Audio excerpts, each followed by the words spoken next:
1. Prologue. Thomas Parkin R. Blaster Garcia closed his eyes. He noted the time on his chronometer, provided by his neural implant, and ran some quick calculations. Admiral Leonard H. McCoy would be dead just over 7 hours now, which meant he had a window of about 30 more minutes in which he could still use the Kelvin technology to resuscitate and restore him to perfect health. The Kelvin ship was in the hangar bay and the control interface he required was in lockdown. The technology was basically a computer console woven into a cloth bracelet. The bracelet's fabric was a metallic gold color which highlighted the only other noticeable feature, the silver button. When touched, the button became a conductor of a sort, connecting the computer to the nerves in the fingertip and from there establishing a direct connection to the brain of the user. An intellectual component was necessary to access the computer, a threshold below which one couldn't access it at all. The minimum intellectual component might establish a connection, but that person risked permanent brain damage. The person with sufficient intellectual capacity could access the computer and do miracles. Garcia met and exceeded this attribute, and it was not due to genetic manipulation, good luck, good nutrition, or even a proper education. He was Kelvin, not by birth, but by design. He was descendant from humans who were once Kelvin, and in an attempt to make him more Kelvin than human his neural structure had been modified. The neural map for the Kelvin physiology had been impressed on top of his human neural structure over a period of time starting from conception and ending 5 years after he was born in a series of procedures, each one building on the previous session's work. The procedures hadn't been perfect, but it had sufficiently changed his psyche so that he could, through the use of Kelvin technology similar to a transporter, be converted into a Kelvin. The final test was actually transforming him into a Kelvin. Not only had he survived in Kelvin form, but he had full control over his Kelvin physiology. Converting a non-modified human into Kelvin form was a death sentence. The most obvious benefit of his being Kelvin was that he could use Kelvin technology. Wishes could instantly be manifested like magic. To the untrained eye it might seem as if a telepathic connection to the computer had been made and the will of the user was simply carried out. But it was neither miracle nor magic. It was science. Science driven by pure intellect. In this particular instance, Garcia's brain would link to the computer in the bracelet, and then that computer was connected to the main computer on board the Kelvin ship, currently stowed on hangar deck 4. Information would swirl virtually around him, providing him with thousands of options, and then, at the push of that one button, his choice would be instantly transformed into work. And the work Garcia wanted done was McCoy brought back to the living. An easy enough task, from the Kelvin perspective. No more difficult than dehydrating an organic creature to its essential ingredients and then the following reconstitution of the same entity. The creature never missed a beat or realized that anything had happened to it. To save McCoy, all Garcia had to do was get the wrist control mechanism that was currently under lock and key and put it on. No, he didn't even have to put it on. All he had to do was touch the button, allow his mind to interface with the Kelvin computer system, tell it to repair McCoy, and then press the button. It would be easier than making a wish and blowing out the candles on a cake. The button was a fail-safe. Total chaos would no doubt ensue had there been no button, no barrier between thoughts and reality. If all his thoughts were instantly manifested, every person in his sphere of influence would be in jeopardy of having Garcia's will imposed on theirs. That wasn't a good thing, especially if one of his fleeting thoughts happened to be inappropriate. As it was, Thomas was often prone to wild fantasies, tangents that kept him distracted, and the first time he had used the Kelvin device he had revealed some things about himself that he would have preferred to have kept secret. In particular, the Kelvin device amplified his OCD, obsessive-compulsive disorder, and attention deficit disorder. There had been so many options made available to him, so many possible details cluttering his mind, that he hadn't been precise enough when he had used the Kelvin technology to save Riker's away team. Sure, he had restored the team that had been reduced to their essential elements, minus the water, turning the polyhedra back into their original form. But the exception came when he redrat LT. Commander Shelby. He brought her back wearing an outdated Starfleet uniform, specifically a miniskirt, tight blouse, and go-go boots. And he let her hair down. These were liberties he would not have taken had he been in his right mind. 2. Thinking of Shelby now, in the uniform McCoy would have recognized from his service days aboard the Enterprise, nearly took him too far afield. He had to struggle to stay focused. OCD and AD were just two of the side effects of the procedures that were performed on him to impress the Kelvin mental map over his developing human brain. Great intelligence often came with a price. Tamas shook his head to clear the fantasy from his mind and forced himself to focus on his goal of saving McCoy. He opened his eyes and continued down the corridor. He was no stranger in the corridors of the Enterprise D.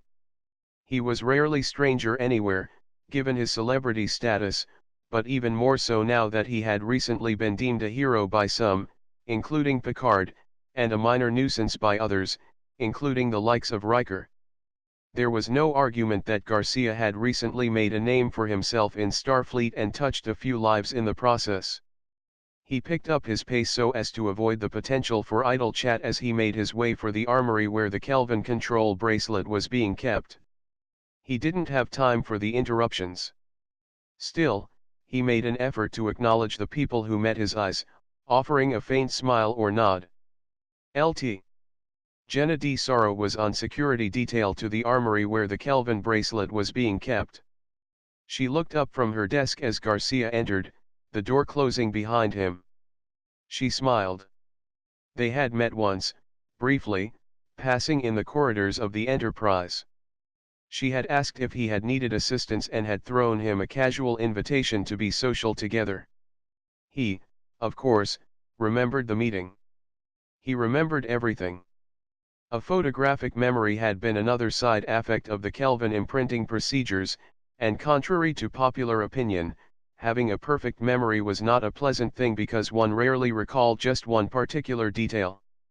When trying to recall any specific item, a flood of information would accompany any one bit of data. It was not enough just to recall D. Sara, his brain gave him everything about that first moment as if he were still standing in that exact same moment of time. There was the smell of the perfume she had chosen that day, the quality of her voice, the people that were in the corridor at the same time, and the way she had looked at him. In addition to the background sounds, like doors opening or closing, the hum of life support, and the quality of the air, there was also the internal dialogue he had been thinking, his emotional state, the grumbling of his own stomach, which caused him to consider if he was presently hungry. "Tamas," she said, getting up and coming around the desk to greet him. "How are you doing?" "Honestly?" Tamas asked. He had remembered he hadn't liked her on that initial meeting, and as he studied her he realized his feelings for her hadn't changed. He didn't know why he didn't like her, and he didn't know if his memory from the first encounter was influencing that, but he pushed his subconscious objections away. He had to deal with her if he wanted to succeed in his mission. "Always," Jenna said. Her expression suggested that she was surprised by his question. "I was feeling a bit lonely," Tamas said, shuffling his feet. "I was wondering if I might buy you dinner, if that's the correct colloquialism for asking you out." "Well, yeah," Jenna said, brightening even more, smile lines leaving her eyes. "Sure. I'm off duty in a couple hours." "Oh," Tamas said, seeming sad.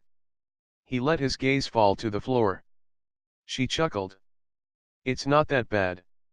You're welcome to keep me company until then. I've finished my paperwork. Just sort of waiting out the clock." "May I?" he asked, stepping closer to her. "Well, sure, Tamas," Jenna said. "Call me Tam," he said, stepping even closer to her. He was close enough to feel her body heat radiating off of her. "May I ask you something personal?" he asked. Jenna nodded, leaning back against her desk. He was so close to her now that she wanted to hold her breath, but settled for restricting her breathing, redirecting it for fear of bad breath. "I would like that," she admitted. She became aware of her hands trembling and gripped the edge of the desk. With a finger on her chin, he turned her head gently back, his eyes locking on hers. His question came in the form of a kiss, his hands going to either side of her face. Her left knee came up a little, and her right leg moved to allow him to come closer to her. After kissing her, he pulled back just far enough so that she could breathe. They were sharing air and she no longer worried if her breath was bad. His wasn't. It smelled and tasted like spearmint. Her eyes remained closed as she absorbed the moment. 3. What was the question? Jenna asked, breathlessly. Tamas kissed her again. Oh, Jenna said. Tamas kissed her, pushing her back towards the desk. Yes, Jenna said. I can see that. Jenna sat on the desk, not resisting Tam's advances, lying back on the table, her legs coming up to hug him. He ran his left hand up her side, across her chest, her neck, and paused on her shoulder. His right hand was behind her neck, his fingers combed through her hair. He held her head tightly against his. Computer, Jenna said, breathlessly. She had to turn her head slightly to speak, and she moaned a little when he bit her ear. Lock the door so no one can enter. D. Sara, Kilo Prime. Acknowledged, the computer responded, and on that Jenna began to return Tam's eagerness sevenfold. She became so hot so fast that Tamas almost couldn't resist following through with this tangent. It would only be a delay of a few moments at best considering how hot they were, and how fast things were developing. But every moment counted. Tamas pinched the nerve in Jenna's shoulder and she fell unconscious, as limp as a rag doll. He had executed the Vulcan nerve pinch flawlessly. Sorry, he said, regaining control over his breathing. He took in the quiet, intimate details of her face before easing her head to the desk. He stood, straightening his uniform. He looked at Jenna's unconscious body sprawled out over her desk and shuddered. He still didn't like her for some reason. Not that that would have stopped him from sharing time with her under different circumstances, he realized. He then went to the armory door and studied the lock. Clipping an illegal assistant to the side of the door, he was able to unlock the mechanism quickly enough, but when it opened it set off alarms. He was inside the armory before the force field popped into place and he had the bracelet on before the sleeping gas was released. His finger slipped to the button and he counteracted the drug in the air, turned off the force field, and left the armory all with a single push of the button. He could have just beamed himself to sickbay where McCoy's body was being kept in stasis, but no, he had to do it the dramatic way. Security guards met him in the corridor, phasers armed. He reduced them to their essential elements and walked on by.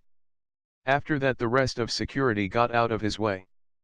Force fields came up and went off as he passed through them as if pushing through wet tissue paper.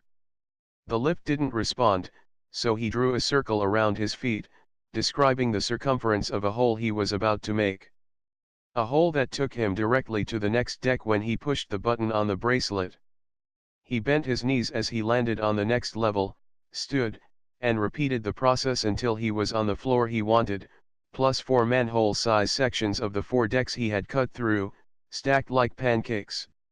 He paused to look up several decks. A security officer 2 decks up peeked over the edge and down at him, phaser ready, and gave a report via his comm badge.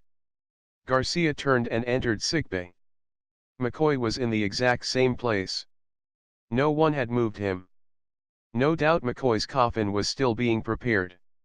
Stop, Worf said, stepping out into the open.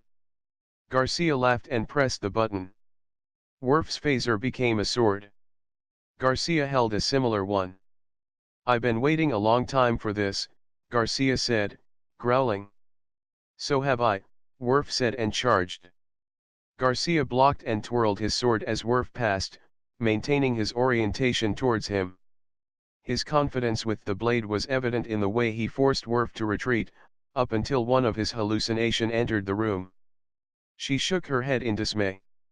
She was dressed in her usual shades of gray, a dark skirt, a lighter blouse with black trim, opaque but textured hose, and black boots. She called herself Duanna. You have the power to destroy the turtle head, but instead you play games with him. Duanna asked. It was enough of a distraction that Worf ran him through the chest with the sword, all the way to the hilt. Tamas gasped with pain. So did Duanna, looking as if she were gripping an invisible sword that had impaled her chest. Blood filled Garcia's mouth and spilled down his chin. He began to aspirate, drowning in his own blood. Worf lifted on the sword, drawing Tamas up and closer to him. Worf roared triumphantly in Garcia's face. 4. Garcia screamed, coming full awake. He jumped to his feet as if the pain had been a Charlie horse that had woken him as opposed to the nightmare. His hands went to his chest, sweat pouring down his face. He sat back down on the bed. Jaxa Saito woke, assessed the situation, and began to comfort him. "Shhh, it's okay. It was just another dream, you're okay," Jaxa said, rubbing his back. 5. Chapter 1. The probability of there being two planet Earths, exact duplicates, is so close to being nil that no one, except perhaps for one particular Vulcan who was bored with his statistical analysis of the growth rate of competing bacteria in a lab class, had ever bothered to do the math. Until that is, a second Earth was discovered. Miramee's planet, named by Captain Kirk for the young lady he had the fortune of meeting, was found to be indistinguishable from the planet Earth. The inhabitants of the planet had sufficiently similar genetic structure that they could not even be deemed a new species. After a huge debate and years of research, the conclusion was a bit ambiguous. Some suggested that the race known as the Preservers were responsible. Others suggested a race even more powerful than the Preservers were responsible. After all, this was an exact duplicate of the Earth, all the way down to the same continental drift, as if Earths were being knocked out via a factory-style replicator. Some suggested that the duplicate Earth was a spillover from a parallel universe or an alternate timeline. A few even suggested it was just a coincidence, even at the risk of violating all the known rules governing modern theories on divergent evolution. And fewer still called for a return to a deity paradigm, for finding two Earths was a scary enough event that it could only mean one thing: there was a God. Whatever the explanation, it was most definitely a cause for wonder. Shades of Adam Douglas wonder. Unfortunately for the coincidence people, there were other examples of mere coincidences. Forget for a moment the odds that it was Captain Kirk who found Miramee's planet, as well as the planet now called Omega 4. Technically, Kirk hadn't discovered it, but he was there. Forget for a moment that both planets had sought the development of a biological means for prolonging human life. And forget for the moment that these cultures developed so similarly that they had somehow created an exact copy of the preamble to the Constitution of the United States of America. And you almost have to forget that one, unless you believed in that old joke of throwing a million monkeys and typewriters together and with sufficient time one of them would reproduce the works of Shakespeare. Shakespeare was one thing, but two groups of monkeys knocking out a preamble to the Constitution? Even on Earth the Constitution of the United States had been a rare event simply due to the fact it was difficult to achieve consensus between any two groups of people, much less two individuals. That was one reason why the European Union had so much trouble drafting a constitution. At any rate, finding Omega 4, and the Coms and the Yanks, compounded an already heated debate. Did this suggest that perhaps we, as complex individuals, even as isolated as we are as entities, were more common than randomly generated snowflake? And maybe even snowflake's patterns were repetitious, but no one knew because no one had ever analyzed a large enough sample. The argument against that being you might as well keep looking for a repeating pattern in pi. One scientist finally stepped forward to suggest a reasonable theory. Dr. Richard Galen, who disliked being referred to as doctor, even though he had at least 5 doctorates, and several masters to boot, one day put to print what many scientists had been too afraid to say, knowing what we know about biology and planetary evolution, a process we have proved beyond a shadow of doubt through various fields of research and endeavors, even going as far as reproducing such findings in the laboratory, it is unreasonable to believe that evolution alone can sufficiently account for the high number of humanoid species encountered in such a relatively small part of our galaxy. He was simultaneously praised by some and denounced by others. As one of his examples, he offered the Iotians, a species that were so similar to humans in appearance that it is impossible to tell between them without a genetic sample. After the submission of Galen's paper, another student, sitting in a biology lab on Vulcan and thinking things incompatible with his lab goals, decided to cross-reference the Iotians. In the cursory viewing he found highlighted tags, names like James T. Kirk and Spock, which to him suggested perhaps coincidence was an unlikely choice of word. Coincidence was also a strange word that might mean more than even he might suspect, which prompted closer scrutiny. Apparently, 100 years before Kirk, the starship Horizon had visited the Iotian planet, leaving behind some cultural contamination. By the time Kirk had appeared on the scene, the Iotians had completed a total makeover on themselves. They had modeled their society to resemble the gangster lifestyle of 20th century Earth.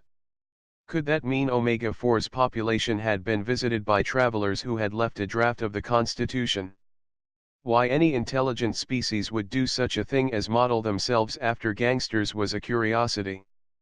The Iotians were bright people, perhaps even a good deal. 6. Smarter than the average human, their distant cousins. Smart enough, in some ways, to resemble idiot savants. Sure, savants could spit out huge prime numbers on request, and compute incredible sums at the blink of an eye, but when faced with applying it in a practical way they more often than not fell flat on their faces. After thinking about this for a while, and based on his observations, this particular student wrote a paper, attached it to a Starfleet application, and submitted it. The paper was subsequently lost. Coincidence?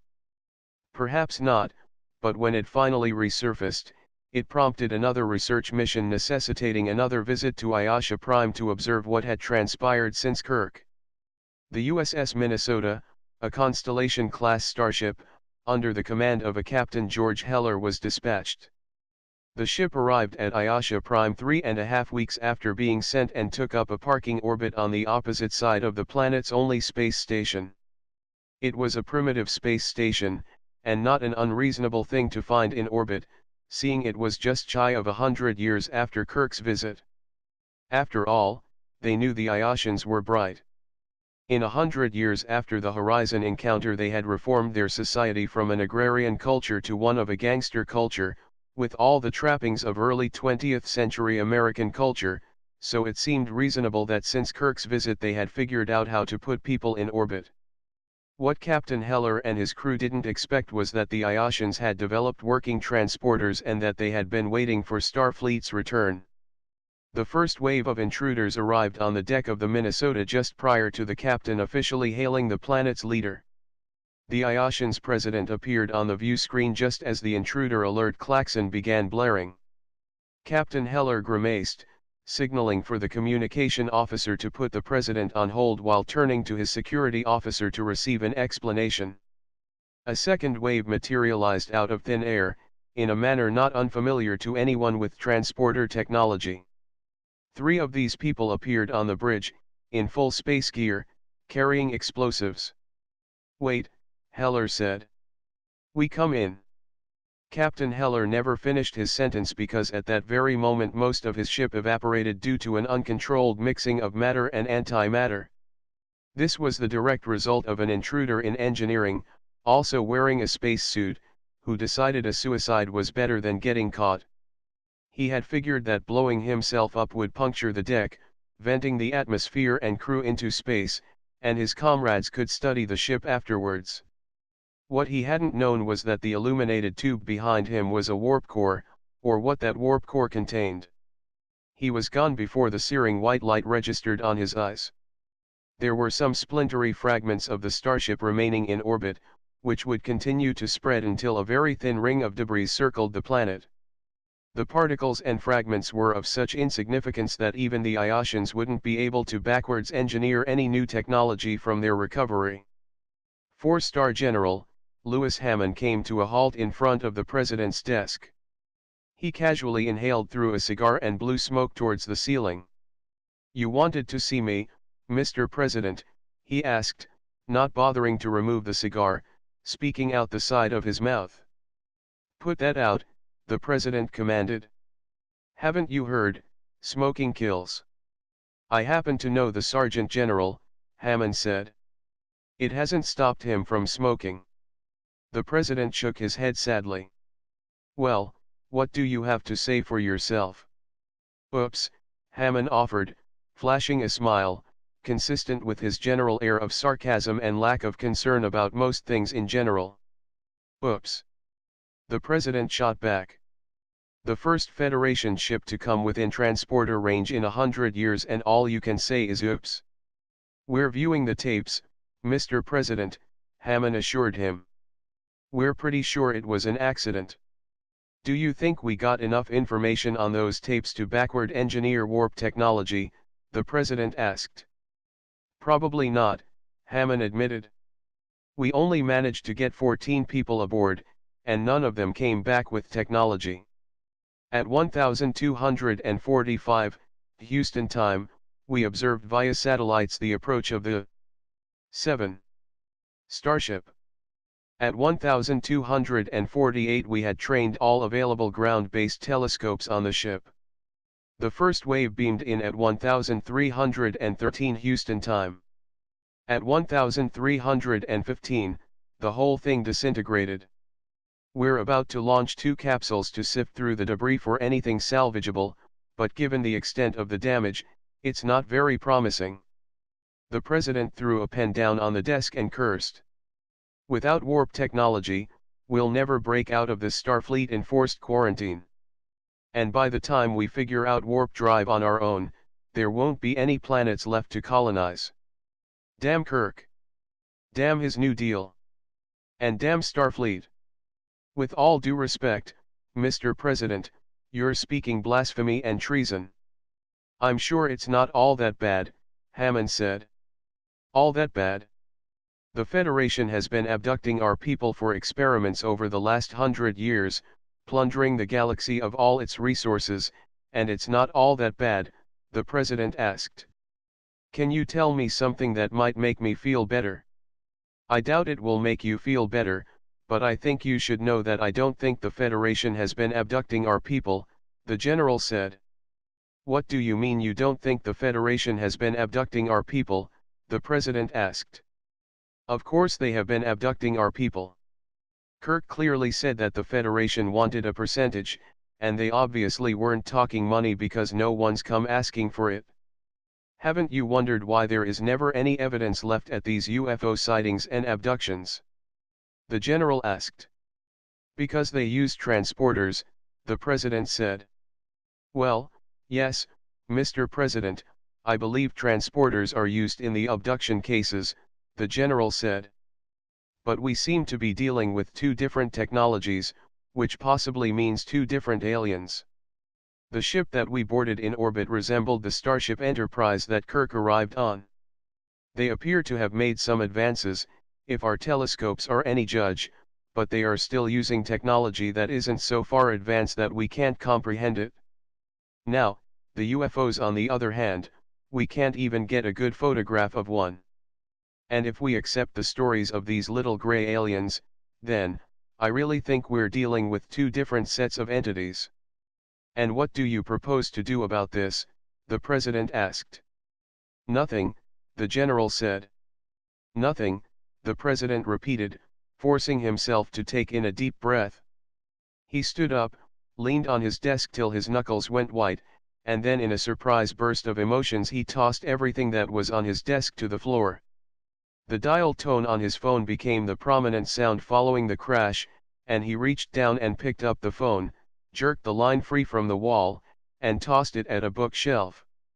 In his rage, he failed to notice a loop in the line that had snagged his hand, jerking the phone back at him so that it hit him in the gut, before falling towards the floor, dangling just at his shins as he tried to extricate himself from the line. He kicked the phone away, nearly tripping on the notebooks that had only recently lay on his desk. He surrendered his anger and dropped to his chair, sulking. "Mr. President, with all due respect, there is little that we can do. Whether it is Starfleet or a new visiting alien, we simply do not have the technology to go up against them at this time. And quite frankly, if they really wanted to wipe us out as a species, well, there's nothing we could do to defend ourselves," the general said. "All we can do is to continue with our research. Perhaps we can figure out what went wrong with our boarding of the Starfleet ship when we've analyzed all the data. I don't like this. I don't like not having control. What do I tell the people? Just lay back and enjoy the probe, because there's nothing you can do about it. I say we stay with the general line," the general said. "There are no UFOs or alien abductions taking place. The media will continue their misinformation campaign about sleep paralysis theories and mass hysteria. Meanwhile, Starfleet maintains minimal contact while we continue to advance our technologies. You know, we can't wait another 100 years for a Starfleet contact. We're running out of resources," the president said. "We have enough oil reserves to last 30 years, and after that, this world will grind to a halt." "I find that hard to believe," Hammond said. The president didn't try to alleviate his concern. "What about alternative energy? Wind? Solar? Hydroelectric? Nuclear? 8. Oh, we'll be able to keep the elite of our nation comfortable for some time," the president agreed. "But when you have at least 1 billion spoiled, middle class and want to be elites, and 14 billion poor, you can expect the transition to complete poverty is not going to be a pleasant one. War, famine, pestilence, chaos. Imagine your worst nightmare and multiply it by a factor of 10, and you're still off by 1,000. The Federation will never let it come to that," Hammond said. "Please. Don't tell me you are one of those Kirk groupies, are you? All utpoya, all the time? Kirk will save us," the president said, mockingly. "No, sir," Hammond said. "I believe in hard work. We knew transporters existed, we put our brains and resources to the task, and we built transporters. Granted, they still need some fine-tuning, but we wouldn't have gotten a toehold in space if it weren't for them. We certainly wouldn't have got our space station built without it. And, we have our brightest minds working on warp drive. I believe we'll figure it out. I do admit that I believe the Federation is going to help us, or maybe has been secretly helping us all along. There must be a reason for the long silence. I'll explain the long silence. We're on our own down here. It's sink or swim, survival of the fittest," the president said. "Don't you read and understand the book?" "Yes, sir. But if you will permit me some speculation," Hammond said. "I bet it doesn't take them another 100 years to discover what happened to their latest ship. You better be right. For all our sakes, you better be right, and you better figure out what went wrong up there, because we can't afford to be stuck on this little planet much longer," the president said. Dismissed. Tamas was unable to return to sleep. He lay there, in the dark, listening to the silence. It wasn't utter silence. Space would be even more silent. It was an obsessive-compulsive thought that he immediately recognized and squashed with the words, "Cancel that." He took an audible inventory of his surrounding. There was the hum of life support, the ticking of an antique clock, and the snoring of a companion sleeping beside him that were noticeable without effort. Less noticeable, to most people, was a high-pitch hum which was possibly an energy conduit running the length of the far wall. He focused on the most obvious sound coming from the companion. The rhythm of her breathing was anything but a calming influence. Her name was Jaxa Saito and she was not a quiet sleeper. Both her inhalation and exhalations were accompanied by small, little squeaky noises. Anybody else might have considered the whimper-like sounds cute, but to Tamas they were annoying, and almost as distracting as his own thoughts. In between each different set of noises was a rhythmic silence that kept him alert in anticipation of the next auditory event. Had she been drumming her fingers on a desk he would have asked her to stop, but how do you ask someone not to make noises in their sleep? For all he knew, he made noises in his sleep, but then, he didn't keep himself awake with those noises, so it was irrelevant. He tried listening to her from a medical perspective. What was it about her anatomy and physiology that produced these sounds? Were they idiosyncratic, or did all Bajorans make these noises in their sleep? He wondered. He tried to focus on other things. He could feel her body's heat radiating away from her. She was warm, which was a pleasant sensation considering that the air temperature of the room was a bit chilly for him. It was chilly enough that he had given in to his temptation to tighten down the edges of the blanket and hide his head. He didn't like rebreathing his own air, so he kept his mouth and nose free and took the cool air into his lungs. He could feel Jax's breathing against his neck, but he couldn't smell her breath. She was under the sheet. He could feel her arm draped over his chest. The linen had the fresh, clean smell that all Starfleet linen had after being replicated. Various scents could be added on request to fill aromatherapy needs, and in this case there was just a hint of lavender. Jaxa suggested it might help him relax, provided everything else she did to help him relax was insufficient to bring on sleep. Jaxa rolled over to her side of the bed, putting her back to Garcia. She took the covers with her, pulling them tightly around her. Tamas stared towards the ceiling. Not that he could see the ceiling. There was no window in this room, which belonged to Ensign Kellogg. She and Jaxa had doubled up, and Kellogg had offered the bed to Jaxa so that she could get some quality rest. Tamas was technically assigned to Sullur's quarters, but given their questionable status he hadn't returned. How could he asked himself, still 9. Be technically married to Sullur, but biologically bound to Princess Simone?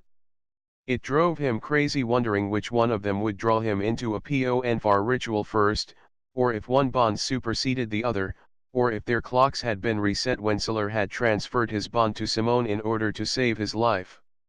It was all Vulcan craziness. How did life get so complicated? How did he end up here? He asked himself and then had to define what here meant. Did it mean here with Jaxa? He had been walking aimlessly and had bumped into her. One thing led to the other and perhaps here meant on the Enterprise. He and Jaxa had been on a training exercise on the USS Chance, which had been destroyed. He and the surviving crew had been rescued by the Enterprise.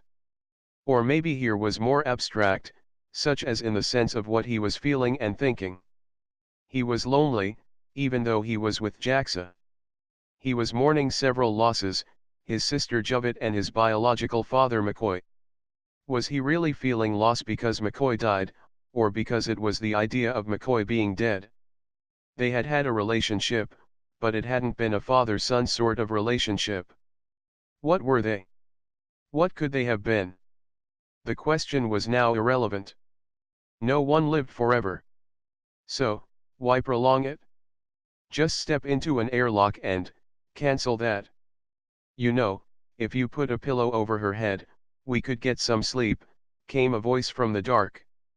He hadn't heard the voice since Simone had used the Kelvin technology to teleport him to the Enterprise. He couldn't see her face in the dark to confirm it was who he thought it was, but he was confident it was Duana, one of his recurring hallucinations. He felt her snuggle closer to him, opposite side of Jaxa. He unconsciously moved away from her. That act caused Jaxa to fall out of bed.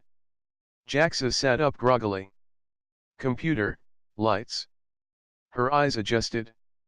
Tamas was at the end of the bed, urgently dressing. She didn't see the two other women in bed with Tam, since they were his hallucinations. Duana was the dark one, in dress and hair. Ilona, wore shades of white and had blonde hair. "What's wrong?" Jaxa asked. "I got to go," Tamas said, ignoring his two hallucinations that were stretched out on the bed to either side of him. "Why?" Jaxa asked, standing. She draped the sheet around her, more to keep warmth in than to avoid exposing herself. "Did they call you for something?" As Jaxa sat next to him, the two hallucinations moved to accommodate her. Duana put her chin on Garcia's shoulder, flashing a smile at him. "And I thought she was annoying when she was sleeping," Duana said. "I told you he was with her," Ilona said. Ilona was Duana's alter ego. Or were they his alter egos? He didn't know what to think, but he was going to go be medically re-evaluated. He sat back down on the bed to put on his boots. Jaxa dropped aside of the sheet in order to put a hand on his back. "You're acting strange." "I'm worried," Jaxa said. "Strange?" Tamas asked. "Did I do something wrong? Are you angry with me?" Jaxa asked. "This isn't about you," Tamas said, standing. Jaxa grabbed his arm. "Tell me something." Tamas paused. What should he tell her? That he's crazy? Tell her that he is hallucinating? If that rumor got about, it would spell the end of his career in Starfleet. He took her hand and placed it on his chest near his heart. "Jaxa," Tamas said, hunting the right words. "I'm sorry I woke you." "Woke me? You pushed me off the bed." Jaxa said. "I did," he asked, trying to recollect. "He did. Oh, I'm sorry. It must have been another nightmare. And, I really need to go to do something physical to walk it off, so to speak." "It's not you."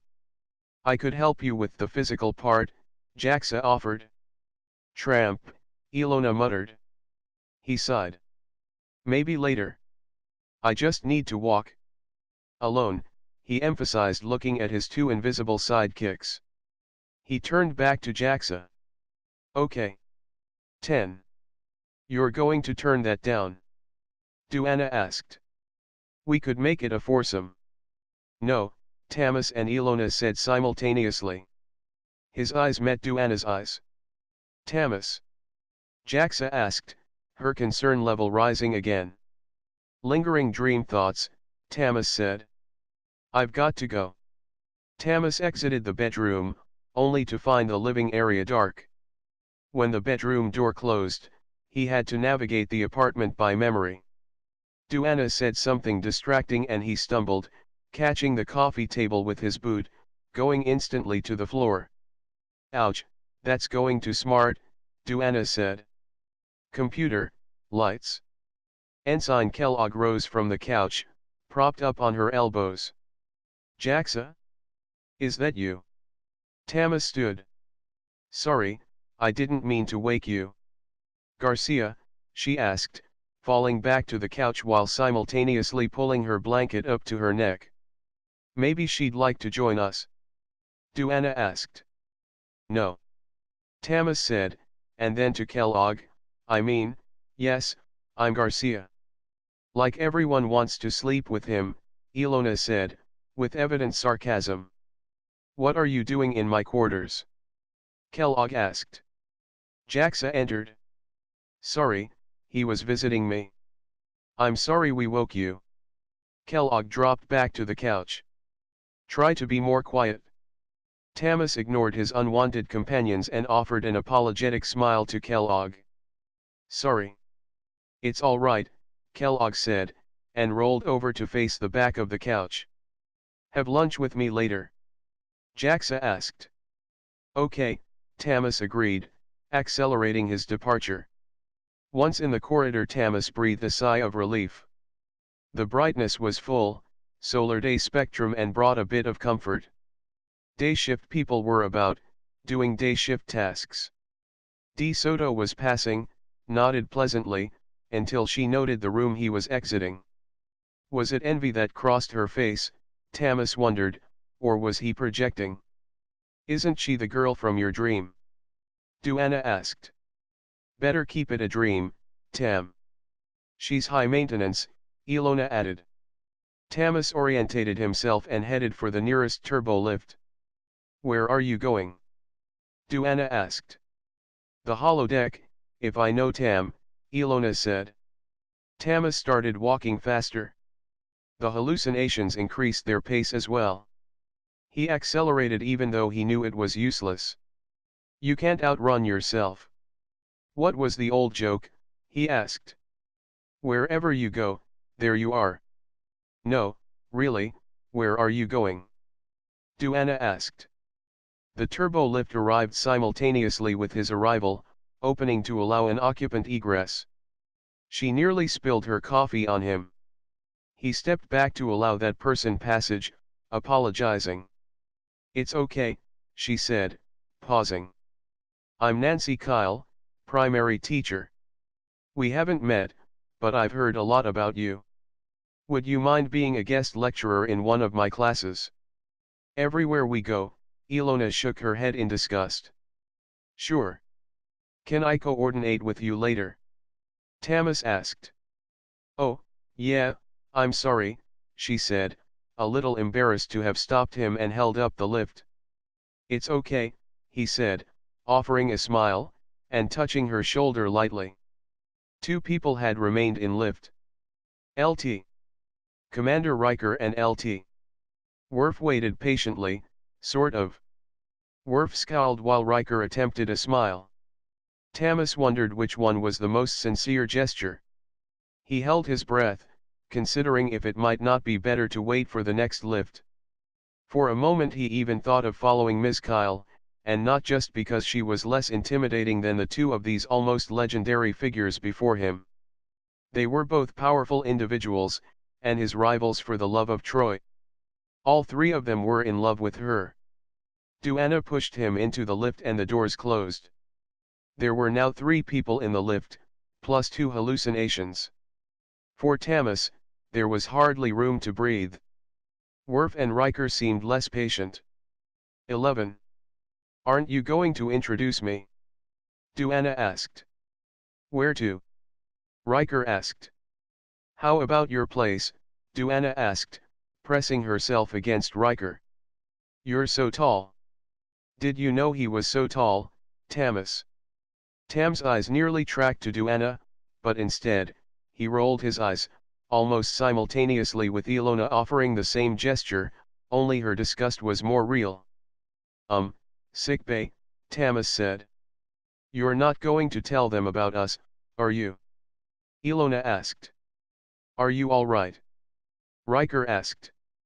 Yes, Tamas answered Riker. You can't do that, Ilona argued, as if the yes was for her. They'll lock you up in a straitjacket. Tamas wondered if it was significant that his hallucination was attracted to Riker. He dismissed the tangent his mind began to run on and unconsciously began to whistle. It was a nervous, nonchalant little whistle as if trying to impress innocence even though he felt as if he were caught red-handed, a fist in a cookie jar. The lift came to a stop and the doors opened. Tamas backed out of the lift, looking at Duana and trying to will her out of the lift. He had no control over the hallucination. He became more aware of Riker and Worf staring at him. He offered the Vulcan hand gesture with a wave. The doors closed, with Duana still in it. Riker shivered. Is it my imagination, or is he acting weirder than usual? Riker asked Worf. It is hard to tell with him, Worf muttered. Tamas stood in front of the turbo lift doors staring at them. Should he call the lift back and tell her to get out? No, that wouldn't be suspicious behavior. Not at all, he thought sarcastically. He turned and headed for sickbay. This is really not a good idea, Ilona persisted. Tamas, talk to me. Dr. Crusher looked up as he entered and smiled, letting him know she'd just be a moment. She wrapped up with her patient and then greeted him. He had already made himself comfortable on the bio bed and was observing some of the readouts on the display behind him when she approached. Are you feeling all right? Crusher asked. I would like a complete physical examination, Tamas said. Dr. Crusher smiled. We just did a full evaluation on you after we got you back.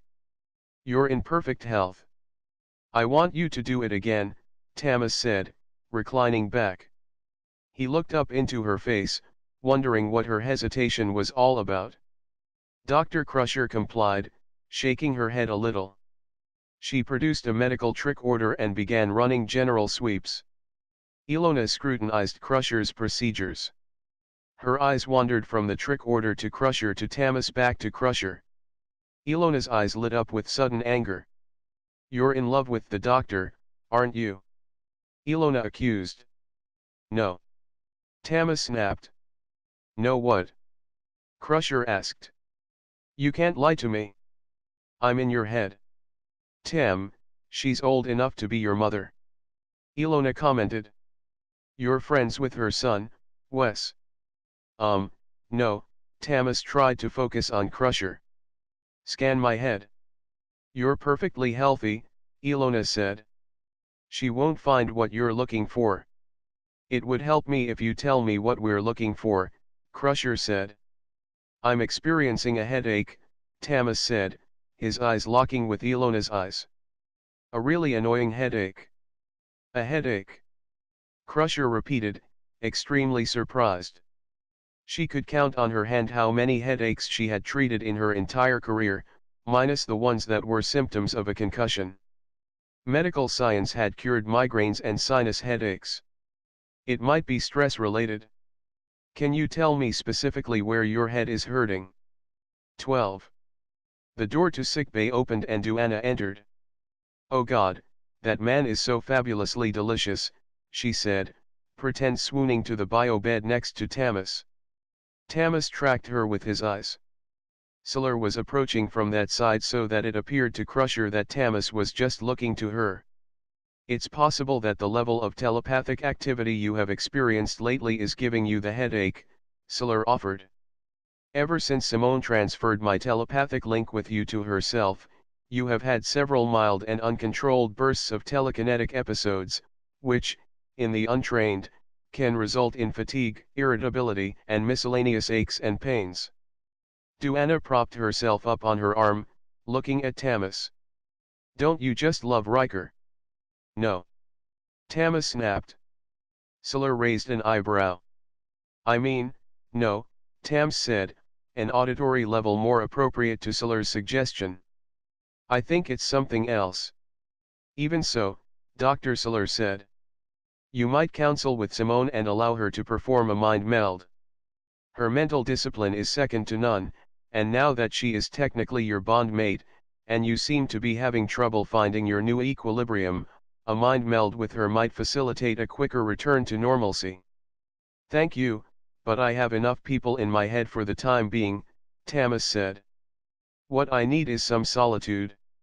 Your recalcitrant behavior suggests that you are not experiencing as much distress as you would have us believe, Dr. Siller said, crossing her arms as she might with an argumentative child. How dare you, Garcia snapped at her. He turned to Crusher. Dr. Crusher, will you give me something to help me sleep? Something that will block the REM state. No, Dr. Crusher said, pocketing her trick order. I find nothing wrong with you. Nothing that warrants drug therapy, anyway. Told you, Ilona said. Tamas sighed. Look, Crusher said. You've been under a great deal of stress. Why don't you go speak with Counselor Troy, or meditate, or go exercise? Or a combination of the three. But most of all, give yourself some time to mourn and cope. Tamas frowned, but pushed himself off the examination table. Fine, I'll go exercise, he said, ignoring Dr. Siller as she gave him that look that only she could give him. If he hadn't known any better, he would have sworn she was pouting. For just a brief moment he wanted Dr. Siller back in his life, but the impulse fled as soon as he was out of sickbay and out of her presence. The song stuck in Garcia's head as he departed sickbay was Old Man River, a version sung by Ray Charles. As he approached the doors to Holodeck 3, the song in his head had shaped the idea for a music session. Unfortunately, The holodeck was occupied. It was currently running a program known as 47C. "What is 47C?" he asked. "Cliffs of Heaven," the computer responded. Garcia was curious. "Is this a closed session? May I enter?"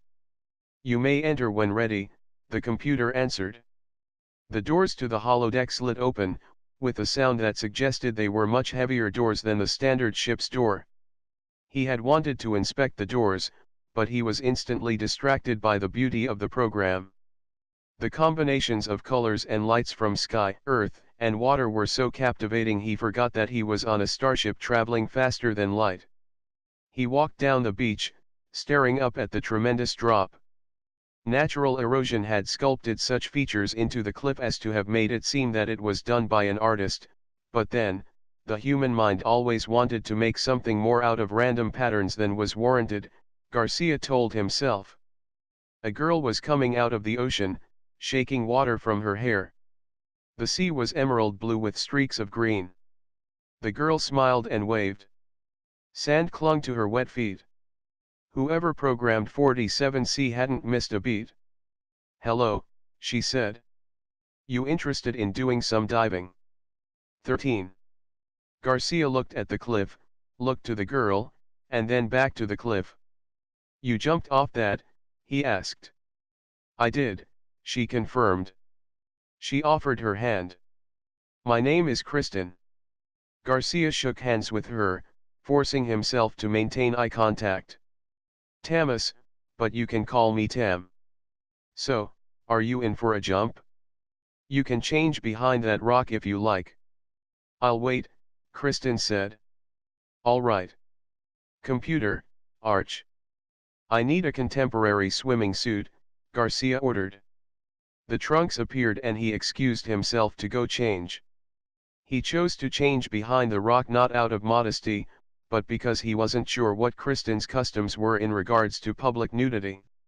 "Strange, I had heard rumors that you weren't so reserved," Kristen said. "You heard that?" Garcia asked. "Is it not true that you went naked to classes at the academy?" Kristen asked. "Oh, bloody hell. Did Wes tell you that?" Garcia asked, pretend fuming. "Not directly, no. I heard it from a friend of a friend," Kristen said. "And what else have you heard?" Garcia asked. "You mean beside the hero talk going on?" Kristen asked. "Please, I'm not a hero," Garcia said. "I was just doing my job." "In my book, that's one definition of a hero," Kristen said. Garcia returned from behind the rock and modeled his new trunks, purposely changing the subject. "Nice," Kristen said. "Are you sure you're up to this? It's one thing to say you can do it from sea level, but another thing to actually do it from up there." I've actually dived from higher," Garcia said, starting up the path. She looked skeptical, but walked side by side with him. He noticed she was squinting when she looked at him due to the position of the sun, so he moved to her other side. She stepped up onto a rock and stretched, enjoying the breeze at this altitude. The sun was behind her head, producing a halo effect. She was quite beautiful, on top of the world, perfect posture, the idealized beauty as if sculpted from Greek poetry. Kristen smiled at him, fluttering her eyes. She was a goddess ready to fly. "Are you going to stretch? Or are you just going to watch me? Are those my choices?" Garcia asked. Kristen laughed. She jumped off the rock and patted him on the stomach. "You, my friend, have a reputation for being a ladies' man." "I wouldn't have such a reputation if I weren't so particularly good at it," Garcia said. Kristen laughed again. It was a melodious laugh, rich with tones colored by both mirth and joy. She hugged him, looked up into his eyes, noticing how warm his hands were against her hips. In truth, his whole body was warm, as if he had a fever. "What would you say if I were to tell you to go jump off a cliff?" "Well, I'd say I have one handy, right behind me," Garcia offered. You're quick, Kristen said. How do you know? He asked, pretending to be shocked. Kristen barked a laugh, understanding the double meaning. I meant quick-witted, she corrected him. More serious, she asked, why are you here? The doctor told me to get some exercise, Garcia said. No. Why are you here? Kristen asked. I don't understand the question, Garcia said. With you on the holodeck? Here on the Enterprise. Kristen took his hand and led him to the cliff's edge. Look at the immensity of it all, Kristen said, the breeze whipping her hair back. It's an illusion, Garcia said. Pretty convincing illusion, Kristen said. Are you afraid? Yes, Garcia admitted. Of illusions, me, or the fall? Kristen is scared. Of the illusion of falling for you, Garcia offered. 14. Quick, Kristen said, chalking a point in the air. I think I got you figured out. You're going to jump because you're afraid. Yes, Garcia said. Kristen kissed him. See you at the bottom, she said, and then she tossed herself off the cliff. In Garcia's mind, Kristen paused in midair, head up, arms swept back like wings, and then she folded, orientating herself in a head-down position to complete the dive. In real life, she was falling the moment she left the cliff, but her dive was executed perfectly. She disappeared into the ocean and surfaced a few meters away. She waved up at him, screaming with joy.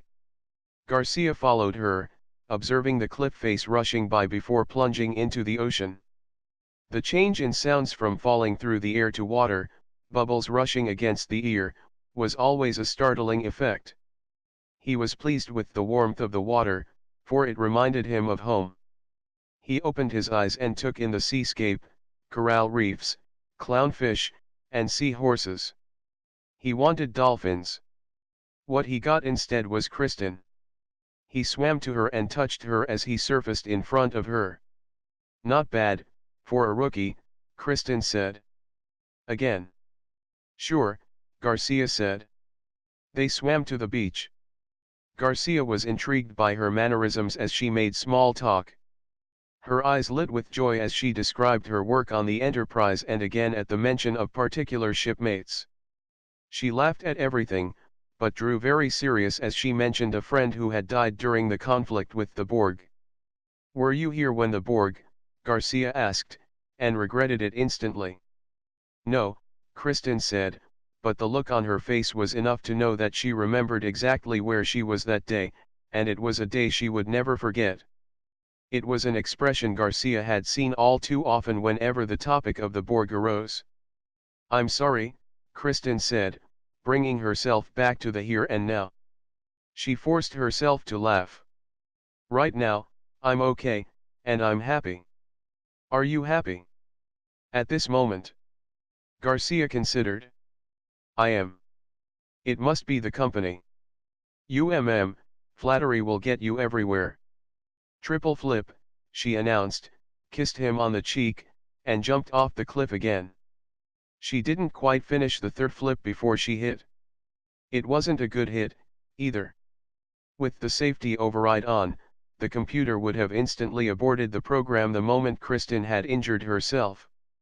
Unfortunately, Garcia had instinctively known she needed help and had immediately jumped in after her.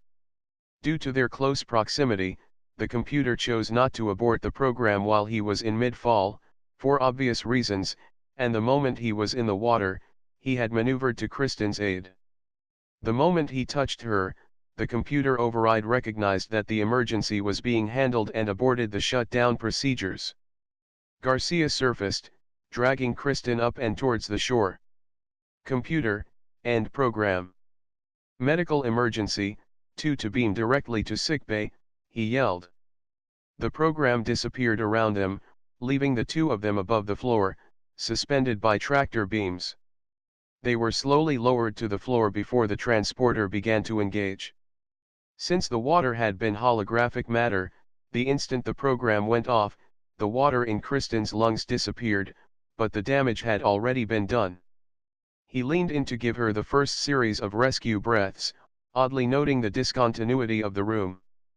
The black room with yellow grid lines was broken by his uniform that was folded up in a corner, but he barely had time to process it as the transporter wave took hold of them.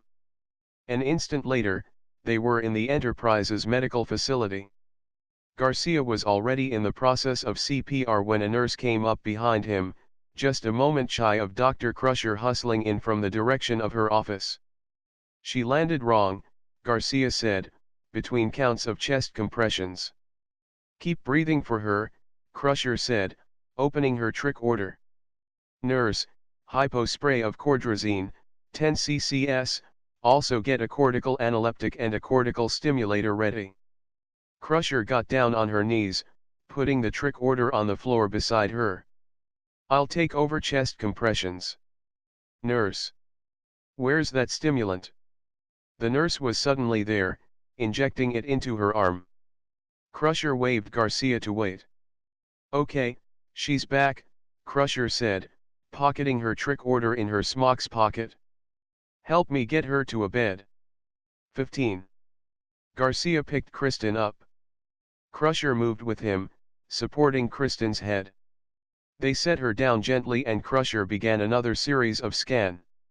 She pulled a ligament in her neck. Shoulders out of alignment. Shall I help you set it while she's still unconscious? Garcia asked. Crusher nodded and the two of them worked together to pop the shoulder back into place. Kristen sat up, suddenly full awake, and in agonizing pain. She was disoriented and didn't know whether to gasp for air or scream. Garcia eased her back to the bed. Easy, you're all right. Take in deep breaths. Easy. Crusher brushed her patient's forehead. That's good. Just keep breathing deep. Relax. I'm going to give you something to reduce the pain. Crusher retrieved a specific hypo spray from the tray the nurse was rolling up, and when she turned back, she noticed that Kristen was no longer showing signs of distress from pain.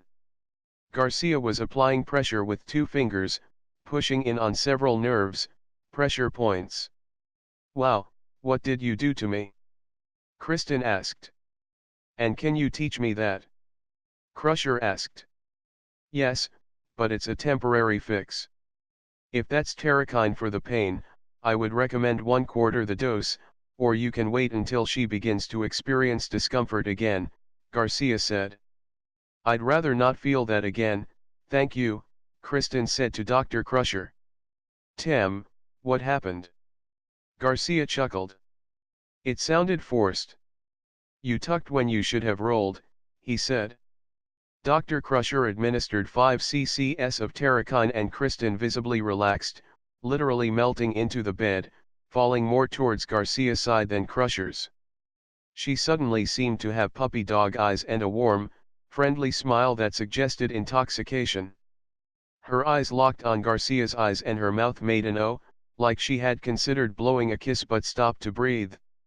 That's good stuff, doctor, she said, gripping Garcia's arm. Her eyes started to drift. I need to know, for statistical purpose, what program you were using, Dr. Crusher said. And was the safety features on? 47C, Garcia and Kristen said simultaneously. Kristen laughed and squeezed Garcia's hand. Safety feature were on, Garcia said. I don't know why it didn't abort the program. I can look into it, if you like. Let's do it again. Kristen asked, yawning. Anytime, Garcia said. And held her hand till she went to sleep. Dr. Crusher motioned him aside. Yes. I thought you told me you were going to exercise, Crusher said. Cliff diving doesn't count. Garcia asked. It wasn't what I had in mind, no.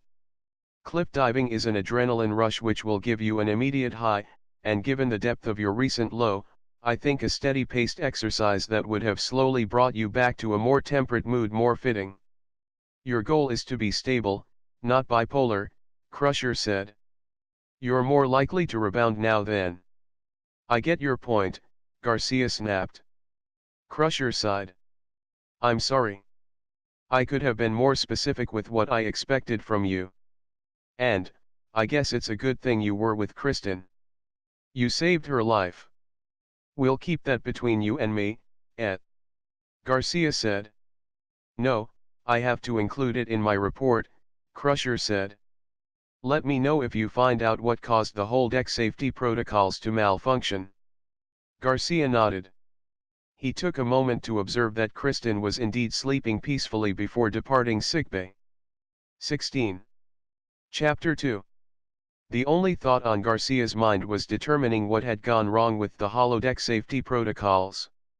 He was halfway down the corridor when his curiosity to the unusual amount of stares he was receiving brought awareness to the fact that he was naked. He had not specified a real suit versus a holographic suit. He quickened his pace toward the holodeck, and his awaiting clothes, meeting the smiling faces that greeted him on his way with an equally warm smile. Breathe, he told himself. No one cares. His clothes were still waiting for him when he arrived on the holodeck. He had been happy with Kristen present, but now he was sinking back into a mood. The mood grew fouler when he suddenly realized why the holodeck safety features hadn't kicked in. Had they kicked in the moment Kristen was hurt, he would have been hurt when he crashed into the deck, as opposed to an ocean. Jumping off the cliff had been real, there was actually a fall involved. He and Kristen had walked the path to the top of the room. As they had gone up, holodeck water filled the floor. The fall was no greater than from a high dive, but it was still as fall, enhanced by graphics flowing around the diver. Crusher was wrong about his quick thinking saving her life. His quick thinking had imperiled it. Had he waited, the program would have aborted, and Kristen wouldn't have drowned. He punched the wall, regretted doing that, and slid to the floor, nursing his wound. Nothing was broken, at least. Sighing, his thoughts returned to his original idea on coming to the holodeck. Exercise. He really needed to work off some steam. He just wasn't in the mood for exercise. What he wanted was music. Music was the therapy he most often chose to change his moods. He ordered up a river boat, the Mark Twain, and headed down the Mississippi. It wasn't the first time he had taken this trip, and all the characters were in play from his saved files he always carried with him. Ray Charles was playing the piano at the lounge when he entered. Without fanfare, a waitress brought Garcia a non-alcoholic drink. The waitress was one of Tam's regular holodeck girls, the one he had assigned to play Tara Tarkington, a character from an old sci-fi novel he had found. She seemed to recognize his mood and left him to work it out with Ray, who was just finishing a song. As coincidences occur, it just so happened that the song was the very song that Tamas had been hearing in his head about an hour ago. It wasn't really a coincidence, Garcia knew. The program selected at random from a list Garcia had provided it, the odds of it being played were fairly good. Ray took a sip from a drink and smiled. "You've been away for a while," he said to Tam. That comment was based on the disparity between present time and the last time the program had been activated. "Yeah," Garcia agreed. "Feeling kind of down, are you?" Ray asked. "Aren't I always feeling down when I come to see you?" Garcia asked. "All you have to do is change the song in your head," Ray said, tickling the simulated ivory keys. "Change your theme song, change your life."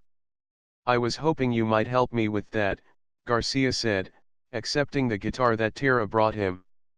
She always seemed to know what he needed. So did Ray. Of course, he made them this way. "How about Save the Bones for Henry Jones?" Ray asked. Several numbers later, Garcia was feeling much better. He thanked Ray for the tunes. Ray just shook his head and smiled. "You just come back and see me anytime you feel the need to change that sad song in your head." "I will." "Thanks, Ray," Garcia said.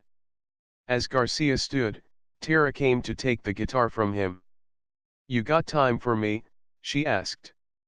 "Always," Garcia said. "I need a good workout. Running, jumping, climbing exercise or, something a little more intimate exercise, Tara asked, stepping in closer, teasing him just a little. Why not both? He asked her. If you reward me for hard work, I might actually do more hard work. Tara laughed. And here I was thinking I had the hard part, always waiting to be rescued. So, what shall it be this time? Held for ransom by a squadron of Klingon soldiers. Oh, nothing that strenuous, this time around. Just sufficient effort to get my heart rate up, Garcia said. I know. Computer, access my saved file on the Great Train Robbery. Safety protocols off. Ah, Tara agreed. We never did finish that one. I'll be waiting. 17. Tara and the riverboat faded and Garcia suddenly found himself on a train. If he remembered his goal correctly, he had to get to the front of the train, crossing over the top. Climbing, running across a moving train, and jumping cars were just varieties of exercise, made much more fun by the scenery and drama. The rocking train helped develop balance. The wind in his face and sensation of motion got the blood flowing. There was nothing like the sense of speed and the threat of falling to one's death to move the heart. Better than lifting weights or running on a boring, old treadmill. Just getting out and doing things was better exercise than working out in a gym. Natural setting to please the eyes. Fresh air to fill the lungs. Full spectrum lights to stimulate the skin and help the body create vitamin D. Since he couldn't get out and go rock climbing or swimming, the holodecks would have to do. And, in reality, the human brain couldn't distinguish between the illusion the holodeck offered and the illusion reality offered. Before he could cross the top of the train, he had to sneak up on, and incapacitate, a bad guy. Even with the difficulty level at its highest, Garcia quickly dispatched his opponent. He slid the door open and looked out. The ground directly beneath was a blur with speed. Getting to the top of the train was easy enough. A little jump, grab on, swing leg up and over, and then he was up. Walking down the train was a little more difficult than he had anticipated due to the wind. The train rocked back and forth as it moved down the track, traveling about 90 kilometers an hour. Or, 60 miles an hour, according to the train's gauges. It felt much faster, especially when the train rounded a corner. He had to drop and lay flat as the train went under a tunnel. He stood up as he came out into daylight. The train rocked hard and he tumbled. It was a good tumble, except for the fact that he rolled himself right off the top of the train. He just barely grabbed hold of the side, and pulled the fingernail off his index finger on his left hand, which smarted so much he almost let go of the train. He was about to pull himself back up for a beautiful recovery, but something impeded his progress. That something was a tree. Apparently, the one, solitary tree on the whole damn prairie had to grow right up next to the track. A tree that harbored some sort of grudge, and had waited there in that one spot, growing, waiting for the day it could exact its revenge on some unsuspecting human. The tree had grown near enough the track that it would have been able to reach out and grab Garcia had it wanted to, but instead, it simply opted for brushing him off the side of the train, like a multi-blade windshield wiper throwing off an unwanted bug. The branch that cleaned him from the train broke some ribs and his right arm in the process. A lower branch broke his kneecap, spinning him so that when he hit the ground he hit it head first. The fall to the ground broke the other arm. He blacked out for an unknown length of time.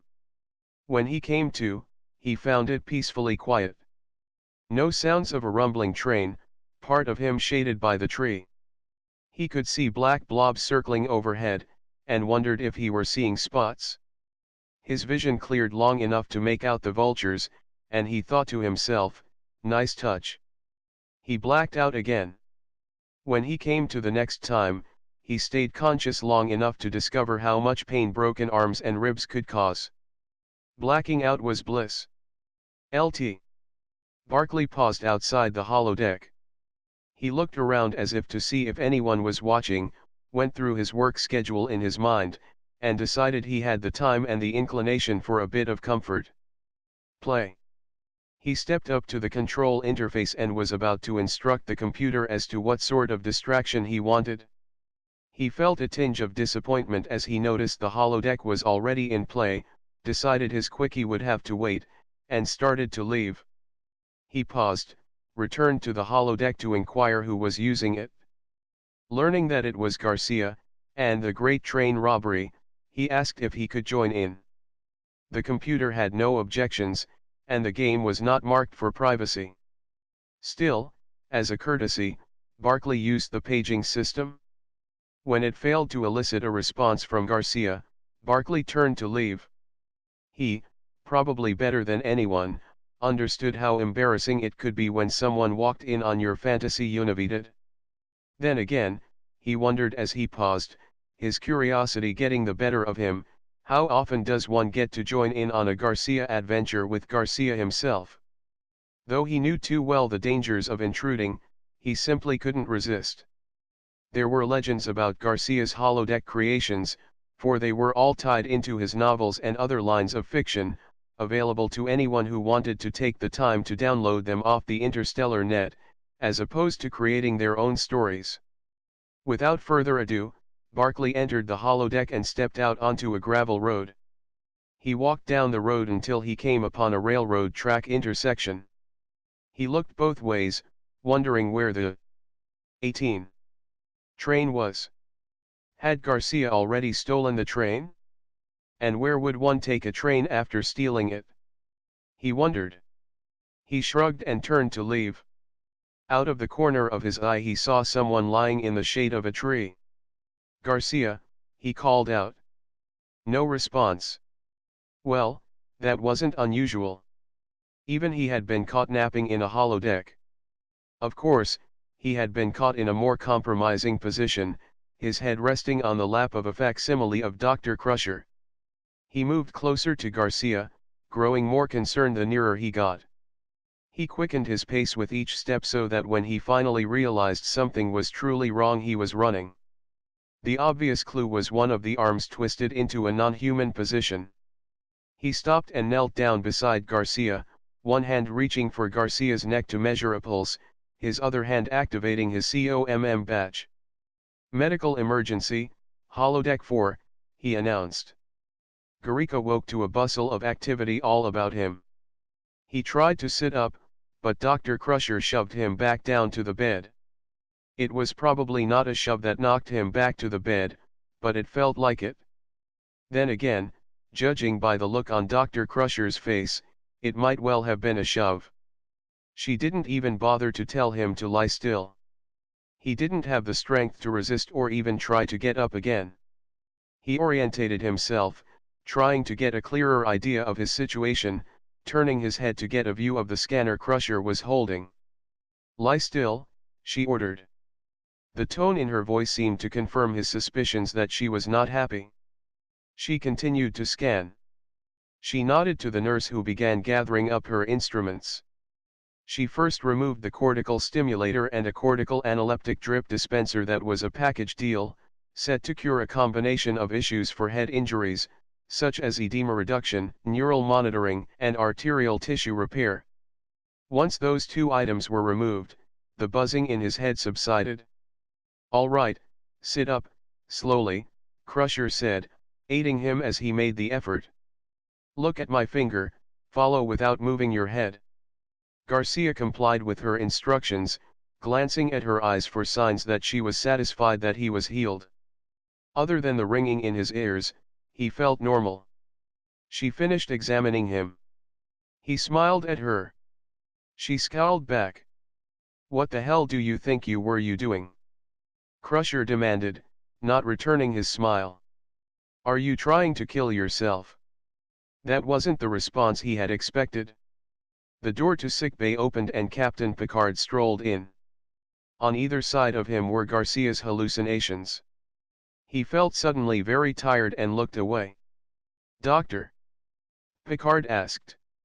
He's fine, Captain, Crusher said.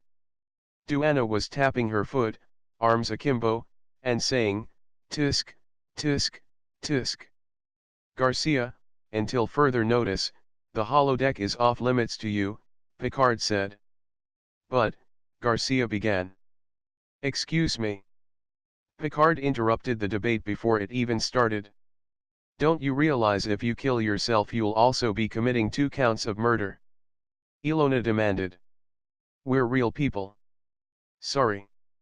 I understand, Captain, Garcia said. You still haven't answered my question. What were you doing? Crusher asked. Exercising, Garcia said. You know, sex is a better exercise than jumping trains and climbing mountains, Duana offered. And safer. You obviously haven't seen some of his partners, Ilona said to Duana. If Barclay hadn't found you, you'd be dead, Crusher said. Now, you obviously have some issues. I want you to tell me what's going on. I'm just trying to work off some steam, Garcia said, only partly telling the truth. I could help you with that, Duana offered. Ilona slapped the back of her head. Ow! Duana complained. 19. When you come in here wanting me to find something wrong with you, and then I don't, you go and create something. That suggests to me that there is something wrong, Crusher said. Did you find anything? Garcia asked. No, Crusher said. There's nothing wrong with you. Physically. Told you, Ilona said. Garcia, Picard said. I'd like you to go speak with Counselor Troy. All right, Garcia said. Now, Picard said. Garcia frowned. Computer, is Counselor Troy available? Negative. She's currently with a patient. Next available is 1,400 hours. Please schedule me in, Garcia said. He looked to the captain. Okay. Sufficient for now, Picard said. Carry on, Doctor. Picard departed sickbay as quickly as he had strolled in, but the force of his presence still lingered. There was no doubt that Picard was in charge of this ship. And Garcia admired him so much that he felt embarrassment for having gotten on his bad side.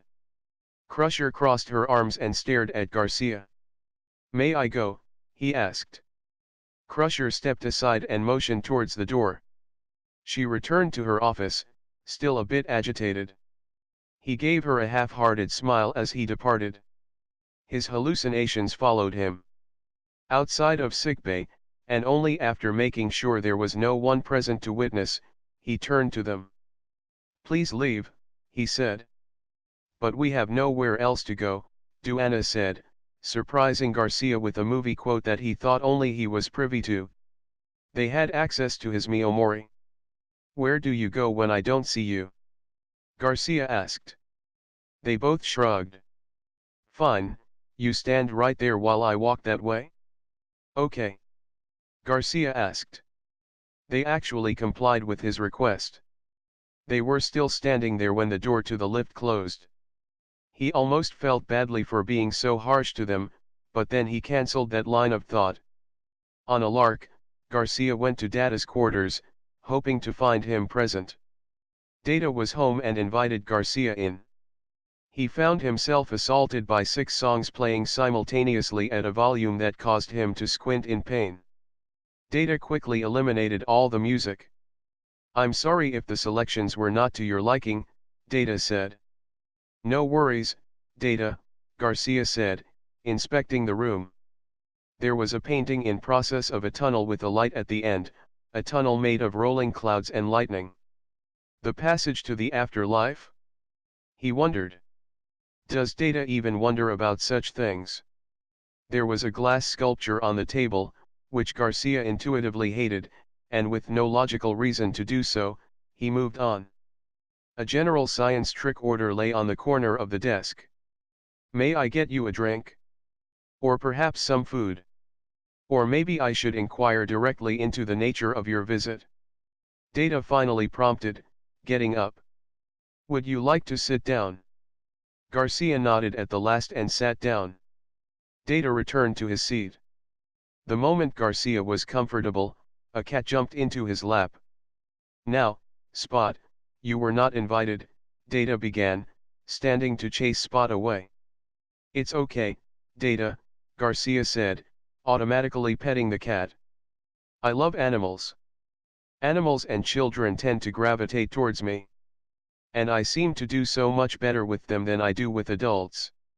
I have noted that those who Spot instantaneously likes tend to be good people, Data said, taking his seat again. He seemed relieved that Garcia was a cat person. Well, good is a qualitative term that I wouldn't use to describe myself, Garcia said. I'm just a man. I would have to argue against that statement, Data began, prepared to list his observations. That I'm just a man, or that I'm good. Data, even bad guys have loyal pets, and that only demonstrates how unbiased animals can be. But that's not why I dropped by. I have a line of inquiry for you, Garcia said. If you have time to indulge me, that is. 20. Certainly. I will endeavor to answer your questions, Data said. Are there any computer programs that can be downloaded from a computer into an organic brain and still function? Garcia asked. The organic brain or the computer program? Data asked. Both, Garcia clarified. He showed no amusement on his face, for he knew Data was attempting to be precise, not funny. Interesting concept. I am not aware of any programs of that nature. Can you elaborate on what you are looking for? Data said. Well, I want you to speculate, Garcia said. For example, if a person who has a neural implant were to connect to a computer network, could that brain absorb a program and run it, process it, or use it outside of a computer framework? I do not know, Data said. It seems reasonable that such a program could be devised. I have seen, and personally witnessed, an organic personality transferred to a computer system. Data paused at this, as if remembering something personal. So, it seems reasonable to conclude that the reverse is also possible. There are a number of examples of computer systems that use organic memory modules to store data. Since it does not violate any known rule of software programming, I suspect it would be possible to create software that could take advantage of an organic brain. It would, of course, require very specific codes, meaning it would probably be species-specific, and maybe even host-specific, given the variation in neural pathways. The software would also need to run in the background, such as in the subconscious mind, otherwise it might interfere with normal brain functioning. The old paradigm claimed that humans use less than 20% of their conscious brains, so theoretically, there's brain power left over to operate any number of programs. Garcia asked. I suppose that would depend on the nature of the program, Data said. A virus program, for example, could theoretically continue to replicate itself in the brain until all other functions became suppressed in order to fulfill the needs of the virus program. This would no doubt kill the host organism. All right, let's say the software exists that can work inside a human brain. If a person unwittingly has a program downloaded into his head, how would one go about deleting said program, or turning it off? Garcia asked. Another interesting question, Data said. Unlike computer memory, which can be deleted and the space utilized again and again, organic memory does not facilitate the easy removal of data. Once it is in the permanent memory area, it is much harder to delete. That is partly due to the fact that memories are not stored in just one location. Bits of memory go all over the brain. Even our best memory erasing techniques are not perfect. It would be better to call them memory suppression techniques because of the difficulty in completely eliminating a memory. You might erase the visual image, for example, and maybe even the sound, only to find that the smell has remained intact. And that one sensory clue has the potential of aiding in the reconstruction of the erased components. Even a complete memory can remain intact with just the links to that memory erased. However, even though the links to that memory are gone, which effectively means the memory is gone, the potential for establishing new connections to the memory exists. Consequently, Erasing a computer program would be problematic, because it would surely have built-in safeguards to guarantee that it would still run even if brain damage occurred. Why the sudden interest in such programs? Data, can you keep a secret? Garcia asked. I am capable of respecting confidentiality. However, I must warn you that if the secret you wish to share with me violates any conditions, such as the possibility of you, or someone else, coming to harm, or deals with an illegal act, I would not hesitate to inform the proper authorities, Data said. That's reasonable, Garcia agreed, chuckling. Do you remember when I first accessed the Kelvin technology to save Riker's away team? Yes, Data said. If you remember, I was present. For lack of a better description, I think when I accessed the Kelvin computer a program was downloaded into my brain, Garcia said. You did act strangely afterwards, however, I believe Dr. Crusher has determined that your odd behavior was a combination of stress and the influence of a telepathic nature, Data said. 21. I wish you were telepathic, Data, Garcia said. I would love nothing more than to mind meld with you and let you take a peek at my brain. Data blinked. You have a neural implant, do you not? He asked. Yes, Garcia said. I am certain I could access your neural implant, and perhaps from there I can directly monitor your brain functions, Data said. And you could discern the difference between regular brainwave patterns and thoughts from an artificial program? Garcia asked. It is possible, Data said, getting up. He accessed a hidden compartment in the wall and retrieved several items. He paused, looking perplexed.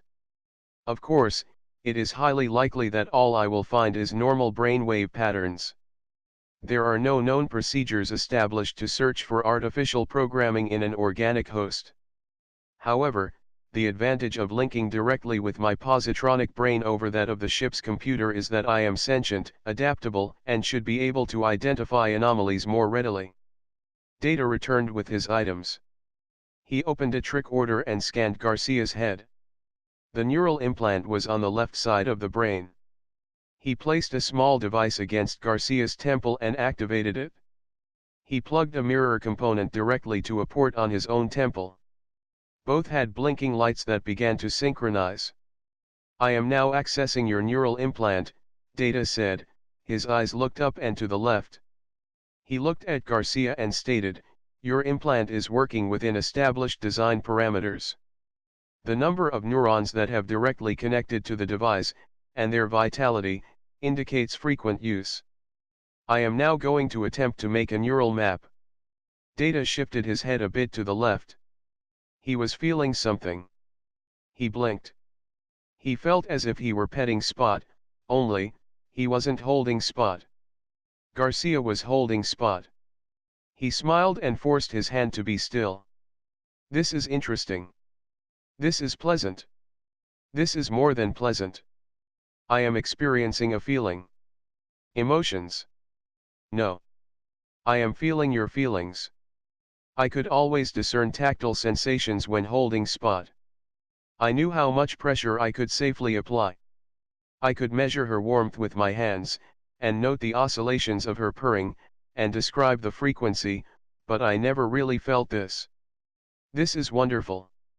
Oh, Spot. I can experience feelings for you vicariously through Garcia. I love this, he shouted, and then, speaking in baby talk, he added, Spot, I love you. Data closed his eyes and continued to ramble. This is amazing.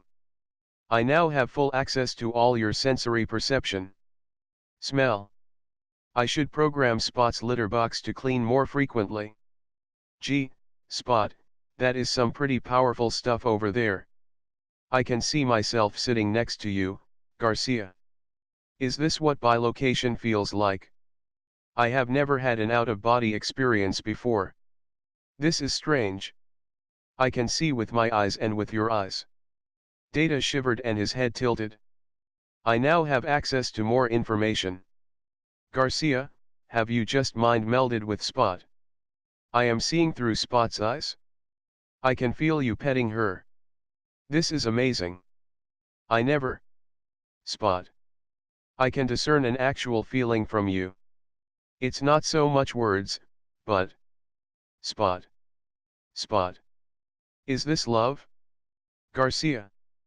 Am I experiencing love? Spot loves me? I am overwhelmed. The door opened to Data's quarters and Counselor Troy walked in. Data. What are you doing? Counselor Troy. Data responded. He did a double take. This is strange, Counselor. I do not see you with my eyes. I do not see you with Spot's eyes. In fact, you are not here. Garcia, I have discovered the Roque program that was downloaded into your brain. This is fascinating. Data. Stop this at once, you're killing him, Counselor Troy pleaded.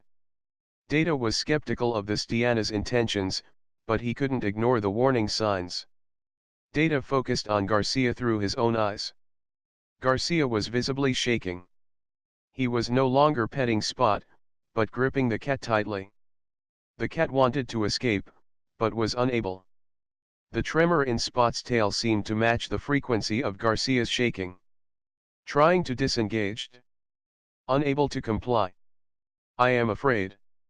Interesting. I am actually experiencing fear. Garcia, I am unable to separate our consciousness, Data said. Data. Do something, the Counselor Troy facsimile urged. Counselor, you should call Dr. Crusher immediately, Data said. 22. Data, you know I can't do that, she said. Data shivered. You are not real. Hallucination. No. Rogue program. State the nature of your mission. Data, call for help now. Counselor Troy said. Garcia fell out of his seat, still holding onto Spot. Data fell to the floor as well, his posture mirroring that of Garcia's posture. Garcia held Spot. Data held his trick order. Data lay on his side looking across at Spot and Garcia. Garcia's eyes seemed dazed, unfocused. But Data could still see with those eyes. He could see himself looking at himself. He was literally looking back at himself through Garcia's and Spot's eyes. It was like looking into infinity, two mirrors side by side.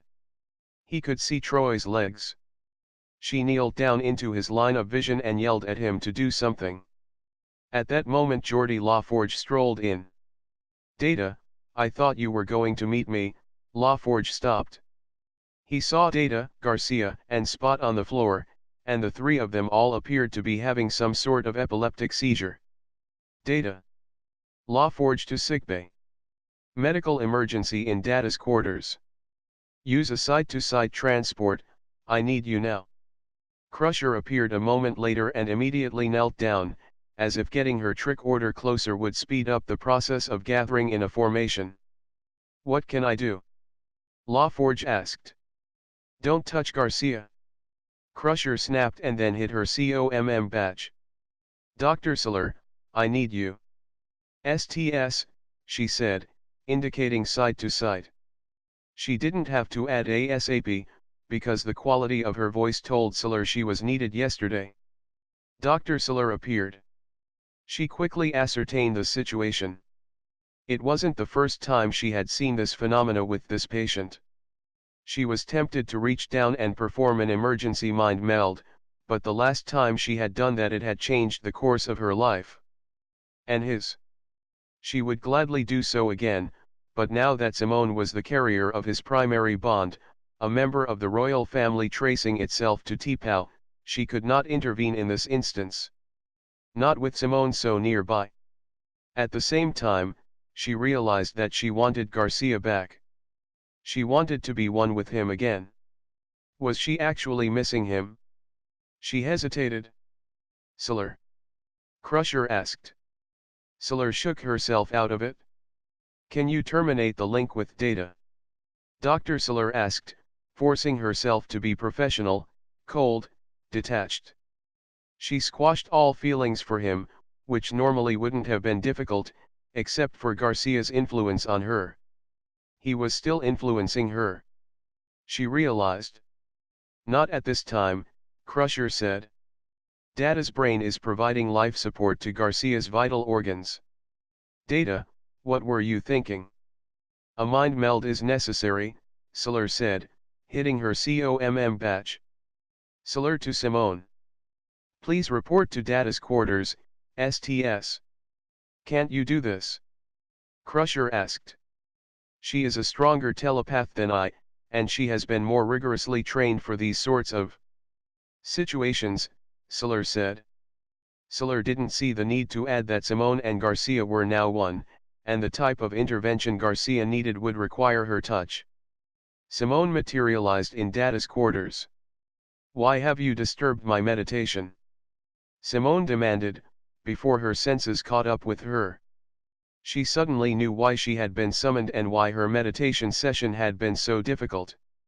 Simone dropped to her knees and touched Garcia's face. The tremors stopped almost instantaneously with her touch. Data sat up and shook it off. Do not disconnect us yet, Data warned. Simone looked to Solar. We are stable enough to transport to sickbay, she said, Garcia simultaneously uttering the same words. Crusher tapped her badge again. O'Brien? Lock onto my signal and beam everyone in my presence to sickbay, Crusher said. A moment later they were on the floor in sickbay. Data, can you lift Garcia to a medical table? I believe so, Data said.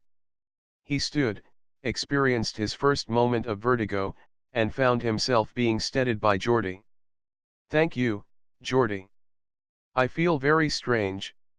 I can move Garcia, Geordi offered. 23. No.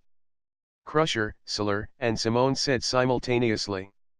Crusher continued, no one but Data touches him. Data, put him on the table. Of course, Doctor, Data said. Data knelt down and picked Garcia up. Slowly, Solar said, ignoring the look of jealousy that crossed Simone's face. She could see Garcia's emotions had affected Simone as much as they were currently affecting her. Data slowly lifted Garcia from the floor, giving Simone time to stand without losing physical contact to the patient. She followed Garcia as Data moved him to the bed and set him down. Garcia still held spot. Simone closed her eyes for a moment, and when she finally opened them, she spoke to no one in particular. Data can now safely remove the cat, Simone said. It is asleep. Data transferred the cat to the next bed, petting it gently. Poor spot. Rest easy, baby. I can't believe a robot has a pet cat, Ilona said. Data snapped to attention.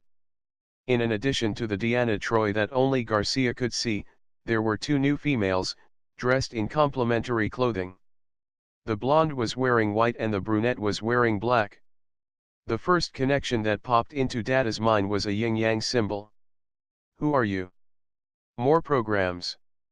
Data asked. Who's who? Geordi asked, looking to where Data was looking. Who are you talking to? Then that confirms it. You do not see them. Data said. See who, Data? Crusher asked. Counselor Troi, Simone said. Garcia spoke the same words simultaneously, but softer. Duana and Ilona. You see them? Data asked Simone. No, Simone said. But Garcia does. There's not room for you here, Duana said, angrily. She got right in Simone's face and screamed. Get out. Ilona actually hit Simone. Simone's head tilted with the blow and when she turned her head back, her lip was swelling and bleeding. She stood, one hand remaining on Garcia's face, her other hand came up to ward off another blow. You will not hit me again. You will leave this body at once. No, he is ours. You can't have him, Ilona said. Sleep. Duana said. Tim, go to sleep. Garcia, you must resist, Simone said. Yes, Garcia, the invisible Troi said. Sleep. We will resist you, Simone said. Sleep. Ilona said, her voice sounding like a song. We will resist, Simone, Garcia, and Data said simultaneously. A new presence entered. Data, don't do this. I'm afraid. Lal. Data asked. How is this possible? You were terminated. I downloaded your programming into mine. Sleep, the four girls, Duana, Ilona, Deanna, and now Lal, sang out. Dr. McCoy came to Garcia's side, medical equipment in his hands. The chorus of Sleep was as pleasant as angels singing a lullaby. He brushed Garcia's hair. I told you to leave my Kutra alone, but no, you had to go ahead and drag this out, didn't you? You just can't let me go, McCoy said, preparing an old-style hypo spray. Here, this will help you sleep, he said. Papa?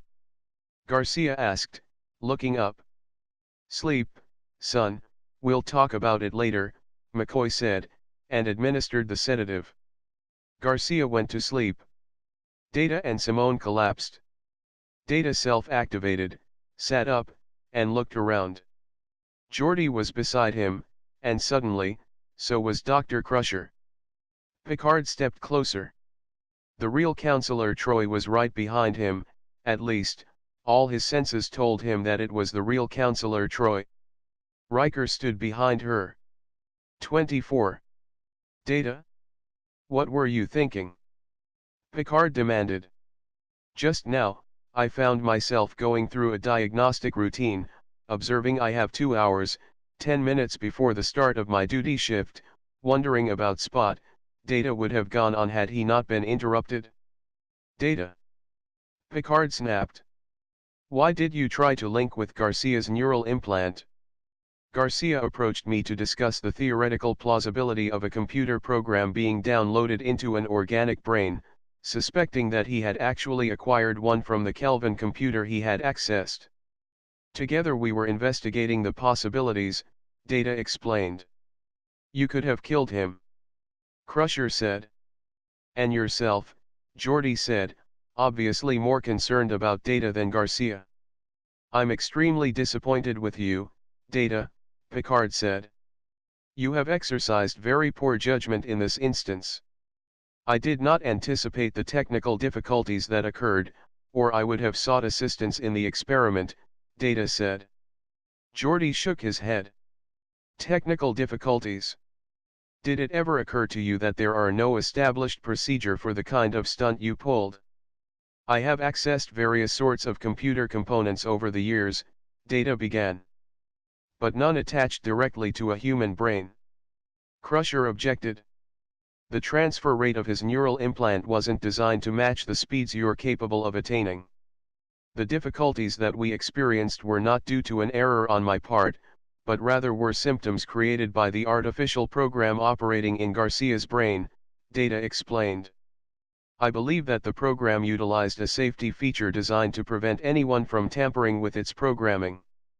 Counselor Troy alerted Dr. Crusher to the fact that Simone was waking. She sat up slowly, taking on the posture of not only a Vulcan, but of a Vulcan princess. She frowned. She touched her jaw and lip. How are you feeling? Crusher asked. Psychosomatic bruising. Simone asked, rubbing her jaw. Apparently, Crusher said. He must have one tough program operating in his brain. There is only one program, Simone said.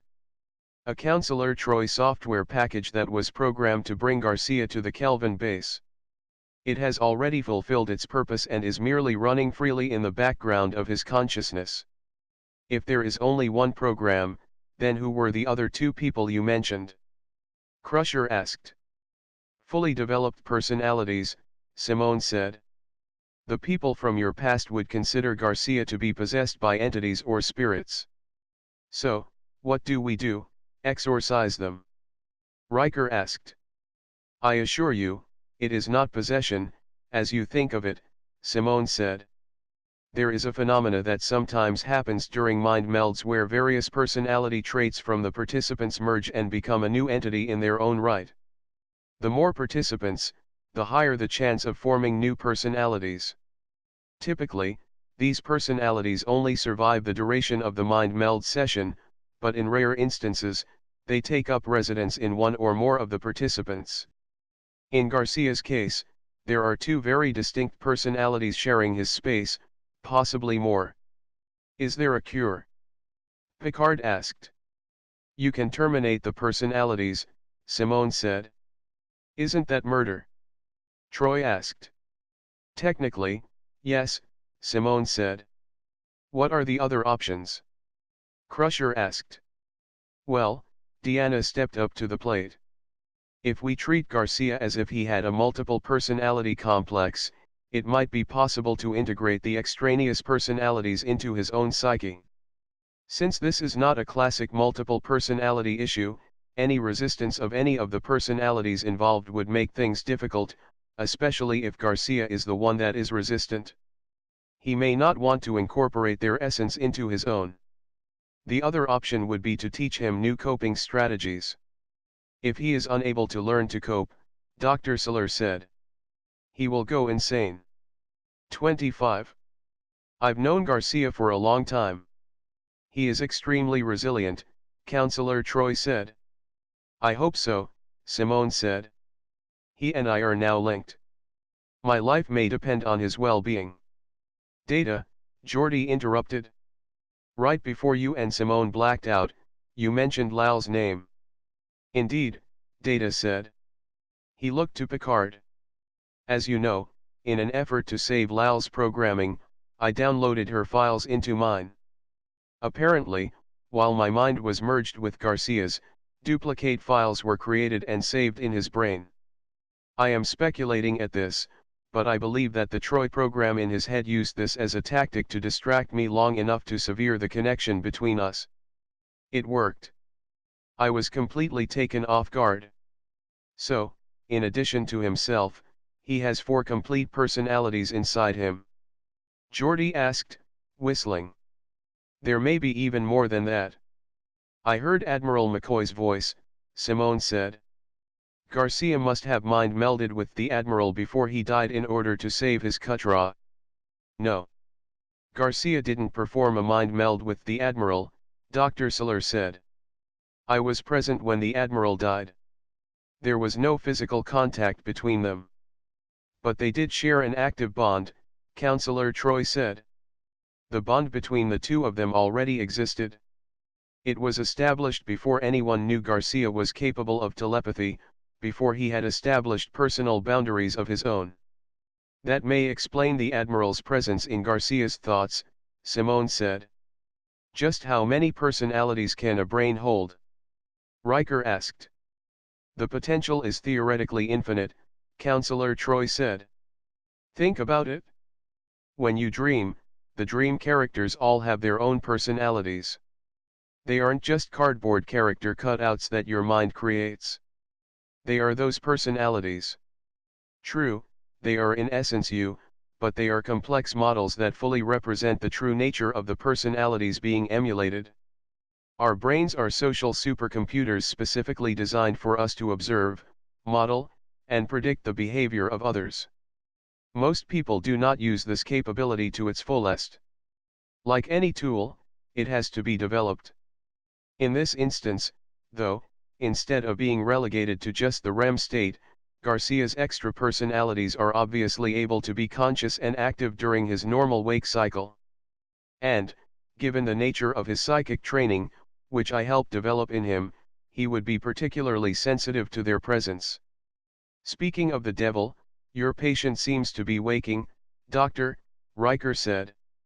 Counselor Troy shot Riker a look to tell him she didn't appreciate what he had said, and he understood what she meant by that look. Dr. Crusher came around to Garcia's side.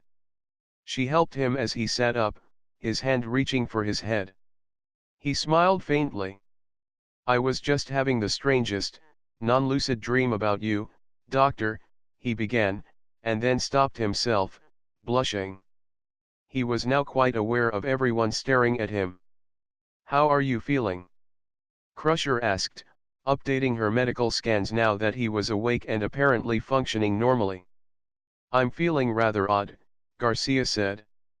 "Define odd," Dr. Saler prompted, crossing her arms.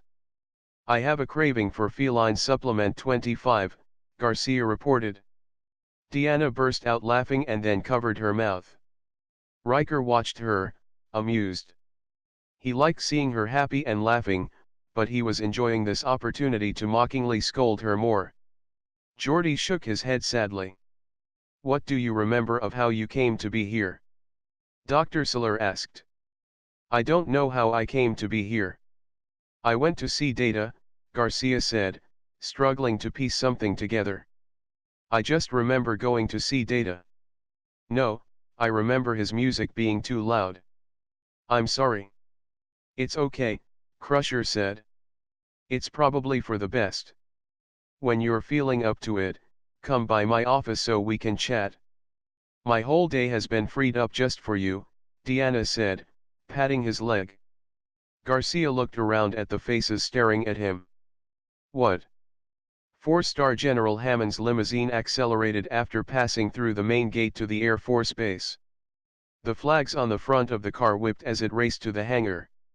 Outside the hangar, 2 captains, 26, 1 aide, and a man in full space gear stood waiting.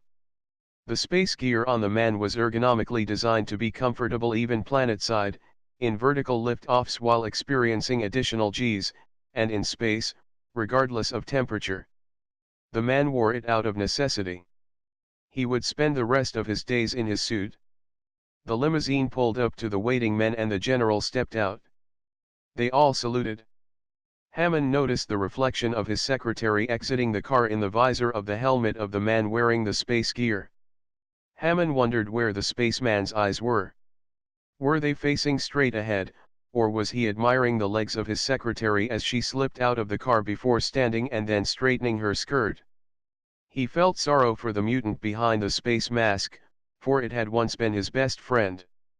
The line of business they were in took a toll on a body, and genetic mutations had been one of the trade-offs for the convenience of having one's atoms disintegrated and reassembled at a distant place.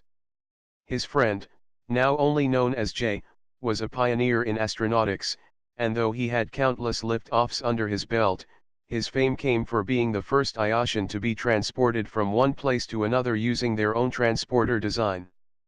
The first one that lived, that is. "General," Captain Romano said.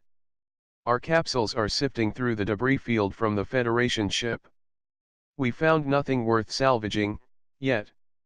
"I don't expect you will," Hammond said. "That was a pretty massive explosion. Do we have any idea of what caused it?" A raspy voice issued from the front speaker of the chest plate on the spacesuit. "We believe it was a matter-antimatter explosion," Jay said. "Please," Romano said. "Your ideas are complete speculation. General, mixing matter and antimatter to produce energy is completely impractical. We can barely produce enough in the lab to fill a test tube, and when we do it has a very short lifespan. Just the power necessary to generate the magnetic fields to isolate the stuff in a vacuum chamber makes it cost prohibitive. For them to have sufficient amounts of antimatter to cause that large of an explosion would require an energy output greater than, well, greater than anything we can do. We're talking about generating more energy than our sun can radiate in a solar year. Using your own formulas, you'd have to be able to generate more energy than the total sum of energy available in the known universe to generate a warp field," Jay argued. "And since we know the Federation is doing it, either your theories are wrong, or there is more to physics than we currently understand." "Nonsense," Romano said. "We know all there is to know about physics. The search for a grand theorem and the quantum math projects are dead-end tangents that are a waste of our time. They just don't make any sense. General, it's more likely that the Federation ship was carrying nuclear weapons. A nuclear weapon detonation inadequately explains the huge amounts of energy released in that explosion," Jay said. "It would have taken thousands of our conventional, tactical nukes to generate that kind of blast. The general looked to the captain who had remained neutral. What's your take on all this? Our best science agrees that they are not trekking from star to star using conventional energy sources, Captain Elmont said. If they are indeed warping space, the amounts of energy generating capabilities required for doing so are still light years beyond anything we have. We have some hope for cold fusion, but no one has managed to get that to work. And no one will as long the oil industry continues to buy off, or kill, scientists that start dabbling in alternative energy sources, Romano said. And you have the gall to criticize my theories? Jay asked. You're a paranoid, unpatriotic, little freak. Freak. I'm not the one stuck in a suit. And paranoia is healthy, thank you very much. A little paranoia might have kept you out of a transporter, and you could still be walking around like a real man. Romano snapped. Besides, Kirk did say he was coming back. He never said he was coming back, Jay argued. Hello? He said the Federation is moving in and that they want their cut, Romano said. That implies they're coming back to get it? If they take their cut, our economy will collapse, Jay said. Enough. Hammond snapped. 27. You think I don't know that? I'm as patriotic as the next person, Romano said. But to deny that the oil corporations are driving us towards extinction. Did you ever think that perhaps it is our greed that is driving us towards extinction? Miss Elliot asked. The men seemed momentarily caught off guard by the secretary's observation. General Hammond sighed. Dismissed, gentlemen. Jay, let's go to the lab and see what you have for me. Miss Elliot, you can take the rest of the day off. Thank you. The general and Jay entered the hangar and headed towards a lift that required 3 forms of identification to operate. They took it down 15 levels and exited the lift. It was a silent affair. The only audible noises came from the whine of the lift motors, a brushing sound that occurred as they passed each floor, and a slight wheezing sound emanating from Jay's suit. The general wondered how much longer the man would live. The general followed Jay into a room where a number of technicians were studying recorded data or live telemetry from the capsules currently in orbit. Occasionally radio chatter from the men in orbit and the control room's response were heard over an intercom. There had been individual terminal and technician assigned to watch over each of the men beamed up to the Federation starship. These technicians were called angels, because they were always watching over your shoulder and advising. Jay led Hammond over to one particular station where the angel had just sneezed into a tissue and disposed of it in a small metal bin beneath his desk. Jay pulled a chair over for the general, but he remained on his feet. Show me what you got, General Hammond said. Yes, sir, the angel said, the nasal qualities of his voice almost comical. As you know, we sent 2 task forces up, blue and red teams. The plan was to materialize them at strategic points near the hull, plant explosives, detonate them, and vent the air into space. The man sneezed, moaned a little, and then continued. We had hoped this would eliminate opposition and give us free rein of the ship. The helmet cam feed we're viewing here is from Blue 5, a Corporal MS. He arrived in this corridor, planted the explosives on the floor, moved the appropriate distance from the intended hole, and secured himself to a wall. You can make out the first people responding to his presence on this part of the screen right before he detonates the explosives. The general waited for the rapid decompression of the deck, but nothing happened. There was an explosion, he saw the Federation men fall, but they had not been sucked out into space as he had expected them to be. Blue 5 detached himself from the wall and went back to examine the hole he had made. He was looking at the hole, extending a hand to touch it. When the area of the hole illuminated with a blue field of light, he quickly jerked his hand back, startled. And then the screen went blank. What happened? Hammond asked. The ship blew up, Jay said. Because of that? I don't understand what you were showing me, Hammond said. Play that last bit again, with the audio, Jay instructed. The feed rewound and started up normal play. Blue 5 was extending a hand towards the hole. There is some sort of force field that is preventing the loss of atmosphere. I can't even push my hand through. Hammond looked up at his face mirrored in Jay's helmet visor. A force field. That's incredible. Mark, show him the feed from Blue 7, Jay instructed. The technician blew his nose, and then punched up the new video.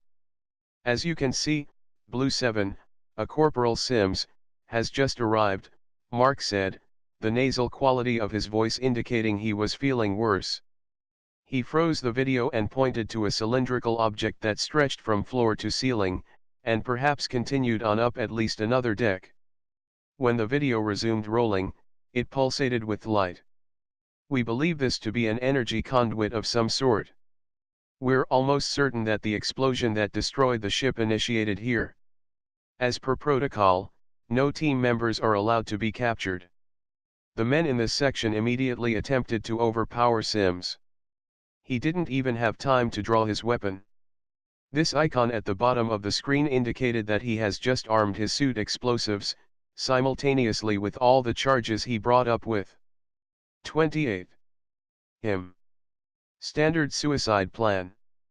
Take out the enemy, vent everything and everyone out into space, leaving us with technology to examine. So, he blew himself up, Hammond said, nodding. Not yet, Mark said. Notice he managed to pull his weapon free here, and fired off several rounds. He staggers back towards the cylinder, still firing randomly. Notice the line of fire moving across the wall and then nothing. Our best guess is that when Singer's bullets pierced that cylinder the whole ship blew up. Matter-antimatter? Hammond asked. It would explain a lot, Mark said. But how can they hold that much antimatter? Hammond said. Can a human live in the presence of a magnetic field required to hold that much antimatter in a stream? Remember the force field? Jay asked. Hammond nodded. We need force fields. Can you backwards engineer that from just seeing the video? It took our scientist nearly 70 years to make a working transporter. Mark said. And we still don't have all the bugs worked out of that. The genetic mutations of just 12 transports is enough to put a man in the grave. And the accident that grafted Jay's spacesuit to his skin still occurs 1 out of 1,000 transports. But we built it, Hammond argued. And it works. And we did it purely on theoretical principles. So, force fields are a possibility. You're asking a caveman to build you a toaster without a concept of electricity. Mark said. And you're forgetting that Kirk left behind technology that we were able to work with. That was a tremendous aid towards building the communication grid we now have, and that communication grid made transporters possible. Surely a force field generator is easier to build than a transporter. Hammond argued. You just don't understand what's all involved here. Mark complained. And neither of you seem to have even seen the most interesting feature of the video I just showed you. Well, educate me, Hammond insisted. They have artificial gravity, Mark said. Hammond blinked. Mark sighed heavily at their lack of vision. To get gravity on our space station, we had to spin it. It's not really gravity. It's centrifugal force. The feds aren't spinning their ship. They're producing gravity, and if they can do that, they can certainly influence inertia. So? Hammond asked. Without the ability to eliminate or decrease inertial effects, your space flight is restricted to extremely slow acceleration and deceleration maneuvers, and limited turning capabilities, Mark said, and saw they were still not getting it. They're working on quantum principles so far above us that we're still throwing stones. Even if I could accelerate a ship to the speed of light, without some way of dampening the inertial forces, the ship would literally implode. And don't say you can build a ship that can withstand the kinds of accelerations we're talking about here. Because even if you did manage that trick, with materials I can't even begin to imagine, If you accelerate too quickly, or stop too quickly, or make a sudden turn, all that's left of your passengers are going to be blood smears on the wall, just like a fly hitting the windshield of a car, Mark said, and sneezed vehemently 3 times in a row before he could catch his breath. He cleaned himself and sighed. Backwards engineer force fields, indeed. You might as well ask me to invent a cure for the common cold, something, I might point out, we never had until the Horizon came along. So, what do I need to do to make this possible? Hammond asked. Get me one of their ships to examine, Mark said. Get me one of their crew members. Maybe we can get one of them to throw us a bone. J. Hammond said. In order to transport them we'll need a way to lock onto their people. Perhaps a projectile weapon modified to shoot identifier tags so that our transporters can lock onto them long enough to beam them out. Jay said. 29. Now that I can build you, Mark said. Great. Let's do that. As for the ship, how many holes do you suppose we have to make before their force field generator fails? Hammond said. It's hard to say, Mark said. The only thing we really have to do is prevent them from leaving. If you can cripple their ship, without blowing it up, we can continue sending up teams all day long until we finally capture them all or they surrender. Either way, if you get me enough of their technicians, I am certain we can learn something from them. We have ways of making them talk, Jay agreed. All right, Hammond said. We continue with our original plans of scuttling the next ship, in hopes of preventing its departure. Meanwhile, Jay, I want you to start training a new assault team to go in and try to capture as many of the feds as you can. Yes, sir, Jay said, and he pivoted and walked off. Hammond asked Mark to show him more video. It always surprised Garcia just how Spartan Deanna Troy's office was. The subdued lighting added to a minimalist feeling. Of course, that same lighting had a relaxing affect, and the knowledge that he and Deanna were alone in the setting cancelled out the counselor's intentions for the calm environment. Her office offered too few things for him to focus on as a distraction from her penetrating eyes. The votive candle helped. He sat uncomfortably on the couch, waiting for her to start lecturing, or asking questions. He could imagine all the things she was about to say, along with all the things he wanted to hear. She didn't say anything for a long while. She was, however, the first one to break the silence. Why didn't you tell me? Deanna asked. Her voice indicated that she was hurt. Garcia sighed and looked at his boots. I don't know. I can't accept that, Deanna said. He nodded. She was right. He did know. Fear. I have enough issues, don't you think? I don't need schizophrenia on top of everything else. That would spell the end of my career in fleet. Not necessarily, Deanna said. First off, you don't have schizophrenia, simply a rare case of mind meld-induced multiple personality. Secondly, even if you did have schizophrenia, there are treatments for it. It's rare a condition these days, but the success rate on the cure is so close to 100% that most everyone goes on to lead a happy, productive life. People already treat me strange, what do you think they're going to say if they think I'm crazy on top of that? Garcia asked. Did you ever read the story of John Nash, a famous mathematician who suffered from schizophrenia? Deanna said. The Beautiful Mind guy? Garcia asked. Yes, I'm familiar with the story, and I don't believe there is a comparison here. We're talking Starfleet. Who's going to put me in the command chair if I'm sitting there talking to myself? Did it ever occur to you that maybe you don't belong in the command chair? Deanna asked. Starfleet needs people they can trust. You're not acting like someone who is very trustworthy at the moment. A micro-expression of anger flashed across Garcia's face. It didn't go unnoticed by Deanna. She waited for him to sort through his thoughts. I am a licensed medical doctor and psychotherapist, Garcia said. I didn't see the need to come to you. A brain with schizophrenia has identifiable artifacts, none of which appeared on any of my brain scans. I was unable to find evidence of any type of mental disorder that would be caused by a physical aberration, or any other known condition to explain my experiences. I went to Dr. Crusher several times, and she could not find any evidence of anything wrong. If neither of us could find anything, then. But you didn't tell us what to look for, Deanna said.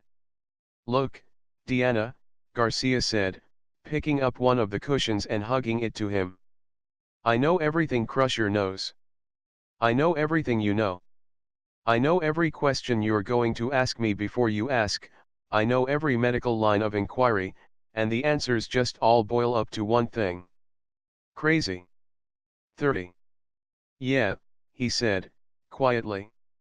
You're not crazy, Tam, but not coming and sharing this with us is crazy behavior, Deanna said.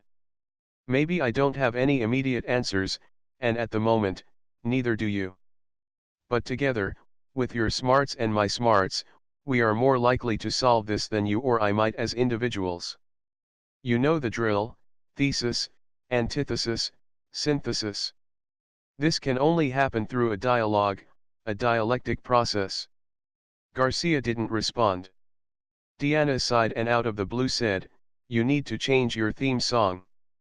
MPH, Garcia grunted. Synchronicity. Ray was just telling me the same thing. You're willing to talk to Ray but not to me? Deanna asked. Ray is a holodeck program, Garcia offered. That didn't seem to help his case any. You know what song is playing in my head? Deanna asked. Desperado, by the Eagles. This is the song I hear as I sit here looking at you. I'm not familiar with this one, Garcia said, using his implant to retrieve the data from the computer. Really? Troy asked. I thought you know everything. Garcia shot her an angry look. I don't know everything, Garcia said, looking over the file that had downloaded into his implant. I should know this song. Wait, I know this, but it wasn't the Eagles version. He could read the musical score and lyrics faster than he could play the song in real time. His response was visceral and immediate. He didn't try to hide the tears forming in his eyes. You don't have to do this alone, Deanna said. Apparently, I'm not alone, Garcia said, pointing to his head. Before, you were just a latent telepathic bond that sometimes whispered to me loud enough to send shivers down my spine, but now, I got this Deanna program running around in my head. It's not me, Deanna said. You or imagination, it's all the same to my brain, Garcia said. Hell, for all I know the computer program may have been designed to tap into that bond we share to flesh itself out and make it a more credible facsimile. Or better, it might actually be an exact copy of your brain and psyche when you were abducted by the Kelvin, which was then downloaded directly into my head the moment I tapped into their computer system to save Riker. All of that may be true, but since it is in your head, it derives some, if not all, of its energy to operate from you, Deanna said. You're going to have to learn to function with this. Now, one option, obviously, is to ignore it. The other is to interact with it. I hadn't seen the Deanna program since I rescued you, Garcia said, musing. He wondered if Data had reactivated it, or it had just been running in the background. The more obtrusive hallucinations are the Deanna and Ilona personalities. They're not hallucinations, Deanna corrected. You need to recognize that and decide how you are going to interact with them. They're as real as I am, the only difference being is that they are sharing your brain. They haven't attempted to take control of your body, have they? No, Garcia said. But I can feel them when they touch me. That's because they fire off the neurons in your sensory perceptions, Deanna said. So, how do you explain the bruising if my confrontations with them become physical? Garcia asked. Psychosomatic reactions, Deanna answered. Garcia forced a sigh. Deanna is strongly attracted to Commander Riker, Garcia said. I almost started to think that I had some latent homosexuality in me. Deanna laughed, covered her mouth, and continued to laugh through her hand. Garcia shot her a look that suggested he didn't approve. He threw the pillow he was holding at her. She caught it, set it down, moved to the couch and touched his shoulder. I'm sorry. It's very obvious to me that you're heterosexual, but since you brought it up, it wouldn't harm us to explore this a little because the number of partners you have gone through sometimes suggest that you are trying to overcompensate for some hidden facet of your subconscious that you are keeping suppressed. Obsessive-compulsive disorders are more often than not the symptom of some form of thought suppression, and we have been working on your OCD for a long time. You've improved a great deal in controlling your OCD impulses, but I can see just how much energy you 31. Employ to keep that control. What would life be like if you didn't have to work so hard at all of this thought suppression? What do you think you might learn if we were to explore this? Both of these questions went right to the back of his brain to sort later. His focus stayed with the Riker tangent. So, you're saying that I might be gay? No, I didn't say that, Deanna corrected. What I am saying is that you are not as open about discussing sexuality as you make yourself out to be. I would be more than happy to demonstrate my heterosexual nature to you, Garcia offered. You might as well get over these childhood fantasies you hold for me, because you and I are never going to be an item. We are friends, and I can help you with any number of issues you may be dealing with, but it will never go beyond a professional friendship level, Deanna said. Is that clear? I don't see the point of discussing anything with you at all when you're so quick to dismiss my feelings, Garcia said. Deanna shook her head and gently said, No. I'm not dismissing your feelings. I'm telling you they're not mutual. Garcia massaged his forehead. In the background he could hear Deanna singing, I've been alone with you inside my mind. Hello, is it me you're looking for? I can see it in your eyes. I can see it in your smile. You're all I ever wanted and, shut up. Garcia yelled at Deanna, startling Deanna. Tamas shivered, trying not to lose his train of thought. You can't lie to me, remember. You're in my head. You have been for a long time. Much longer than the Deanna program, and I don't believe that the program has been basing its behavior patterns totally on my expectations or fantasies. I believe it tapped into that bond we share. It may have, Deanna said. And yes, I don't deny having entertained the idea of a relationship with you. But this is not the time or place. I can clearly see that you require my friendship more than anything else. I think I should be able to decide what I need, Garcia said. Yeah. Because lately you have certainly done so well at demonstrating you have that ability. You're not being true to yourself. What is it you're hiding? What is about Tamas Parkin R. Blaster Garcia that you don't want anyone else to discover? Deanna asked, and when he turned his head from her, she gently redirected his face back. I have wondered if it dealt with the loss of your parents, or seeing the war on your home world up close and personal. I have wondered if it dealt with the fact that you were sexualized too early. I have wondered if the psychic bonds before you developed boundaries contributed to your OCD.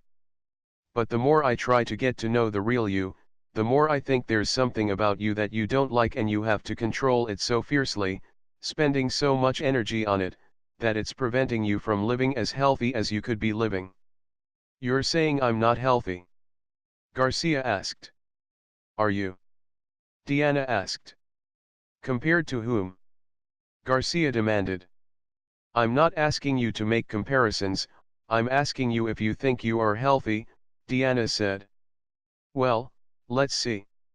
Other than being an alien in a human body, in a world where I rarely fit in, mixed with OCD issues, attention deficit issues, bouts of depression, pressures of having recently, and single-handedly I might add, saved the universe as we know it, pestered by what I thought were hallucinations, constantly turned down by my first true love, not able to see my second love for fear of death, and consequently unable to see the daughter from that relationship for similar issues, forced to marry a Vulcan who wanted nothing to do with me other than professional courtesy, which ended recently in a divorce by default because my marriage bond was passed off to someone else as easily as trading baseball cards, survived the destruction of the USS Chance, lost a sister and some friends in that, was just barred from the holodeck by Captain Picard, my one source of stress relief, mind you. I'm soon to bury a biological parent who never really wanted to be a father to me but had had his sperm stolen by the same alien invaders I recently condemned to extinction by spoiling their plans to take over the galaxy, and I accidentally mind-melded with Data's cat, Spot, Garcia said, taking a deep breath. I think I'm doing fairly well for today. Don't you? Commander Riker's voice broke over Garcia's COMM batch. Garcia, report to Captain Picard's ready room, at your earliest convenience. 32. Garcia stood, gave a quick smile to Deanna, and headed for the door. This has been so productive. I don't know why we don't do it more often. Thanks for your time, Deanna. The door closed behind him. Garcia sighed and his shoulders slumped. He turned to go back and apologize, fought against it, and then headed straight for the bridge. Shouldn't keep the captain waiting, after all, or so Guinan had warned. He had no idea what the captain wanted with him now.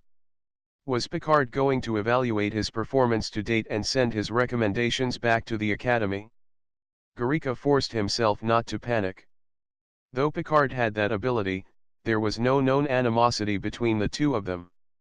Then again, there were only so many ways for Picard to write a report explaining how Garcia incapacitated the crew and stole a shuttle.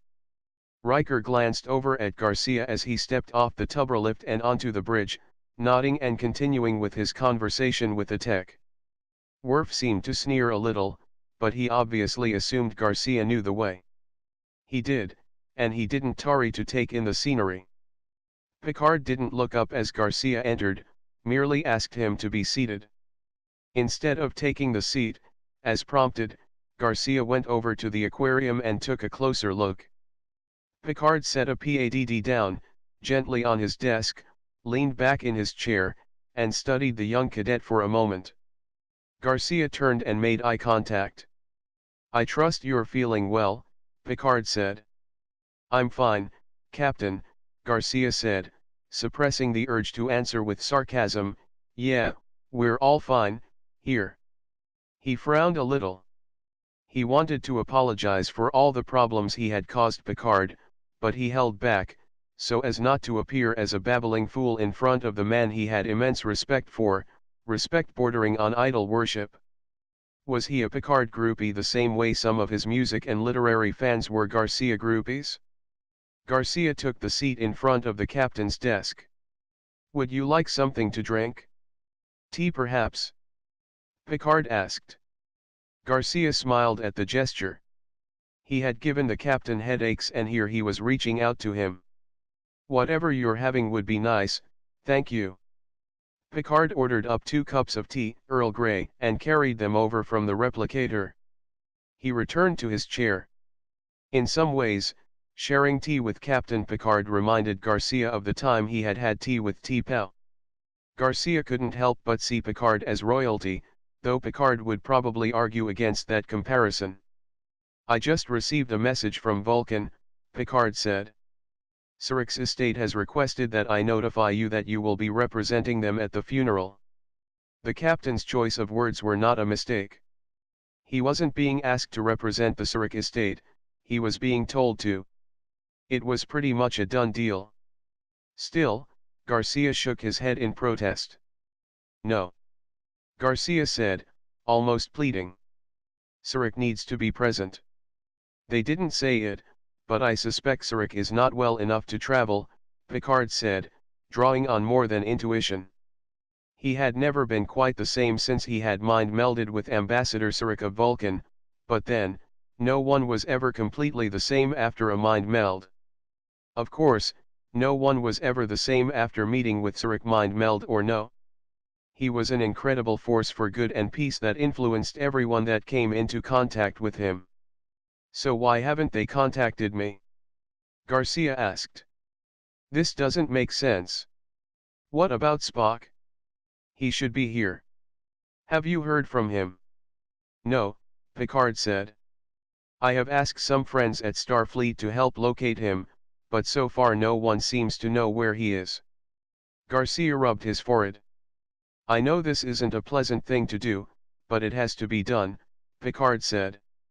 I know, Garcia said, his eyes going to the window, momentarily losing himself in the stars streaking by. I just really wanted to see Saruk. A security blanket, I guess. I always feel so calm when he's around. It was a statement that wasn't actually true, but that was more than the captain really needed to know. Besides, Garcia wouldn't know how to explain that his last days around Saruk had been filled with emotional turmoil and frequent episodes of bickering. The bickering wasn't as bad as between Saruk and Spock, but it was conflict nonetheless. 33. Do you remember the first time we met? Picard asked. You were in some sort of legal trouble and McCoy made it his duty to attend to you personally. Garcia was flooded with the memory. He pushed through the conflicting emotions of that chaotic moment in his life, sorting through the people he had barely paid attention to, and sure enough, there was Picard in the background. A Picard almost unrecognizable now, speechless before one of his own heroes, Ambassador Saruk. Garcia chuckled in contrast to the emotions he was reliving by calling up the memories of that day. Yes, Tamas said, surprised. It was a time before Picard was even on his radar screen, before the Picard maneuver. We've come full circle. Small universe. Who would have thought? Touched by greatness, Picard agreed, toasting his teacup. Synchronicity is a very interesting phenomenon, which has almost a surreal quality to it that hints at a greater reality beyond that which we understand. How does that line go? Garcia thought. Ancient weapons and hokey religions are no match for a good blaster at your side, kid. Would Picard even be familiar with it? I think I understand what you are saying, but I hesitate to put a supernatural or paranormal spin on events that are probably nothing more than coincidence. In my experience, coincidence happens too frequently for there not to be some influence beyond what our senses perceive, Picard said. After all, one scientist suggested that not only is the universe quieter than we think. It's stranger than we can think, Garcia chimed in, avoiding the English word for strange. That doesn't necessarily mean we should subscribe to superstitious rituals or belief system. Nor rule them out, Picard offered, enjoying the philosophical banter. There's always been a certain segment of the population that buys into superstition. I've always considered superstitious beliefs to be a biological quirk similar to obsessive-compulsive disorder, Garcia said. I'm hoping one day there will be a cure for that, too, since education and science alone doesn't seem to be sufficient to eliminate the phenomena completely. At the same time, I recognize that people can find comfort in rituals and traditions. Such as funerals, Picard said. Garcia frowned, but nodded. If there is anything I can do to be of assistance in this matter, Picard offered. You could let me use the Kelvin technology to revive McCoy, he wanted to scream. He forced himself to let go of that tangent. McCoy had forbidden it. Death was a part of life, McCoy had said. He felt McCoy's hand on his shoulder, and heard McCoy's voice saying, "It's okay. I've had a good run." "So have I," Garcia answered the voice in his head. "Does that mean I should quit now?" No answer. Even Duana and Ilona failed to comment. He observed Picard watching him. "Thank you, Captain," Garcia said, resigned to his fate. He placed the empty teacup in the saucer. A tiny clink broke the stillness of the room, a subtle quiet. Subtle because it wasn't complete silent. It was the gentleness of that clink of cup against saucer that made him take inventory of his auditory environment. He identified a slight cycle in the hum of the life support system, almost a melancholy rhythm, like plangent waves of an ocean on a gray day. A beat that said life goes on. There were also the harmonic frequencies of various electronics that were almost imperceptible due to familiarity. I suppose this is just one of those duties I have to attend to. Picard nodded.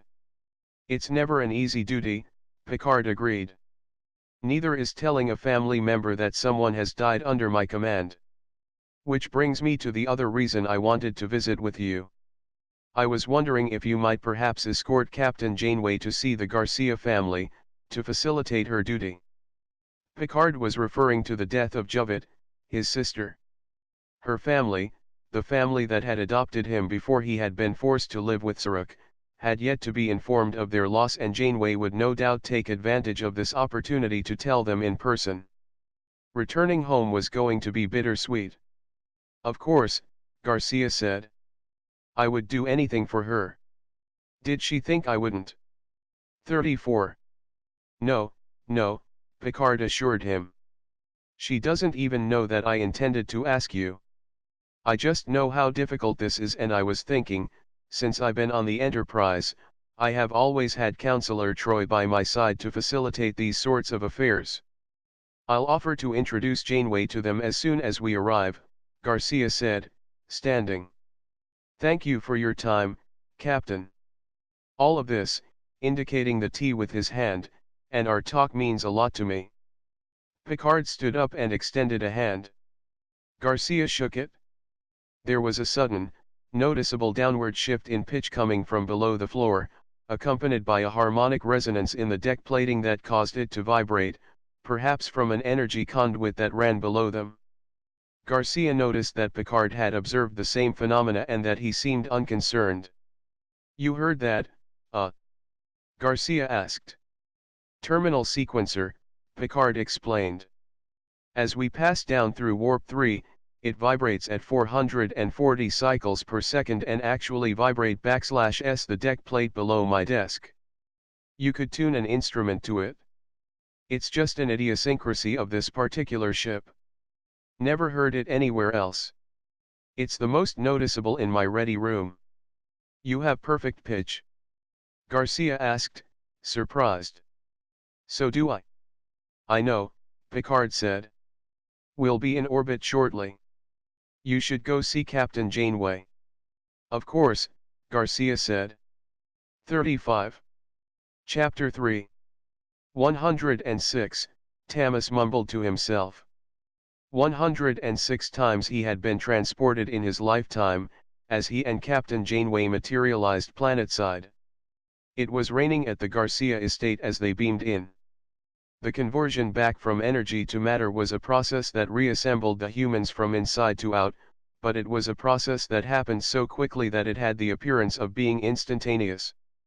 The energy necessary to reconstitute the human beings was sufficient to force out a significant volume of air and even redirect the raindrops so that there was no fusion of arriving matter with the matter that would have been occupying that space. Cadet Tamas Garcia wasn't happy that it was raining. It was raining harder than what the sensors had told them it would be. He was one of those who hated transporters, and so coming out into a storm only fueled his paranoia of the technology. No one scientist would ever say, with 100% guarantee, that materializing in a storm would not cause water on the brain, or that his human DNA might be fused with, say, that of a randomly passing insect.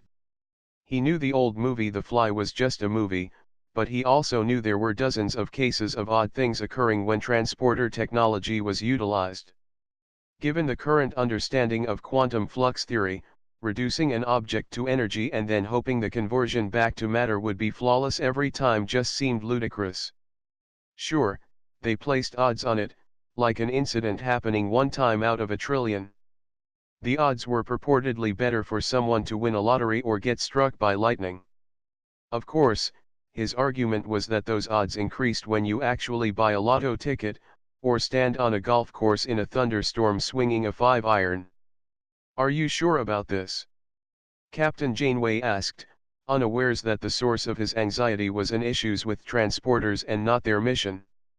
The rain didn't seem to bother her one bit. Her hair was being blown about by the offshore breeze and she was holding it out of her eyes. "This is completely my duty. You don't have to be here." "Yes, I do," he said. It really was a mission to him, as he had not been home since he was forced to relocate by McCoy and Spock due to his mental health issues. "So, you grew up here?" Janeway inquired, hoping to reduce the tension in the air. "Not really. I just spent a couple of seasons here," Garcia answered. "But I still think of it as home. If you were to follow that ravine over there, you would find my secret cave hideout, from which I launched myself into space." "What do you mean?" Janeway asked. Tamas told her the story as he led the way down the pier. She met the story with some incredulity, but also a bit of humor. He remembered with exacting clarity the first time his feet had met the wood of this pier. He had run the length of the dock, watching the water rising and falling, entranced by the shadows cast by the sun shining through the space between the slats. He had ended up running off the edge and drowned. It had been the first time he had drowned, and he thought it strange that once he got past the actual breathing water bit, the experience hadn't been too unpleasant. Perhaps it was due to shock. He remembered being surrounded by angels, the water itself had become light. Of course, there hadn't been angels.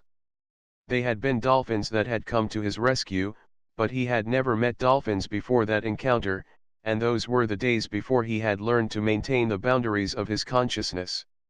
In rescuing him, the dolphin consciousness had merged with him, and perhaps they would have all been lost had they not had clear boundaries of their own. The dolphins had seemed to him less like separate entities and more like the characters manifested in a dream, fluid and seamless. There were no dolphins playing here today, which was some relief to him. It was hard to be sad around dolphins, and he felt as if sadness was the appropriate emotion he should be showing. It seemed inadequate simply to be wearing dress uniform. He should be in black. He should be crying. He reached out his hand to ring the doorbell just as the door opened. "I told you someone was here," Natalia yelled back into the house, drawn to the door by something she couldn't quite put a finger on. Then her eyes locked on Garcia's eyes, and she brightened like the day would have had the clouds parted and allowed the sun to shine through. The sun was still there, shining down on 36. Them, but you'd have to get above the clouds to fully realize that. For just a moment, she was the son, the mother that had adopted him, and he felt as if he had come home. Natalia instantly embraced Tamas, laughing and crying out of joy. Her embrace flooded him with a warmth that he hadn't felt since he was last here. The warmth and the smell of her took him back to his childhood, and the memory was so real that he felt small, his arms embracing around her knees, whereas now, as an adult, his hands lighted behind her shoulders. Juan was suddenly behind her trying to figure out what all the commotion was about, and then he saw Tamas. Tamas had a look on his face as if he were trying to comprehend the hug, which made Juan laugh. "Welcome home, son," Juan said, equally happy. "Why didn't you call?" Natalia asked, backing up to take in his face. She examined him with her eyes and hands, touching his cheek and then wiping the rain off his forehead. "You are so handsome. If it weren't for those holograms you sent us, I wouldn't have recognized you. Come in. Both of you, come in. Who is your friend?" "Dr. Garcia, this is Captain Catherine Janeway," Tamas said. Natalia almost seemed cross. "So formal?" "Tamas, you can still call me Mom," Natalia said. "Are you coming in?" Juan asked. "Of course, they are," Natalia said, dragging Tamas by the arm. "I'm just so happy to see you. Why didn't you call? Are you hungry?" "Captain. Are you hungry?" "Mom," Tamas interrupted her. "We need to talk. It's serious." Natalia measured Tam's statement and came up with the only conclusion that her mind could process. "Oh my God," she said, hugging Tamas again, beginning to cry. She surprised Janeway with a hug of equal intensity. I'm so happy for the two of you. So, when is the wedding? Mom. Tamas said, shocked and a little embarrassed. Janeway barely managed to conceal a smile at his discomfort. We're not getting married. She's my captain. So, they don't let captains marry cadets? Natalia asked. Mom, Dad, please, sit down, Tamas said. Captain Janeway and I are here on serious business. Okay, Natalia said.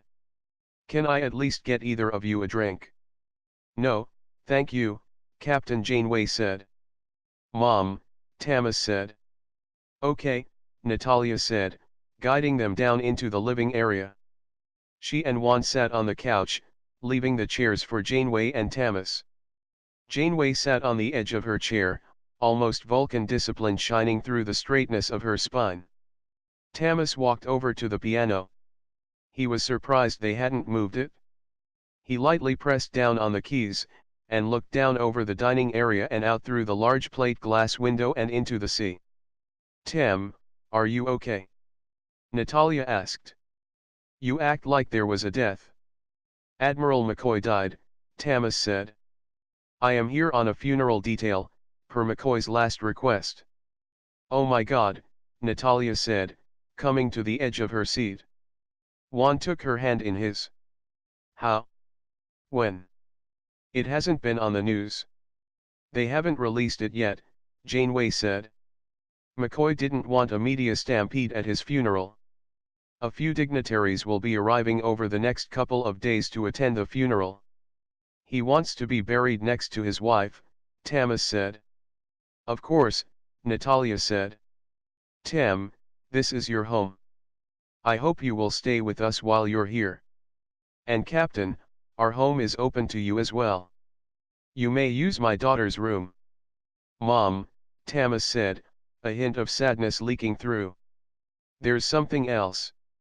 Natalia looked to Tamas for an explanation, and when none came, she turned to Janeway. Dr. and Mr. Garcia, Janeway said, not thinking about how difficult a duty this was, but wondering if there were any better way to say what she had come here to say. I am here to inform you that your daughter, Javet, was killed while under my command. Natalia's grip tightened on one's hand, but she didn't cry. Not then. The only sound in the house was that of the rain against the dome roof. It sounded like rain on galvanized steel. Tamas stared out at the sea, not wanting to look at his foster parents.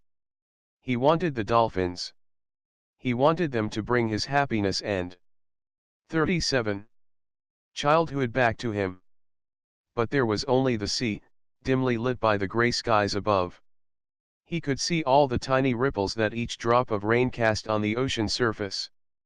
Ripples meeting ripples, touching, melding, and passing through the others, so it was difficult to discern where one might have started and the other ended. How? Natalia asked. Is it not sufficient to know that she's dead? Tamas asked, turning back to face his foster parents. Tam, Janeway said, trying to soften him a bit. Do you want to torture yourself on the facts? Tamas asked. Tell me what you know, Tam, Natalia insisted. Tamas closed his eyes. Starfleet hasn't sent the letters yet, informing the families of their deceased. There will be quite a few letters when they go out. They will be precise and to the point. Just simple, hard, cold facts. Your letter will no doubt be accompanied by a medal or two, Tamas said.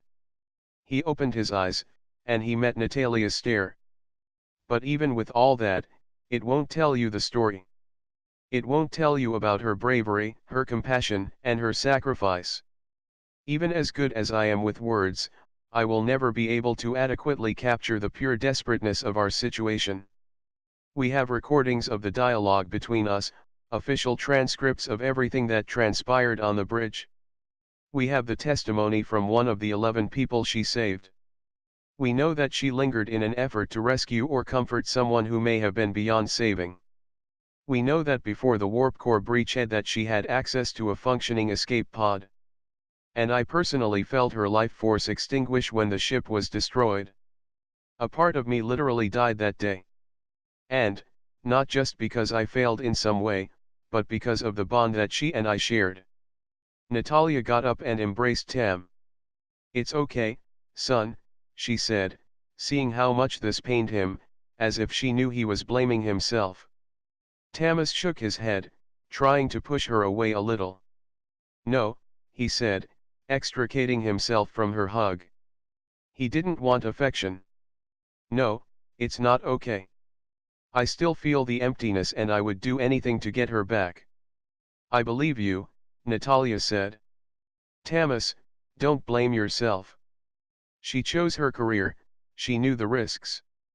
"Did you hear what I told you?" "Jovet's dead," Tamas said. Natalia sighed. "I heard. I'm still processing it. I don't know what to think yet. What to feel. But I see that you seem to be feeling it enough for all of us, so right now, this moment, tell me what I can do to help you." Tamas pulled himself up straight. Maybe Jovet had been right. Maybe she hadn't been jealous just because he came into her life, but rather she hated him because he had been so needy that he had indeed stolen her family. He knew Natalia was sincerely concerned for him, but he had perhaps expected her to be at least a little angry at him as well. He had actually hoped she would blame him or hate him, but instead she reached out to him with kindness. He decided he should stand on his own 2 feet instead of accepting her love. "I didn't come here for you to comfort me," Tamas said. "I came here," he had to process what he had come here for and found he couldn't quantify it. He met her eyes, and found the compassion almost unbearable, and he knew it was because he had survived and Jovet hadn't. This was a clinical manifestation of a psychological process that required time, and perhaps therapy, and something he was going to choose to ignore for now. He had too much on his plate to do. "I'll be all right," Tamas said. "If you'll excuse me, I have a few things I have to take care of. I just wanted to introduce you to Captain Janeway." "Tam? Will you be coming back?" "Dinner tonight?" Juan asked, standing. "We'll see." "Captain," Tamas said. Janeway stood, and he could see that she was angry that he was leaving. He was failing her. He was failing in this mission. It just made it that much more imperative that he flee. "Tam," Natalia called to him as he climbed the stairs towards the door. "I'm feeling a bit overwhelmed at the moment," Tamas said. "But I'll come back. I'm just going to take a walk along the beach." "Tamas, it's raining," Natalia pointed out. 38. "It's okay," Juan said, patting her on the shoulder. He accompanied Tamas to the door. "May I walk with you?" Tamas shrugged and went outside. The door closed, blocking out Janeway and Dr. Garcia. The door opened just long enough to reveal the quiet inside as Mr. Garcia exited the house to join Tamas on the pier. He had paused only long to get a slicker. They walked together for a ways in quiet, taking in the sound of light rain on the sand and gentle ocean surf. Wet sand clung to their boots. The rain had subsided enough that it wasn't unbearable to walk through, but it made the day seem cooler than it was. Tamas picked up a shell and schemed it across the water. It skipped 7 times before giving into the water, sinking. "Haven't lost your touch, I see," Juan said. "It's a game." "I'm good at games," Tamas said. "Yes, you are," Juan said, hoping Tam would bite at the double meaning. Tamas didn't bite. "Where are the dolphins?" "Oh. They're exploring the south part of Edson Reef," Juan said. "Star?" Tamas asked. "Yes, she's out there," Juan said. "I know she'll be happy to see you. She asks about you frequently. The holograms are simply no replacement to seeing you in person with echolocation. If I'm not mistaken, Star is giving a reading tomorrow at the university. Her essays have become quite popular, you know." "What time?" Tamas asked. 1400, Juan said. They walked around a pile of seaweed that had been brought in by the tide, and had been drying over a couple days, judging by the amount of green lost. Several crab-like creatures scurried to and fro, as if protecting their dinner. "So, what's your next move?" Tamas paused. "I don't understand. Are you through with fleet? Would you like to come home and rest? Maybe go to Vulcan and try to purge your emotions?" Juan asked. "My emotions are just fine, thank you," Tamas snapped. Juan laughed. It was a good-natured laugh. "Do you realize, this is the first time we have had a conversation, and the first time you have ever raised your voice to me?" "Sorry," Tamas said, looking down. Juan shrugged. "I like hearing your voice, and hearing you stand up for yourself. Now, answer the question." "I'm not going to quit fleet," Tamas said. "I can't quit. As bad as it got, I performed my duties, and people depended on me. I depended on them. It was a mixture, true interdependence. I owe it to the people who didn't make it out alive. I owe it to the people that did make it. We got out of there because we were a team. I like that feeling of belonging. I just wish that you could have saved everyone," Juan said, nodding. He understood that feeling very well, having served in Starfleet. Even James T. Kirk lost people. Tamas nearly said, never anyone important to him. Instead, he simply nodded. "You got to ask yourself, would you do it all again?" "Exactly the same?" Juan asked. Tamas sighed. "Yeah," he said. "I probably would. Unless, knowing what I know now, I could go back and change it." "You're not thinking of going back in time and changing it all?" Tamas asked. "I've entertained the idea, yeah. But this is when I decide I have to let go and trust in a higher power. I don't know enough. The repercussions for changing the past is too dangerous." "Great answer. Textbook perfect. That will get you past the Starfleet exams," Juan said, with just a touch of sarcasm. "I expect you'll do well. If I had the power, right now, I'd go back in a heartbeat and rescue her," Tamas snapped. "And I would do the same for Admiral McCoy. Damn the consequences, full speed ahead. God, I hate being human." 39. Juan hugged him. "But that's what makes you so interesting." 888. There is no more difference in the reasoning capabilities between humans and dolphins than there are between human males and human females. There are categorical variations in any intelligence, slightly different ways of storing and retrieving information, and dolphins have access to some specialized capabilities like echolocation, but we can still reason. In the Dark Ages, before humans gave us computers, we were just as primitive as any human tribe of hunter-gatherer status. We had wars between pods. We stole females from other pods. We even excommunicated members of our pods for going against groupthink. So if you have an idyllic flipper model in your head, then you're still projecting on my kind as you have in the past. One of your philosophers, Karl Marx, said that life determines consciousness. He was very clear that it was not the other way around. Being raised an American gave you a certain perspective on life, just as being raised in China or Russia gave you an opposing view on life. Just as being born male and female gives you a different perspective on life. Life determines consciousness. In the same breath, Marx also noted that the essence of what separates human from all other animals was his industry. Well, if his first maxim is true, then the second can't be. Biological constraints prevented dolphins from having industry. You can't smelt or develop writing in an aquatic environment.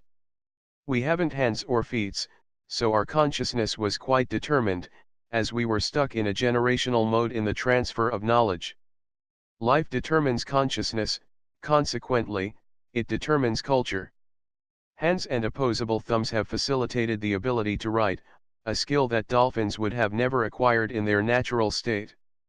Because of this ability to write, to suspend abstract ideas of culture throughout time past the limitations of oral histories, humans have fared better than the creatures that could not pen their knowledge to paper.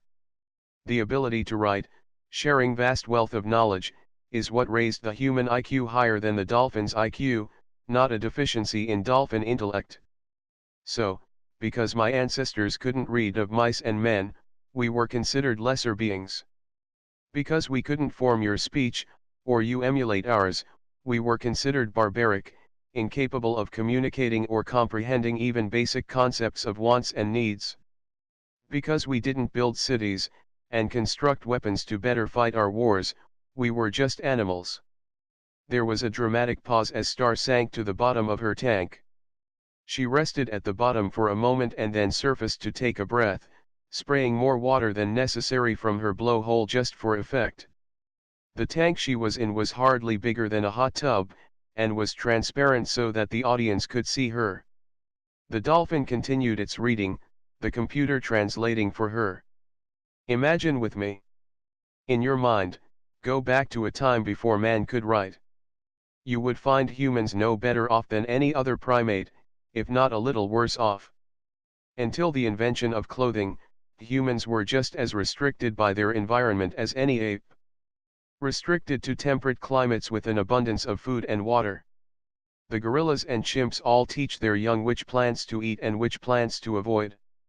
A baby chimp reaches for the wrong plant, the mother chimp slaps its hands. The human child reaches for the wrong plant, the human mother watched. If the kid didn't die, the mother would probably eat the plant, too. If the kid did die, the mother and the clan would cry to the gods, lament, and blame a mystical adversary, which when you think about it, makes the chimp a much more practical beast than man, and a damn shame they never learned to write. Had the chimps developed writing, we might have a better appreciation of the raw pharmaceutical veil of nature today. Humans observed and recorded chimpanzees using various plants to medicate various conditions, but until 1998 AD no one had considered bringing the plants into a lab to see what sort of medical value it might have.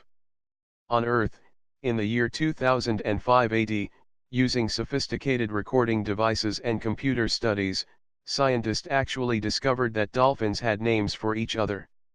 Now, they didn't use the word names, for that would have been anthropomorphic. They called it audio identification labels. Star paused because of the chuckles from the audience. The laughter created an interesting three-dimensional image in her mind. I'm not making this up. Go and read the journals of that time. It would tell you that each dolphin could discern the blips and clicks and respond accordingly. If they were hunting in groups, and the formations needed to tighten up, a general call could be made and the group would respond accordingly. If an individual dolphin was called on for a specific task, the leader could call it by name, designate the task, and it was done. And that dolphin would always respond to its audio identification label, regardless of which dolphin uttered it. 40. Humans witnessed this. They recorded it. But it was insufficient evidence, at that time, to suggest that dolphins might be sentient. The interesting thing is, though dolphins and whales have been deemed sentient by the new definitions and criteria that humans today observe, nothing much has changed in our relationship to each other. Computers have opened up new worlds to dolphins, giving us the ability to record our histories, our thoughts, our hopes and dreams, but still we live on the fringe of society. There are a few humans who work closely with us, who understand us, but most people who come to the waters are just tourists, passing by. We're cute, we're a novelty, a passing fad. I think the best example that demonstrates that we're not social equals is when we hear your children say, "Can we get one as a pet? We can keep at the pool." Sure, kids love us, they want to be around us, but rarely have we heard a parent explain to the child that we're sentient beings and are entitled to the same liberties that all sentient beings are afforded, as outlined in the United Federation of Planets Charter, and our local constitutions. Because we cannot speak without the aid of computers, because we cannot travel on the land, and intermingle with you, and write, and quarrel and play, we are denigrated to second-class citizens. We must wait on you to repair our computers when they fail. If we have medical needs, we must rely on you to administer aid. And mind you, I understand well the practicalities of not having hands and opposable thumbs. But this goes beyond not being equipped to perform surgeries, or to help do maintenance on a starship. When the call for interstellar war goes out, do you consult the dolphins? Do you consult the whales? When was the last time the Federation ambassadors held a powwow on the beach, or in the waters where we might participate, allowing us to contribute in real time, as opposed to seeking our input after the fact, after the decisions have been made? Don't think that I'm complaining. Our lives have greatly improved since the invention of the universal translator, and the computers that help mediate our two people's social exchange.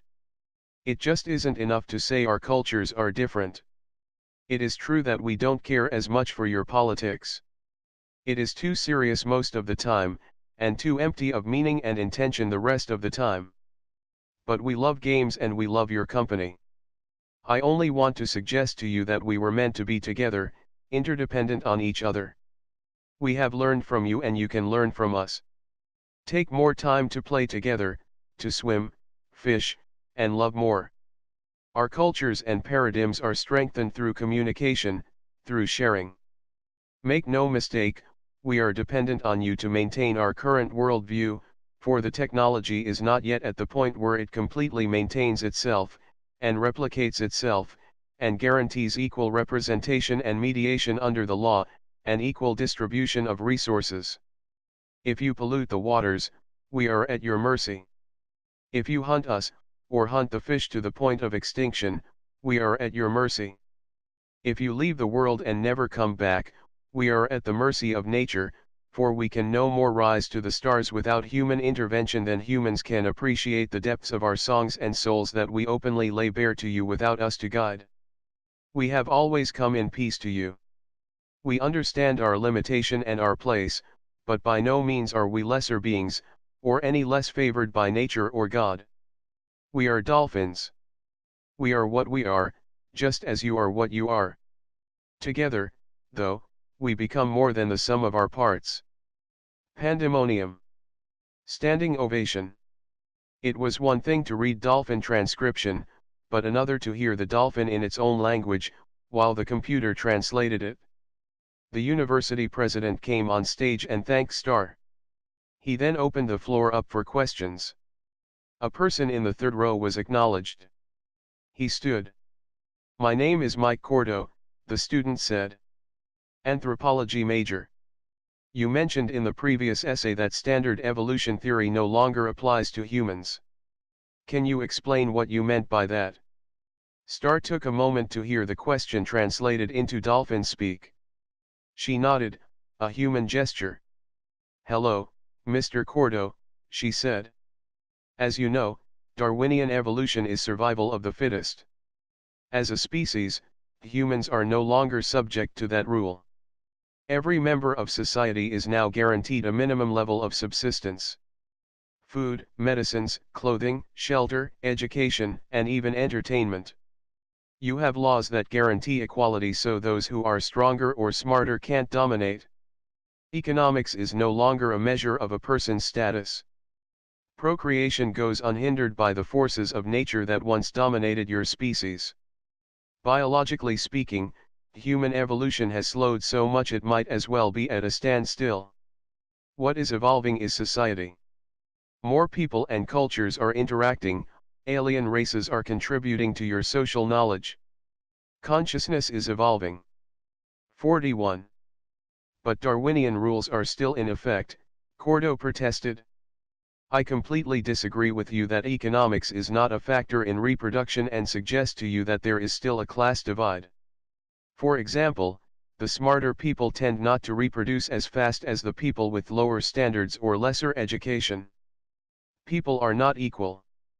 As for procreation being unhindered, I would suggest you haven't been to a bar and seen natural selection in process. Even sociologists, such as Thomas Garcia, have confirmed the old cliché that all we're doing is breeding mediocrity, continually lowering the standards of human potential. De-evolution can be measured in human populations. Tamas Garcia winced. His first impulse was to feel empathy for the man, who was obviously very smart, but probably lacking in female companionship, suggested by the bitter tone. Tamas wanted to believe he was reading more into the man's speech than was warranted, but then again, his first impressions were usually correct. But his second impulse was anger for being misquoted so badly, and he decided to let the man sink or swim on his own arguments. I don't believe Garcia was arguing for mediocrity as much as suggesting that people are capable of accomplishing much more than what we see in society, Starr said. The average citizen on Earth in 2005 AD had a third-grade reading level. The average American and European had an average of a sixth-grade reading level. The average reading level of citizens today is 11th grade. That's an improvement, and we continue to improve in stride. But the best evidence that we're not simply producing mediocrity is Starfleet. Never has a finer group of people been assembled in the history of humanity, and, I want to remind you, it isn't limited to humanity. We really need some new terminology to discuss the gestalt of intelligences that comprise our society. The next person asked what sort of improvements would dolphins like to see in computers. That was easy. More automation and more artificial intelligence. He expressed wonder at why humans are so reluctant to allow computers to take over more functions than they currently do, and asked why hasn't artificial intelligence blossomed. Technically, artificial intelligent machines should be as plentiful as humans, and their absence suggested something curious. Further, Starr speculated that the day that computers become so advanced that a dolphin could go up to it, order up a starship that is dolphin-friendly, and go to another planet, all without human participation, is the day that dolphins will be on equal footing with the humanoids. And the mediator of that eventuality, the true liberation of cetaceans, would be computer intelligence. Or your enslavement, someone protested. Some would say you are enslaved to your technology right now, Starr pointed out. Without today's technology, you couldn't maintain the populations that you do. You cannot return to the original state of hunters and gatherers and expect to escape extinction. Humans still suffer from egocentrism to some degree. It is no longer man against nature. I would say, it was never man against nature. To prosper, one has to recognize interdependence upon one's ecosystem and one's technology. It is man with nature, man with machine, and man with alien that has made it not only possible to survive, but to prosper beyond anything once imagined.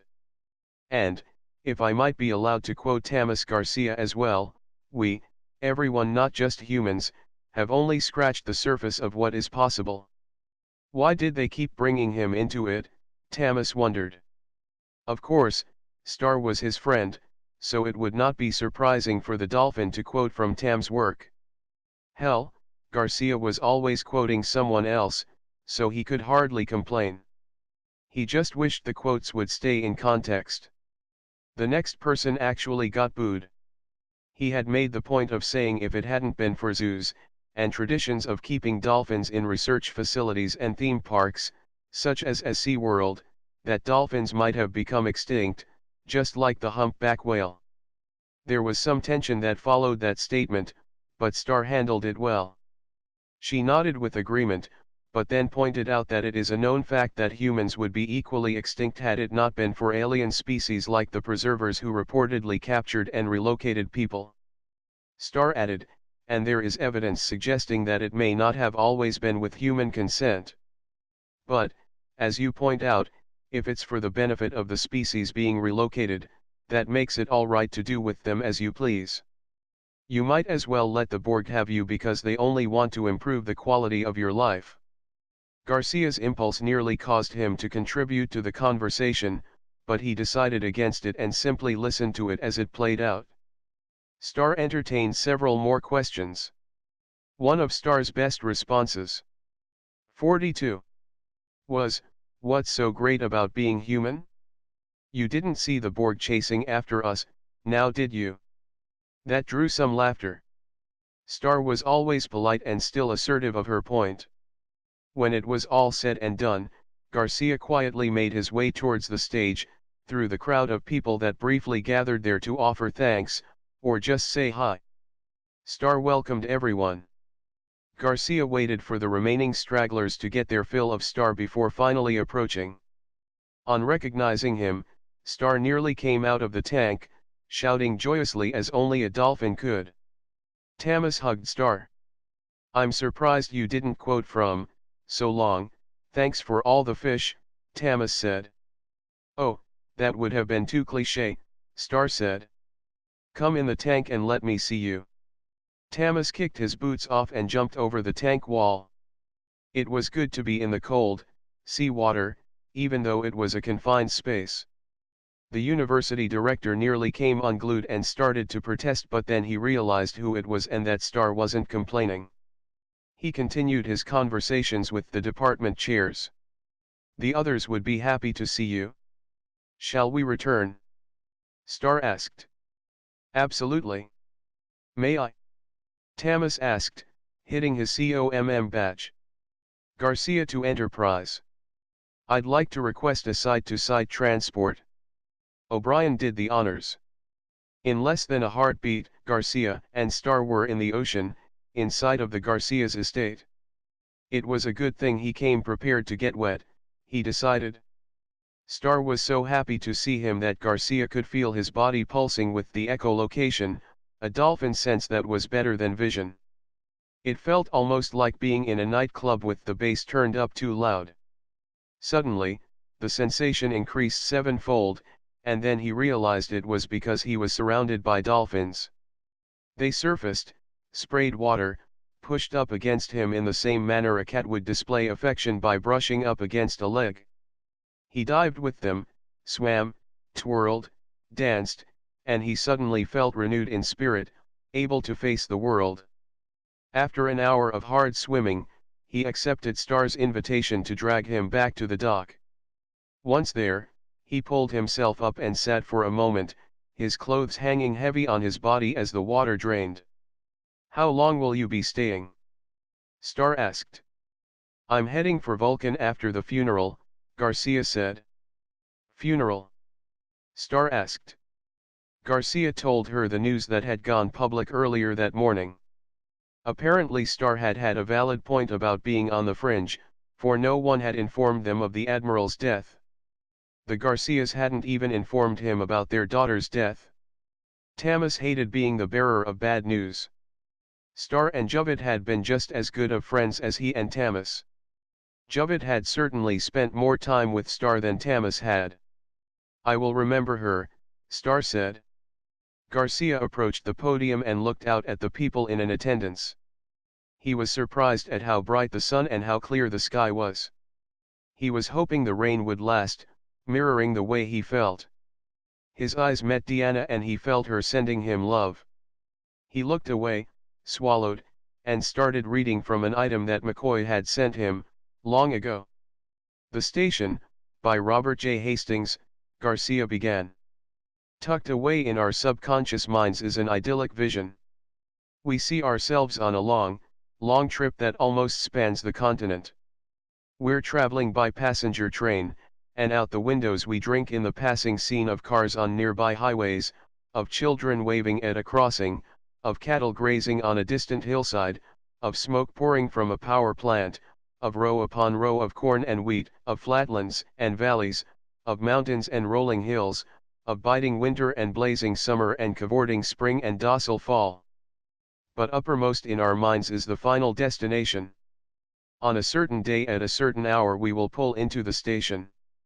There will be bands playing and flags waving. And once we get there so many wonderful dreams will come true. So many wishes will be fulfilled and so many pieces of our lives finally will be neatly fitted together like a completed jigsaw puzzle. How restlessly we pace the aisles, damning the minutes for loitering, waiting, for the station. However, sooner or later we must realize there is no one station, no one place to arrive at once and for all. The true joy of life is the trip. The station is only a dream. It constantly outdistances us. 43. When we reach the station, that will be it. We cry. Translated it means, when I'm 18, that will be it. When I buy a new 450 SL Mercedes-Benz, that will be it. When I put the last kid through college, that will be it. When I have paid off the mortgage, that will be it. When I win a promotion, that will be it. When I reach the age of retirement, that will be it. I shall live happily ever after. Unfortunately, once we get it, then it disappears. The station somehow hides itself at the end of an endless track. Relish the moment is a good motto, especially when coupled with Psalm 118:24, this is the day which the Lord hath made, we will rejoice and be glad in it. It isn't the burdens of today that drive men mad. Rather, it is regret over yesterday or fear of tomorrow. Regret and fear are twin thieves who would rob us of today. So, stop pacing the aisles and counting the miles. Instead, climb more mountains, eat more ice cream, go barefoot oftener, swim more rivers, watch more sunsets, laugh more, and cry less. Life must be lived as we go along. The station will come soon enough. Silence followed the reading. Garcia closed his eyes, orientated his face towards the sun, and took a moment to absorb its warmth, breathing in through his nose, and exhaling through his mouth. He turned back to the audience and came around the podium, throwing off the props of a professional speaker to speak to the audience as a simple human being to another fellow human being, or sentient to sentient. He folded the paper he had read from and handed it to an adolescent in the front row. Admiral McCoy gave me that when I first entered Starfleet Academy. I understood the message, philosophically, but I must admit, I didn't really understand it, emotionally, not until this moment. Now that all the opportunities to get to know him better, in person, are forever lost to me. Out of all the universe, out of all the galaxies, out of all the stars and planets and moons there was, only one McCoy. To echo the others who have spoken today, up here, and in private conversations all across the Federation, doctor, admiral, husband, friend, father. You will be missed. Garcia paused for a long moment, brooding up at the crisp blue sky. That's all I intend to say, he said. He concluded the proceedings and walked away. Captain Andelia Munoz edged a little closer to Tamas Garcia, waiting for an opportune time to rush in and speak with him. While she waited, she watched the high-profile individuals that came to offer their praise and or condolences, while she sipped her mimosa. She took another cheese-filled celery from a passing tray and decided now was as good a time as any to make her move. As she maneuvered herself in, two others swooped in towards the same prey. She recognized them both immediately as Captain Jean-Luc Picard and his ship's counselor, Deanna Troi. She knew them by reputation only, but was no less honored to meet them. "How are you holding up?" Deanna Troi asked Tamas. "Fine," Tamas said. "Captain Munoz?" Captain Picard asked. "Captain Picard," Captain Munoz said, putting the celery stick in her mouth so that she could shake hands with the man. She was flattered that he knew her. Captain Picard was amused and quickly introduced Deanna Troi and Cadet Tamas Garcia to her so that she could shake hands with his two companions while her hand was free.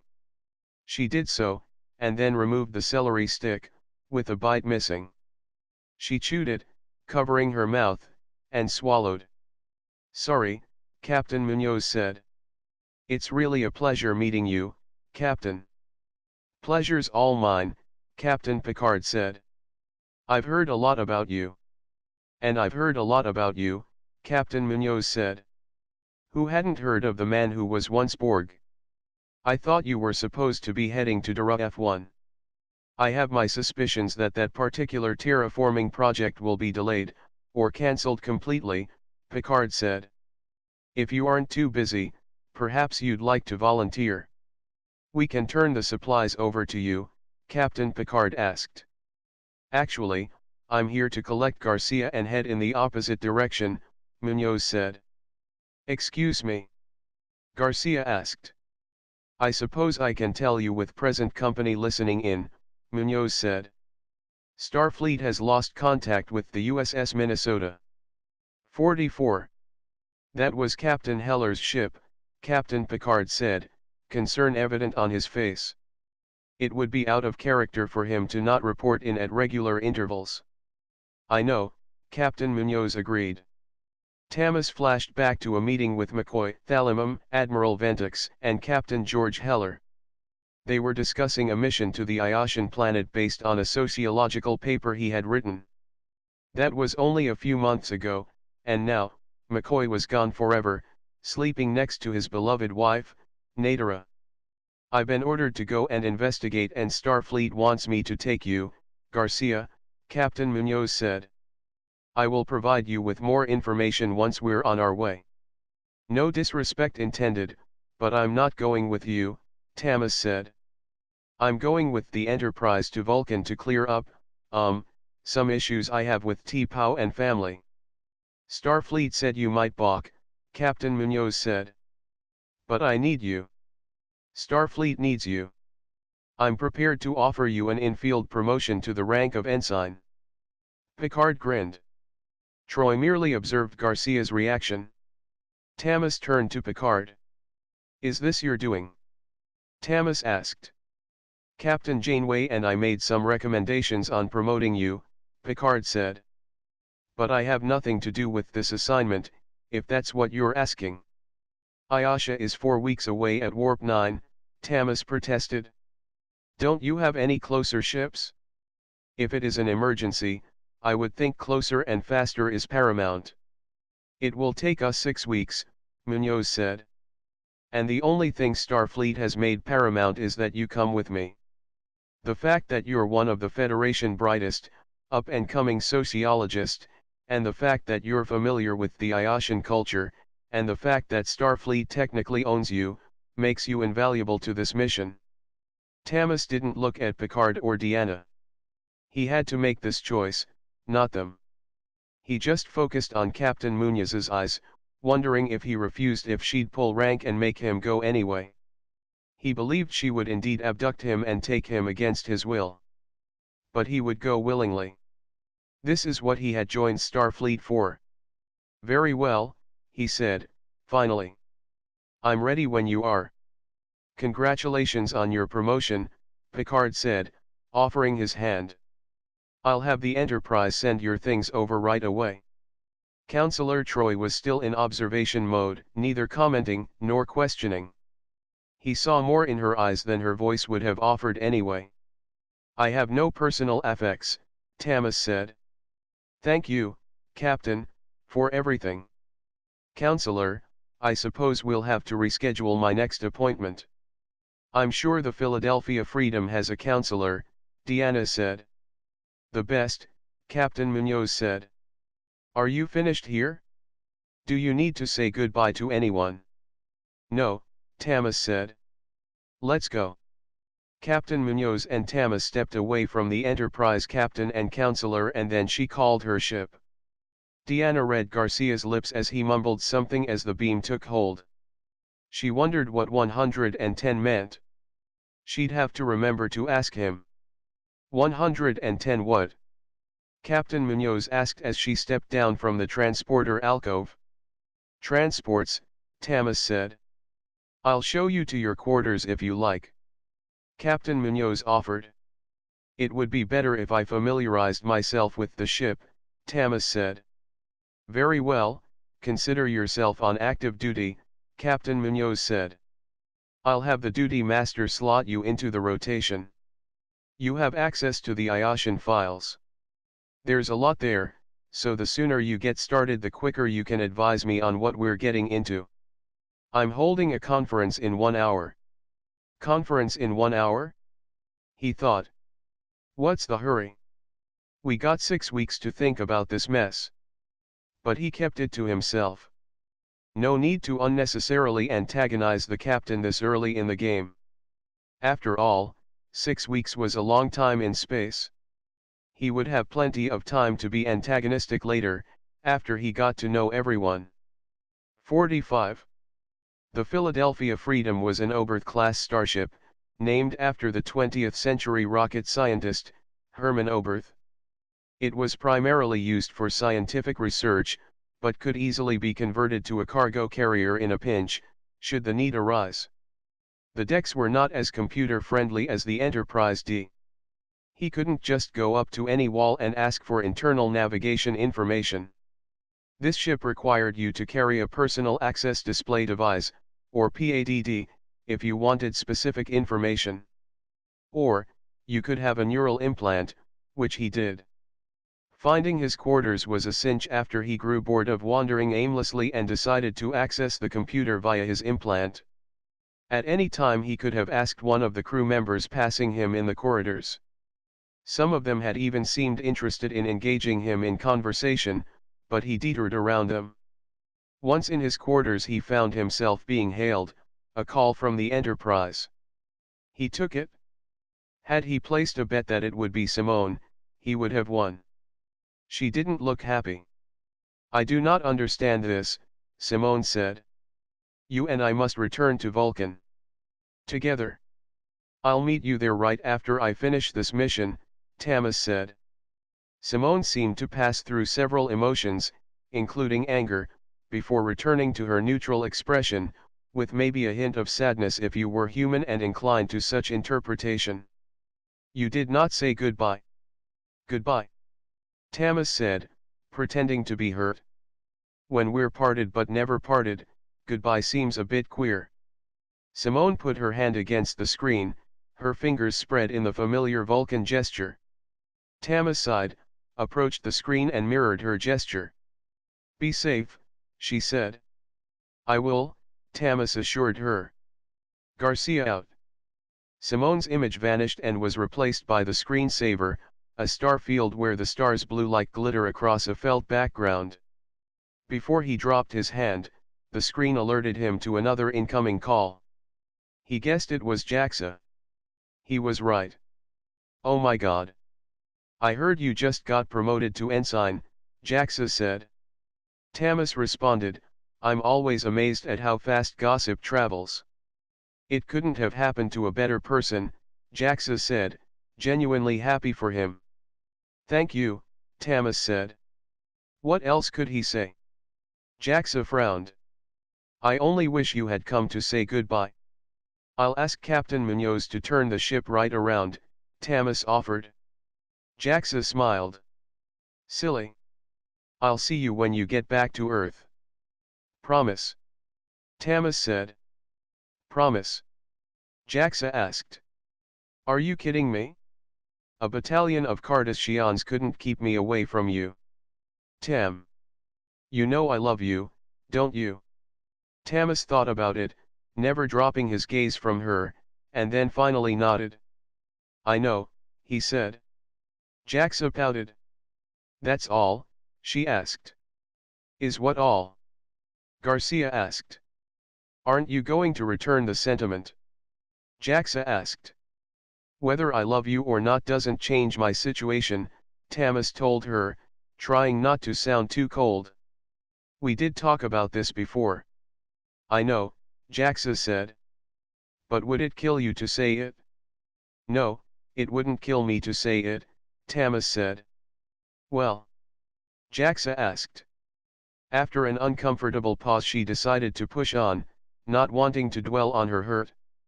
"The Enterprise should be at Starbase 234 by stardate 45233 if you need to get in touch with me for anything.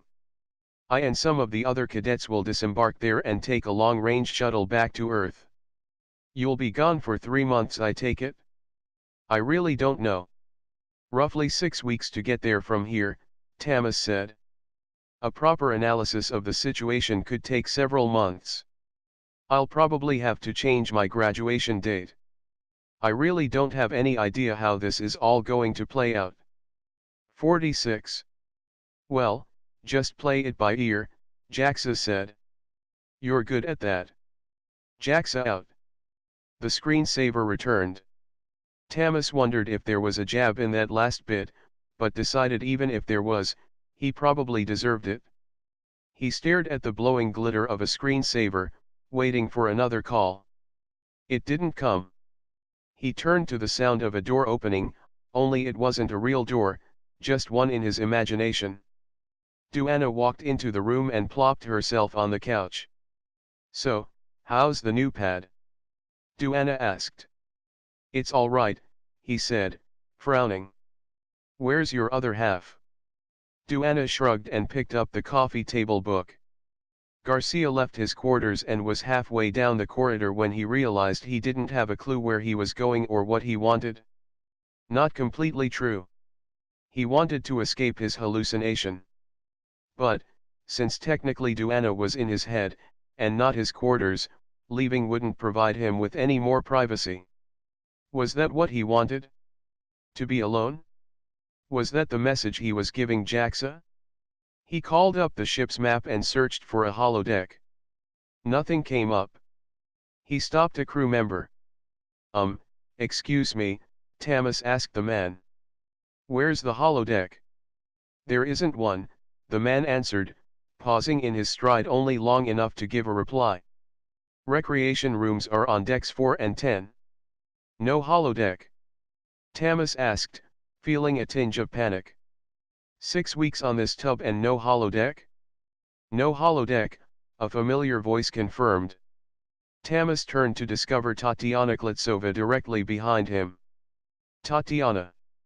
Tamas sang, surprising her with a hug. "You're here." "I'm here," Tatiana said, staring at him queerly because of that hug. "Our training mission just got extended, that's all." "Our training mission?" Tamas asked. "There he is," came another familiar voice. It belonged to Afua Mango, but everyone that knew him just called him Afua. Tamas reached for the Tongan, but before he could shake hands the girl to Afua's right pushed herself inside his reach and hugged him fiercely. "You have a Gil Rushmi haircut, oh what?" Trini asked, laughing and kissing him quick on the mouth. Her name was Indira Sukanan, but everyone called her Trini, short for Trinidad. The question that she had greeted Tamas with was broken English, a Trinidadian dialect. The direct translation was, "You have a girl Rushmi haircut or what? Or trimmed down, is it your haircut that brings you all these women?" Tamas hugged her, picking her up off the floor. "I'm so happy to see you, Trini," Tamas said. "And you actually seem happy to see us," Afua commented. "You're always so stoic, Tam, while Trini's perfervid mannerisms are so loud by comparison." Garcia dropped Trini and hugged Afua, knowing full well that the man hated public displays of affection as much as he did, especially from a fellow male. He just couldn't resist hugging Afua. "I'll show you stoic," Garcia said. "So, is there anyone else on board I know?" "Leonard," Tatiana said. "He's on duty right now, though." "We're all sorry about your losses," Trini said. "You guys know?" Tamas asked. "We were told the moment we were diverted to go pick you up," Afua said. "You're a very popular guy all of a sudden." "He was always popular," Trini corrected. "So, are you saying when I save the galaxy I won't be equally as popular?" Afua asked. Trini slapped him playfully. "You'll always be popular with us," she said, and then back to Tamas. "Riven sends her love." "How is she?" Tamas asked. "She's been a bit moody since you've been gone," Afua said. "I'll send her a letter," Tamas said. "It isn't a letter that she wants," Tatiana said. 47. "So, where were you off to?" Trini asked, not giving Garcia time to respond to Klitsova's snide remark. "He was looking for a holodeck," Tatiana said, crossing her arms. "But this ship doesn't have one," Trini said. "No doubt that was something Captain Munoz failed to mention in her recruitment speech," Tatiana said. And then, rich with sarcasm, she said, "Whatever are you going to do?" "I guess I will just have to spar with you," Tamas said, feigning grumpy. "Cadet Klitsova, report to security," a voice called over her badge. Work calls. Spar with you later, Tatiana excused herself. As she was departing, Afu declared his hunger. Are you with me? No. I don't feel like eating right now, Tamas said. All right, then I'll catch you later. I need to eat before my shift starts, Afu said. Later, Trini. The explosion of friends and happiness was short-lived. Though he was still with Trini, he felt himself sinking again. Trini smiled at him. Are you sure you're okay? Trini asked. You seem sad. He wanted to say, nay, I know not seems, quoting Shakespeare's Hamlet. Instead, he just affirmed. I'm fine. Trini touched his face. I'm here for you. We all are. Ensign Garcia, report to the conference room. The voice belonged to that of the captain. Are you going to respond, Ensign Garcia? Trini said, emphasizing the ensign. Tamas shook his head in disbelief that he had already forgotten about his promotion. He didn't feel any different. He touched his badge. On my way, he said, and closed the channel. I'm glad you're all here. She hugged him. You better not keep the captain waiting, Trini said. That appears to be true of all captains, Tamas speculated. 48. Chapter 4. What the Federation knew about the Iotian culture and situation could fit in a nutshell, Garcia thought, and that wasn't a quip on the state of the electronic medium storage capacity. Information starts with a report from the USS Horizon, before it was lost.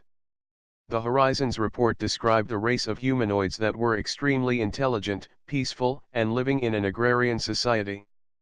The Horizon went on to describe the Iotians, amazed by how human they were. They could not stress the human factor enough, and it was because of their human qualities that the Horizon's captain was more than happy to share technological ideas with them. It was a time before the Prime Directive. Their intentions were good, but the results were disastrous. The Iotians were doing well enough, but he believed they had needs that could be easily met with very simple technologies. It was without hesitation that the Horizon adopted these people, taught them to read and speak English, and left them books on agriculture, medical care, and engineering. The next recorded entry on the Iotians came from Captain Kirk. He had received an emergency distress call from the Horizon and he was going to investigate. He was compelled to investigate, even though the transmission he had intercepted was 100 years old due to the distances involved. This was due to the fact that the message was sent by standard radio waves as opposed to subspace radio.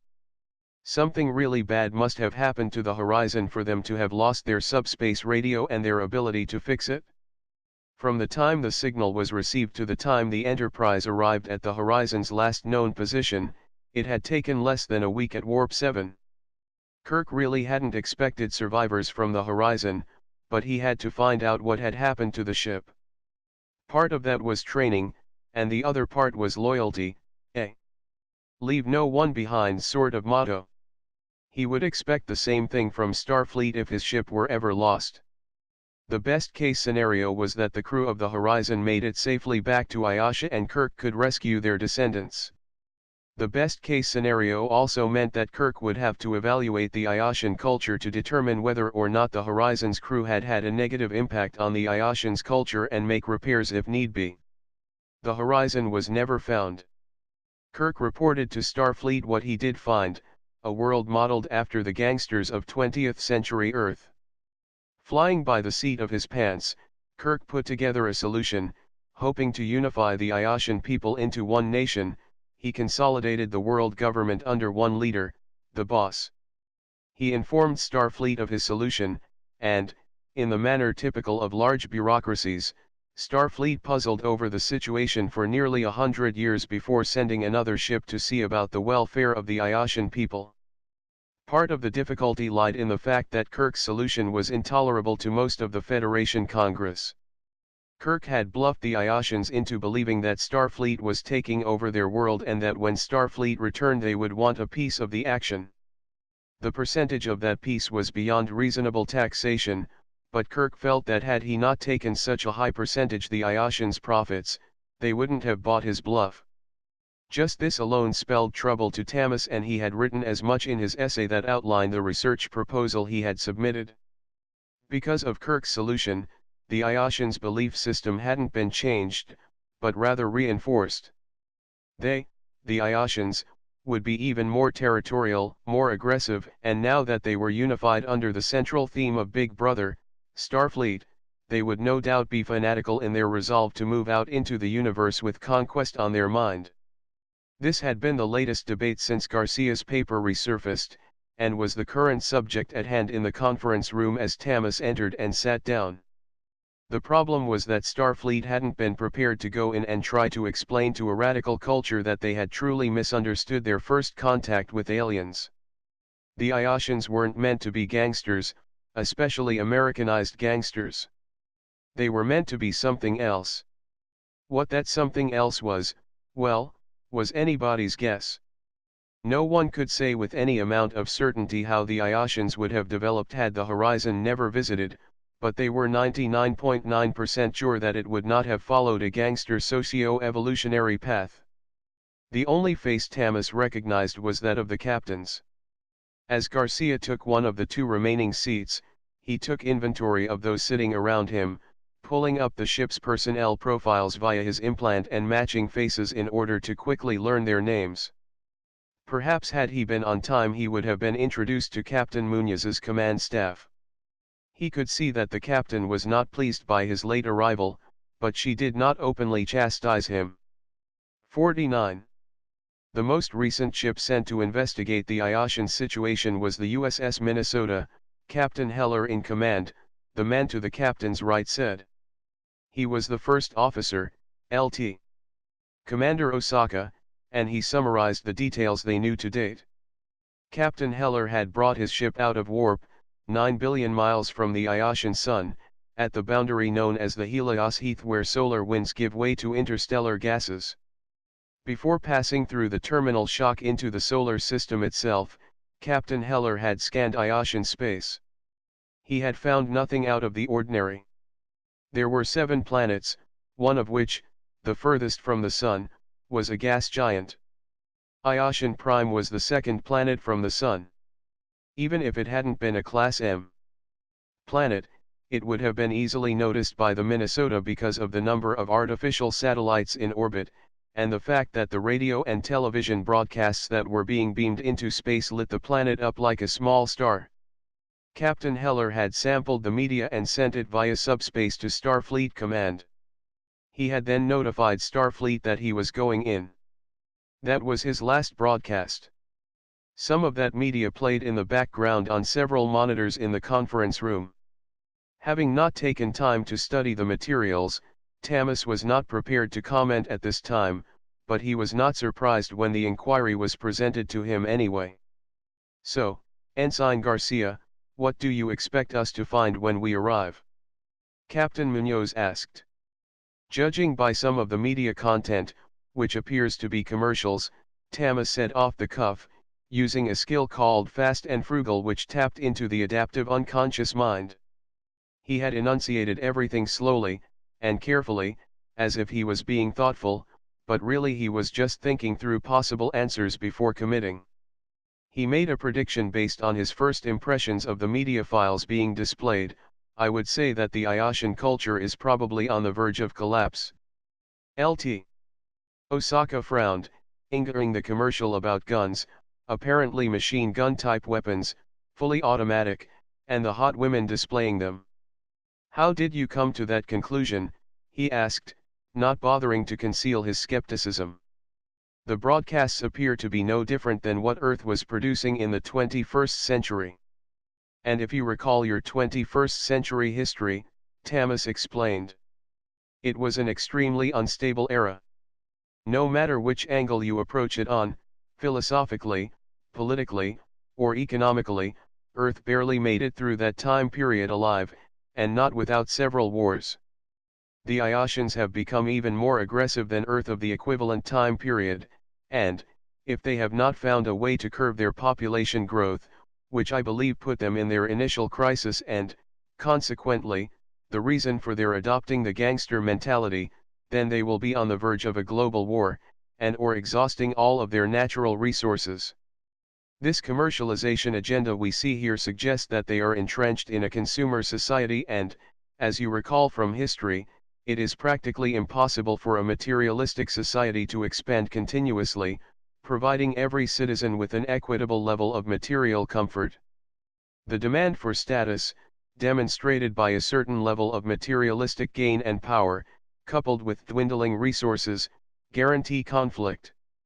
The society will eventually implode, due to typical market forces of seeking to provide products and services for the least amount of cost by means of reducing employee pay and benefits to finally having only a few who can actually afford to buy the products or services. You end up having 1% ownership of wealth, 90% abject poverty, and 9% privilege class, if you consider sucking up to the 1% of privilege. It can't be all that bad, first LT. Simmons objected. He was the ship's doctor, and from all appearance, a man who enjoyed to eat. America had the lowest poverty rates of any nation. Of any nation, Thomas emphasized. It still had poverty. The interesting thing about America though, was not the fact that it was wealthy, but that they were using almost 70% of the world's resources to maintain that level of comfort. It was out of balance, and because of that there were wars. Everybody wants a piece of the action. You're forgetting how bright the Iotian people are said to be, second LT Carl Lester said. He was the ship's counselor. Surely they have managed to solve their psycho/social problems by now. Anything is possible, Thomas agreed. And bright is relative. They're bright in the same way idiot savants are brilliant. Sure, they can give you instantaneous results to large-numbered equations, but if you ask them to make something meaningful out of the data, you might as well be asking a child to explain the complexity of Shakespeare's A Midsummer's Night Dream.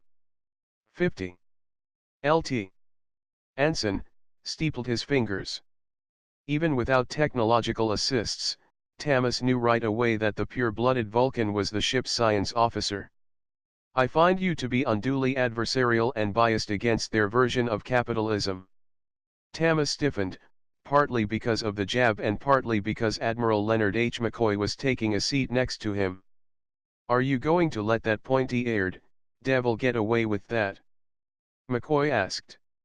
I am, Thomas began, shooting a quick glance at McCoy that he hoped no one else saw, not being adversarial. I consider myself to be participating in a lively discussion about what we're most likely to find. Perhaps you should stick to writing fiction and leave the hard science to those better capable and better trained, Anson vituperated. Why you little, McCoy snapped. Captain Munoz, Anson pressed on, oblivious to the berating he was getting from the good doctor. We've all read Garcia's paper on the Iotian culture. His suggestion that they adopted the gangster mentality as a means of population control and resource management is highly speculative at best. But it does explain the why of it all, Counselor Lester said.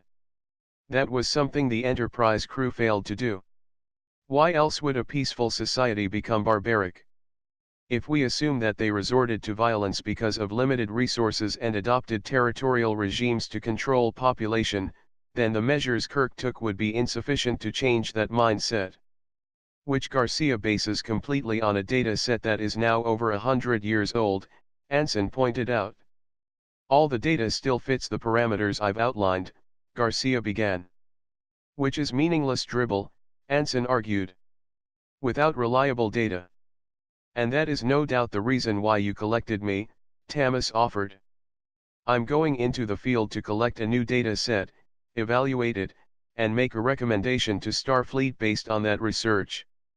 Which will no doubt be in direct conflict with the analysis provided by Spock, who observed the situation firsthand, Anson said. Thomas started when McCoy slammed his hand down on the table. So, that's what this is about. McCoy shouted. Why, I don't have enough fingers and toes to count all the time Spock has been wrong over the years. You forget that the program that Spock utilized to make his assessment was faulty, Tamas said. There was a collected gasp. You're saying Spock and his computer were in error? Dr. Simmons asked. Not only was the computer program not up to the task, but there were insufficient variables entered to make a proper quantitative evaluation, Tamas said. And that was Spock's first error. His second error was accepting Kirk's qualitative analysis as fact. And his third mistake was validating Kirk's solution as a reasonable course of action. A course of action that did unify the Iotian government, Anson pointed out. Hitler nearly unified Earth, would that have justified his solution? Garcia asked, throwing the Hitler trump card on the table. Kirk may have unified the population, but he didn't change their hearts and minds. Kirk left them believing the gangster book was still gospel, the end-all be-all of moral teleology. All right, Captain Munoz interrupted. That's enough for now. We still have 6 weeks in which to discuss this. Tamas and Anson exchanged glances. McCoy leaned over to Tamas. Bet he wants to correct her, McCoy whispered. It's actually more like 5 weeks, 6 days, 22 hours and 43 minutes, Tamas bit his lower lip in an attempt to suppress a smile. It was going to be a long 6 weeks. Dismissed, Captain Munoz said, and everyone stood up. Except you, Ensign Garcia. Garcia and McCoy sat back down. The conference room was smaller than the one on Enterprise D, and he had to scoot in to let the counselor and doctor pass comfortably. The counselor patted Garcia's shoulder. It was probably a friendly gesture, but Garcia felt it was a violation of personal space given he had not officially met the man. The wall opposite of where he sat had 2 large windows. Stars streamed by. Captain Munoz indicated a chair nearer hers. Come closer, Ensign, she said. 51. Garcia complied. So did McCoy. Garcia wanted to wave him off, but only gave him a passing glance. So, Captain Munoz said. Are we alone now? Garcia looked around the room, puzzled. McCoy smiled at him and suddenly he understood. She knows, McCoy said the obvious for him. Relax, Captain Munoz said. Only Dr. Simmons, Counselor Lester, and I know about your condition. Are you presently stable? Fairly stable, Garcia said, not sure what she meant. For a crazy man. Munoz chuckled. You passed Troy's psyche evaluation. The problem is, I believe these manifestations of yours might be too much of a distraction to allow you to accompany an away team planetside. A perplexed look came over his face. He wanted to tell Troy he was right, he didn't even need to be labeled schizophrenic to be discriminated against. They only needed to know you were talking to people that weren't there, whether it was a legit thing or not. My understanding is that you're bringing me along as an expert, and as an expert I need to be in the field in order to provide you with a reliable analysis, Tamas said. You'll have to rely on second-hand information to make your assessments, Captain Munoz said. If you'll permit a protest, that's what got us into this mess to begin with, Garcia said. Protest noted and logged, Captain Munoz said.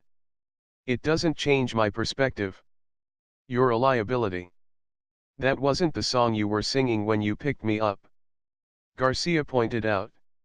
Well, that was before I learned that you were having hallucinations, Captain Munoz said. They're not hallucinations, Tamas said. They are fully formed personalities that happen to be sharing my living space, if you'll permit the analogy. Look, you have trills on board. They're blended personalities. It's not much different than that. It's not the same and you know it, Captain Munoz said. She should be happy for getting 6 for the price of 1, McCoy said. So, why don't you just relieve me of duty, Garcia asked. I would, Captain Munoz said. Only, Starfleet has advised me against it. Apparently you have guardian angels in high places. That, or there's a precedent for your condition that I just haven't been able to locate. This is all new territory for me, and I don't know what to expect. It doesn't ease my mind knowing that because of these psychic manifestations you incapacitated the entire Enterprise crew, stole a shuttle, and went off on a suicide mission.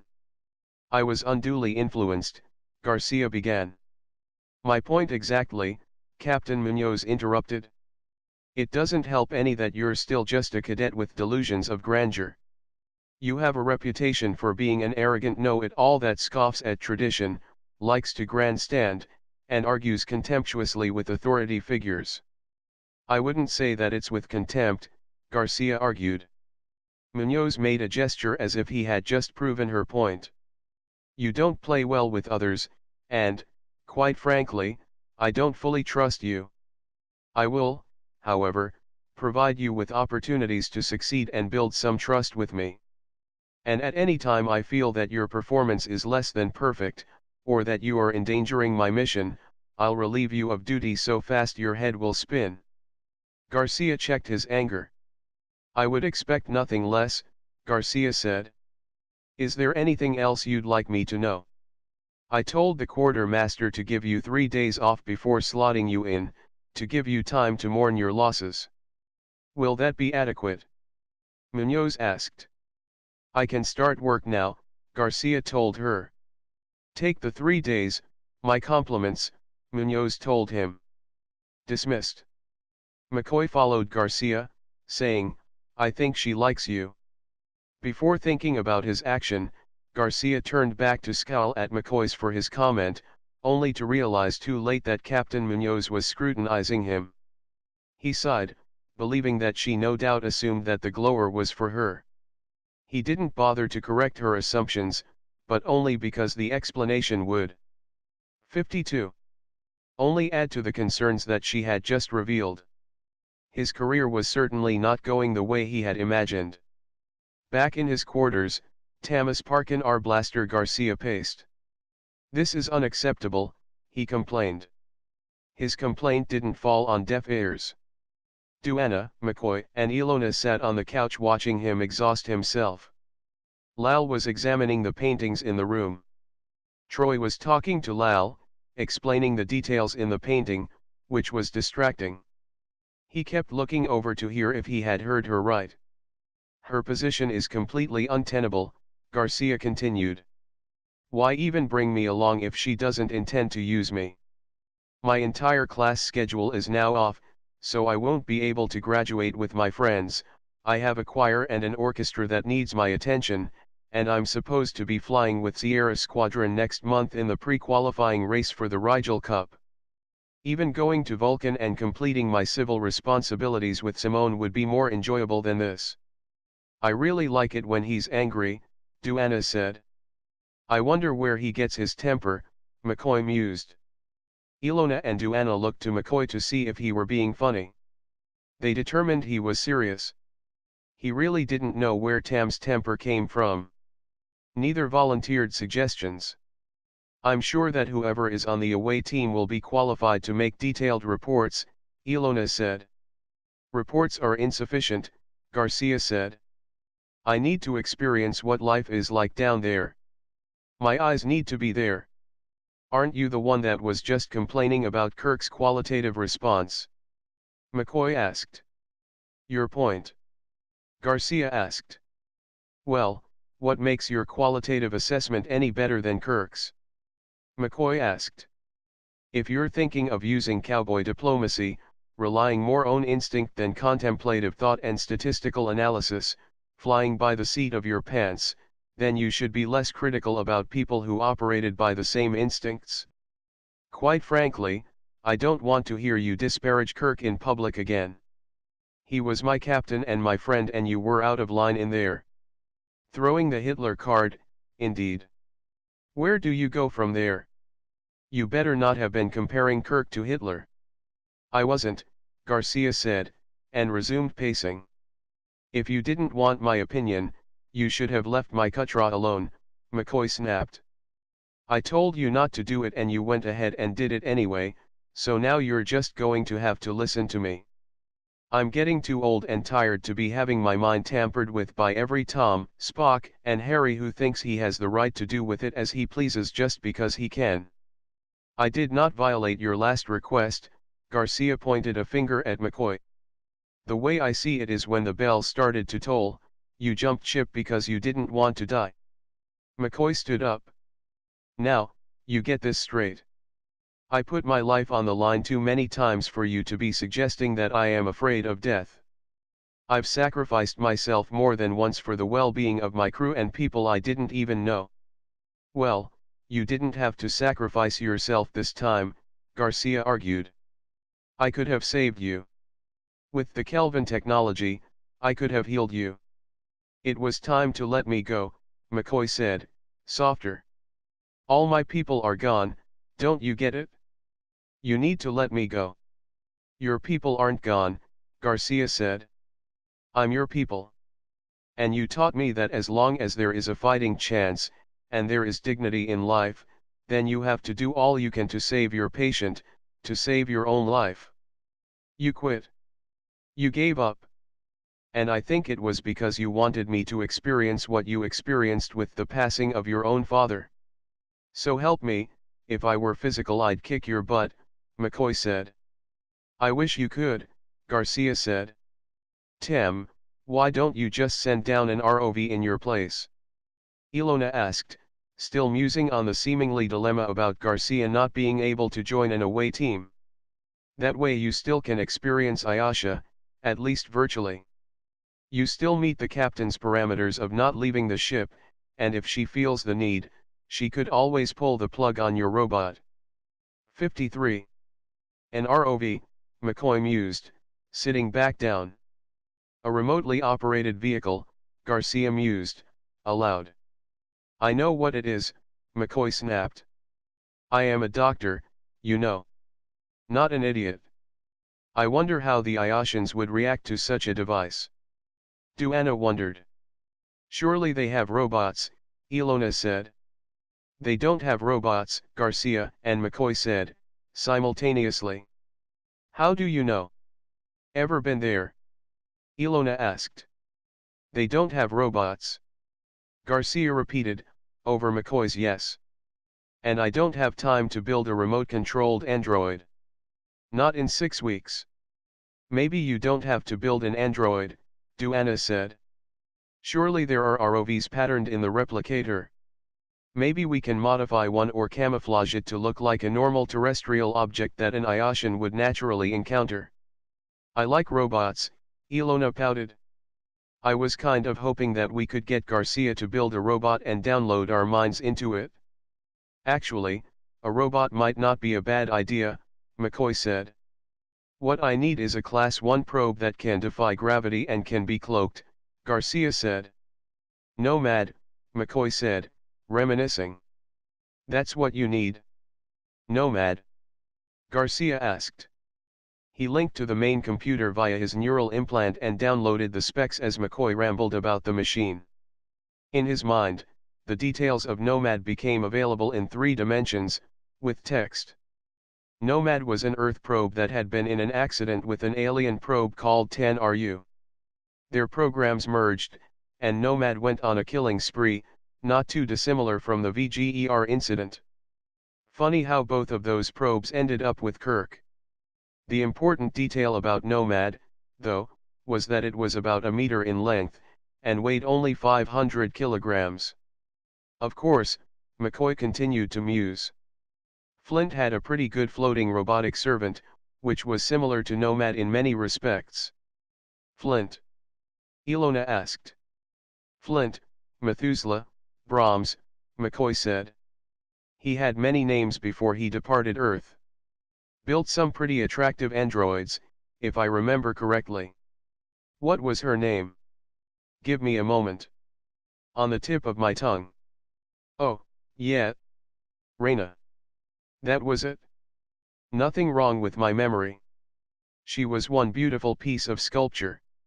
You mean Tam's memory? Duana asked. What's that? McCoy asked. You said your memory, Duana said. But you mean Tam's memory. It's all the same, McCoy waved. I wonder if Flint's androids are still laying around. Ilona mused. Maybe we could download our minds into those. Only Duana seemed to notice that Tam was staring at the wall, completely zoned out. Tam, she asked. Though Garcia was indeed staring at the wall, no longer pacing, he wasn't just zoning out. He was running through a series of calculations, shifting through blueprints, and assessing material requirements. He smiled. I can build a comparable device to Nomad, half the weight and half the size, and I can use one of the ROV body design, already patterned in the replicator. A floating robot. Necessary components: anti-gravity base, discrete propulsion unit, an atom laser gyroscopic device for stability and navigational aid, microprocessor array with simulated AI capabilities, audio interface, miniature sensor array.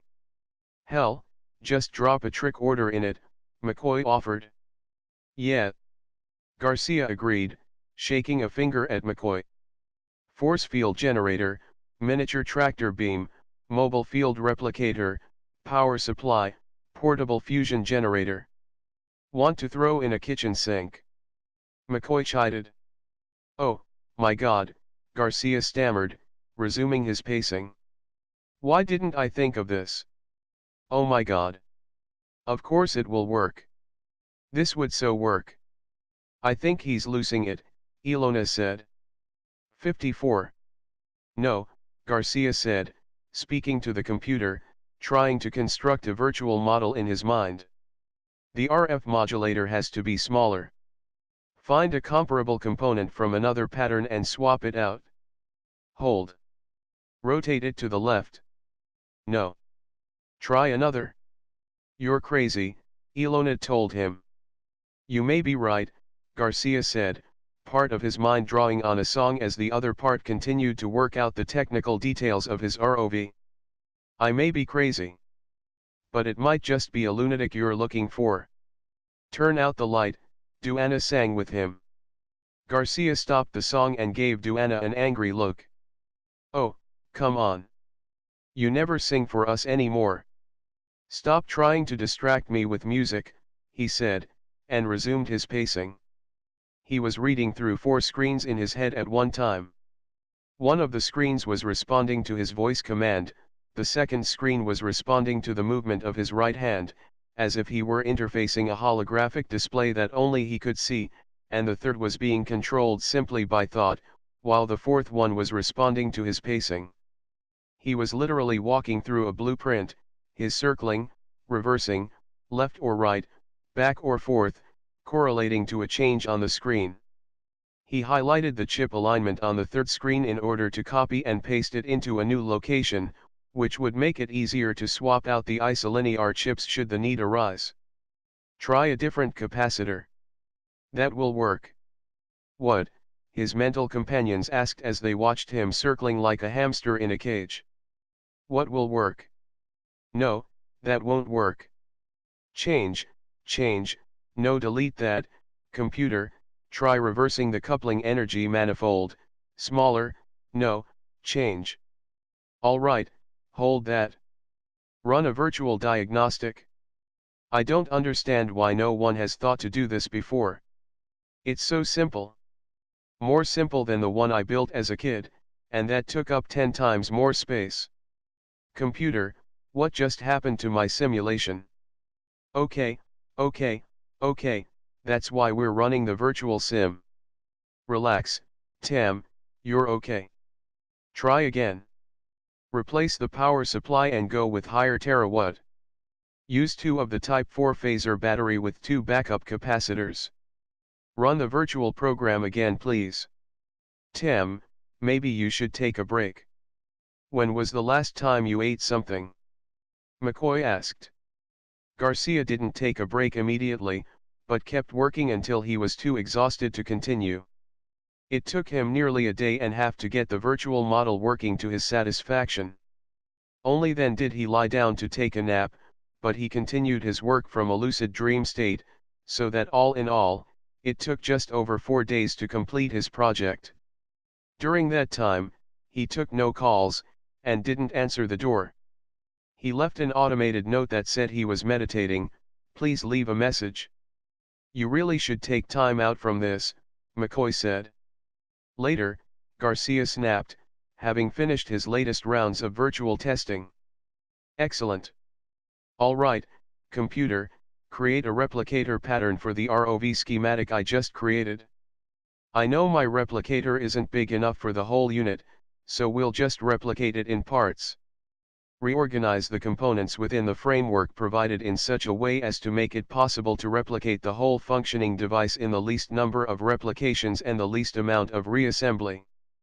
That will be fine, computer. Replicate the first piece now. Garcia said, and altered his pacing to go right to the replicator in his quarters. His mental companions went to the table to watch as he assembled the greatest advancement in robotic science since Arthur C. Clarke, which came in 6, semi-easy-to-assemble pieces. They simply snapped and twisted together so that what remained of the finished product was a sphere the size of a soccer ball. He then replicated 7 isolinear chips, opened a compartment by depressing a panel on the sphere, and began to insert them. Each chip lit up as it fitted into the slot. Garcia closed the panel. Nothing happened. His companions looked at him as if to say, we waited 4 days for this. Someone should have thought of this before, Tamas said, opening up a second panel and activating the unit for the first time. This could totally change the face of robotics. So you keep saying, Ilona said. What is it? Duana asked. Still nothing happened. A disappointment, Ilona said. 55. Give it a moment, Garcia said. The AI simulator is booting up for the first time and it has to recognize all of its components, virtually integrate them, then it will probably take inventory of its surrounding. The sphere rose from the table. 2 antennae, one at the sphere's north and south poles extended 2 centimeters, then flared at the tips. It just astounds me that this hasn't been done somewhere before, Tamas mumbled. What, floating soccer balls? Ilona asked. The problem with building androids, such as Data, is it takes parts. No offense, Lal. In one sense, it's really a waste of resources, and it's extremely inefficient, when all you really need is a brain and a holographic interface, Garcia said, and paused to observe what his glorified soccer ball was doing. He was receiving telemetry from the probe, now. He could see exactly what it could see. Its sensor array is fully functioning. I can access it with my neural implant and see what the ROV sees, and hear what it hears, and even smell what it smells. Of course, it can sense things beyond human capabilities, so I have access to information like the entire electromagnetic spectrum. I can maneuver it around the room. Very impressive, McCoy said. But how is this revolutionary? Using his neural implant, Garcia connected his creation to the ship's computer in order to download the Tara Tarkington program from his gaming files into the ROV to give it a personality. Garcia's Rogue Troy program interrupted the process. Here, she said, walking up to Interface, as if she intended to mind meld with it. Let me help you with the final programming, and before he could stop her, she disappeared into the ROV. Technically, she hadn't touched the device or been anywhere near it, but she was able to access it through Garcia's implant the same as he had. The sphere illuminated, shooting beams of light straight up and down. At the ends of the beam, light pooled and spilled outward, as if coating the surface of a ball. The light began to wrap around the ROV sphere, creating a secondary sphere of light that encapsulated the ROV. The light began to divide into shades, pulling and stretching. It was as if they were witnessing a human egg dividing for the first time under a microscope. It continued in this manner at an ever-accelerating rate, mixing colors and textures, folding and wrapping in on itself until a glowing silhouette of a person stood before them. There was a flash of light and suddenly a fully formed, three-dimensional, person appeared. She was female and she was wearing an old-style, blue uniform, skirt, and boots, with textured hose. It was the dress McCoy was most familiar with, since Nurse Chapel wore an identical uniform. Rogue Deanna Troi walked right up to Garcia and kissed him hard on the mouth. "I know you've been waiting for me to do that for a long time." "Whoa," Deanna said. "Hey, I want a turn." Ilona gagged. "This makes me sick," she said, and left the room. "But this was your idea," Deanna called after her. "I wish they had made toys like this when I was a kid," McCoy said.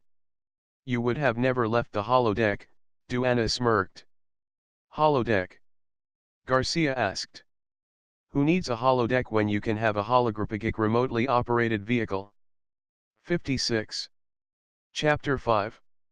Outside the door to Garcia's quarters, Leonard directed a question to the girls. "So, are you two going to draw straws to see who saves him?" "What do you mean by that?"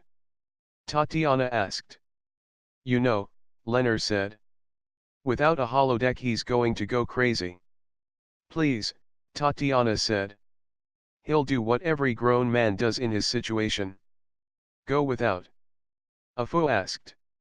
"It's not like it would kill him," Klitsova said. "It might kill me," Leonard said. Trini pushed the door chime to Garcia's quarters. A moment later, the door opened. Because Garcia was not ready to share his invention, he closed out the Troy program, made the sphere invisible through holographic trickery, and sent it to its designated corner, hovering just 1 centimeter from the ceiling. His friends entered never suspecting a thing. In fact, as far as they knew, he had been engaged in work the whole time he had been shut in his quarters. Indeed, it had not been all play, for he was in the process of reviewing the media files that had been captured by the USS Minnesota, watching it on his viewer in the background. Even Rogue Troy had been adding her own observations to the material. The wall monitor was divided into 4 parts and was displaying news from various cities. The sound that went with these images was muted, but there were subtitles for each. What played over his room's speaker system was a thing called talk radio, which had various political discussions in process where regular citizens could participate by calling and offering their opinions. On entering, they found Garcia exercising while watching the Iotian news footage. He was throwing quick punches at an invisible opponent's nose with 5-pound weights and silently counting the number of reps. "Tam, we've been worried about you," Klitsova said. "You haven't answered any of our emails or pages." "Busy," Garcia said. "Have you eaten?" Trini asked. He thought about it. He was hungry, but he couldn't remember the last meal he had consumed. Had he been that engaged in his project? He increased the frequency of the punches. "What are you listening to?" Leonard asked. "They call it talk radio," Garcia offered, setting the weights down in the replicator. He recycled them into a glass of water. "Can I get any of you something to drink?" "We're all right," Leonard said. "But we're worried about you. You haven't eaten, have you?" Trini asked, joining him by the replicator.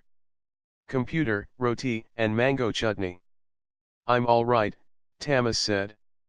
"This is the Iotians?" Tatiana asked, indicating the screen. She was, at least, interested in the project at hand. "Yes," Garcia said, actually enthusiastic about the work. His passion was revealed by the inflections in his voice. He was not his usual, stoic self. The USS Minnesota recorded for over a period of 24 hours, collecting material from a range of spectrums including AM, FM, VHF and UHF signals, coming from a number of broadcast regions planetside. Even though they had only recorded a 72-hour sample, they captured over 2,000 channels or frequencies if you will, which means I have more material to examine than I have time for. It would take years to digest all of this. Different regions, different dialects, variations in fashion and cultures. There is a much more dynamic and complex society here than I was first led to believe." "Come and eat," Trini ordered. The food actually smelled so good that he couldn't refuse, and because Indian food was best eaten with hands, he had to sit down and pay attention to what he was doing. The food was served on a leaf that acted as the plate. The first time Trini had served it this way, Garcia had rolled the leaf up like a big burrito and started. 57. To eat the whole thing, leaf and all, and she had literally slapped it out of his hands. He had made sure he was more familiar with her customs after that. Even so, he still spilled food on his shirt. He noted something on the screen and got up and walked over. Freeze 4, he said, covering his mouth. Look at the fashion. If I didn't know any better, I would say that was LA in the early 80s. Computer, tag this scene. Proceed, normal speed. Sit down and eat, Trini insisted. But there's so much material, Garcia said. Sit. Trini said, using her command voice. You'll just have to sample the material, Tatiana suggested, wanting to help him with his work. That's what I've been doing, Garcia said, pushing more into his mouth. These were his friends, so he didn't mind speaking with his mouth full. This is great. You're going to have to give me your secret recipe, Trini. Are you kidding? Trini asked. I would never see you again. He laughed. After finishing the meal, he requested a hot, wet towel to clean his hands and face. There was just no clean way to eat Indian food. Though the girls had made themselves semi-comfortable on the couch, there seemed to be something bothering them. Afu crossed his arms, standing in the center of the room. Leonard leaned against the wall near the door. It almost looked like an intercession. Okay, what's going on? Garcia asked. We're concerned, Afu said. We've been leaving you alone so you can grieve, but, enough is enough already. You haven't left your room in 6 days, Tatiana said. It's not healthy staying cooped up in this room alone. As opposed to staying cooped up on a ship? Garcia asked. The operative word was alone, Afu said. You have to get out and mingle with the crew and with us, Trini said. Why? Tamas asked. What difference does it make which end of this ship I'm cooped up in? The galley or my quarters, it's all the same. You turned down 2 duty shifts, Tatiana said. That looks bad. No, I gave my shifts away, Garcia said. Not showing up for my shift would be negligent, giving it away is responsible. I have work here. Either you come out and play, or we're going to force you out, Afu said. Garcia gave them each a once-over, and then decided they weren't joking. Computer, freeze, and save my work, Garcia said. All right, what would you like me to do? Come with us to the recreation room and have fun, Trini said. It's actually an order, Tatiana said. Captain Munoz sent us. All right, Garcia agreed, throwing his hands up to surrender. They made their way to the rec room on deck 10. It was more spacious than he had imagined, but a complete waste of space when one considered that a holodeck took up much less room and offered so much more. Then again, 4 holodecks wouldn't have accommodated all of these people at the same time, so there were always trade-offs. At the far end there was a small stage and a theater, with seating for about 90 people. On the stage 2 people were rehearsing a sword fight. There was a lap pool with a volleyball net stretched across it and a group engaged in a serious competition. There were 2 enclosed racquetball courts, transparent walls, and they were both occupied. A row of game stations lined the wall that could play practically any known board game available, seating anywhere from 2 to 6 people comfortably. Even that didn't limit games since each station could play in tandem with any other station. Most of these were empty, but there were 2 guys playing chess.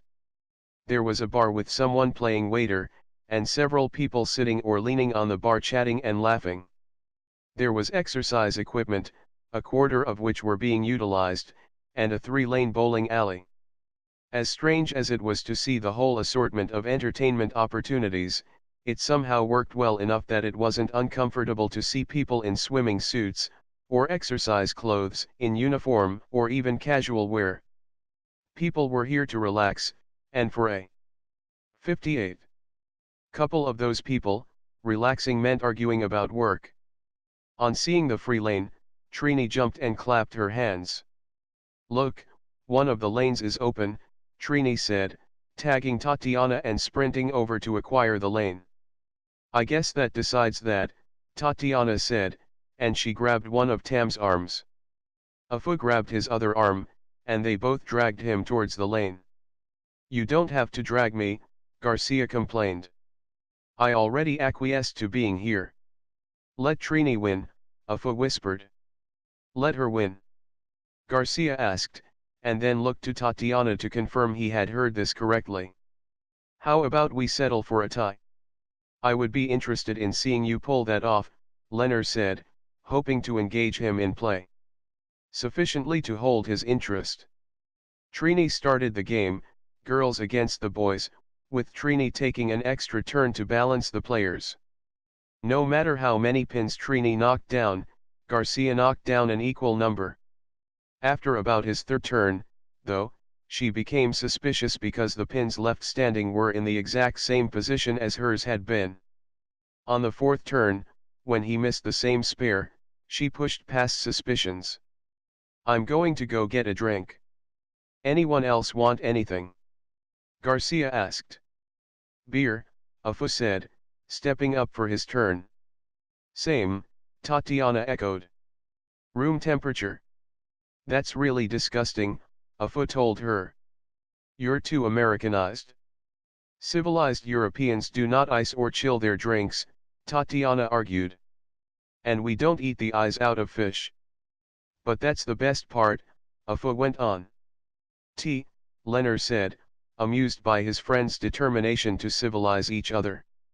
"I'll help you," Trini said, and followed him to the replicator. The replicator was beside the bar. The bartender nodded at her, but she didn't seem to notice. She turned to Tam. "You're not throwing the game, are you?" "Me? No, I wouldn't do that," Garcia assured her, ordering their drinks via his implant so he could continue the conversation. The bartender was puzzled by his method of ordering, but didn't intrude. He could see very well that Trini was upset.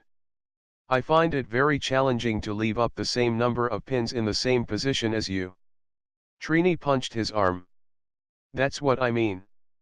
"You are throwing the game," Trini said, not hiding the fact that she was angry. "I don't approve." "What do you want?" Garcia asked. "I want you to play right," Trini said. "Let me clarify, what do you want to drink?" Garcia asked. "Stop being difficult," she said. "How is asking you what you want to drink being difficult?" Garcia asked. "I'm talking about how you're throwing the game," Trini said. Garcia waited. "Water. With a hint of lemon. As to playing right, you're making several assumptions that we're playing the same game. If everyone's goal is to bowl a perfect game, then, yes, I'm technically throwing the game," Garcia agreed with her, handing her Tatiana's warm beer and Afu's cold beer. He didn't have to tell her which was which. "However, my goal is not to bowl a perfect game. I already know I can do that. There is no challenge in it for me. Trying to emulate your performance is, however, a challenge." Trini didn't know what to say. "Besides, I thought that our mutual goal was to spend time together, not to try and win by traditional bowling rules," Garcia reminded her. He collected his, Trini's and Leonard's drinks and accompanied Trini back to the lanes. "Thank you," Afu said, taking a beer from Trini. Tatiana agreed, relieving Trini of the second drink. Garcia set the 3 drinks he was carrying on the table and Leonard collected his tea. The sound of pins being knocked over carried from the second lane was accompanied by the cheers of the neighboring party. 59. "Your turn," Tatiana told Trini. As Trini went to collect her ball, she paused at the score terminal to reset the board. She turned to her friends. Tam said he could bowl a perfect game if he wanted to, and I bet he couldn't. So we're starting over. What are the stakes? Afu asked. If he can bowl a perfect game, I have to sleep with him, Trini said. Tatiana choked on her beer, spraying it on Leonard. She gave Garcia an evil look. Afu merely grinned, appraising Garcia. No one seemed to be pitying Leonard, who had just been sprayed with lukewarm beer. Trini smiled with her eyes. Garcia stoically raised an eyebrow. I don't recall making such a bet, he said, knowing full well that Tatiana believed otherwise, judging by her face. You're not going to back out of it now, are you? Trini challenged. Garcia sighed. This was a trap if he ever saw it. If he said no bet, Trini could be offended because she would believe that he wasn't interested in her. Of course, if he took the bet, it would show an obvious interest, and his friends, especially Tatiana, might think the worse of him for taking advantage of her. It was the Kobayashi Maru all over again. What do you get if he loses? Tatiana asked. Weekly massages for the four of us, for the duration of this voyage, Trini said. Garcia swiveled his chair back and forth, still uncommitted. You know, I never lose, he said. It wasn't bragging. He wouldn't lose at this game. Trini smiled, fluttering her eyelids. So, are you game? Tamas did the math. If he won, he had no doubt that Trini would follow through with her end of the deal. She had hinted at a relationship before, so even if he lost on purpose, it was a fairly good bet that she would attempt to hook up with him regardless, especially factoring in the limits of recreation and the amount of time they were to be cooped up in a confined space. Sex was a natural stress relief, so the longer the duration of travel, the more likely people were to hook up. So, this really wasn't about her wanting to hook up with him, per se, but it left the doors open if she chose to pursue it. It was possible that she simply wanted him to prove that he could bowl a perfect game. Maybe she was just trying to get him to perform at his best, believing it would bring him out of his depression. If he lost, he would have to do the massages, which really wasn't a loss, since he would do that on request anyway. And, maybe that was the point. Maybe it was more fun to have the massages because they earned it as opposed to him giving it to them freely. And perhaps it was just the playful bantering that comes with friends and the illusion of some risk that made this fun. He could analyze the sociological themes all day, he realized, but actual joking and playing didn't come as easy to him as it seemed to come for the others. Afu hit his arm. So, is it on? I don't think it's a fair bet, Garcia said, still rocking back and forth. All right, how about 3 perfect games in a row, Trini offered. And I have to make a 200 average of my 3 games combined for it to be valid. Garcia stood up and reached out his hand. He and Trini shook on it. I get to pick your outfit, he said. Who said anything about wearing an outfit? Trini asked, and turned to start the game. Garcia's turn fell after Trini. When he returned to his campsite at the table, he found a newcomer had taken his seat. She was a human female about the age of 37, and Leonard appeared to be chatting her up. Tim, I want you to meet my friend, Nancy Carter, Leonard said. Sorry, second LT Nancy Carter, engineering section. Nice to finally meet you, Carter said, as she shook his hand. Where have you been hiding? In my quarters, Garcia said. He then dropped into an exaggerated whisper. I'm being abducted, can you help me? Don't listen to anything he says, Leonard warned her. Tatiana called for Leonard to take his turn. He excused himself. 60.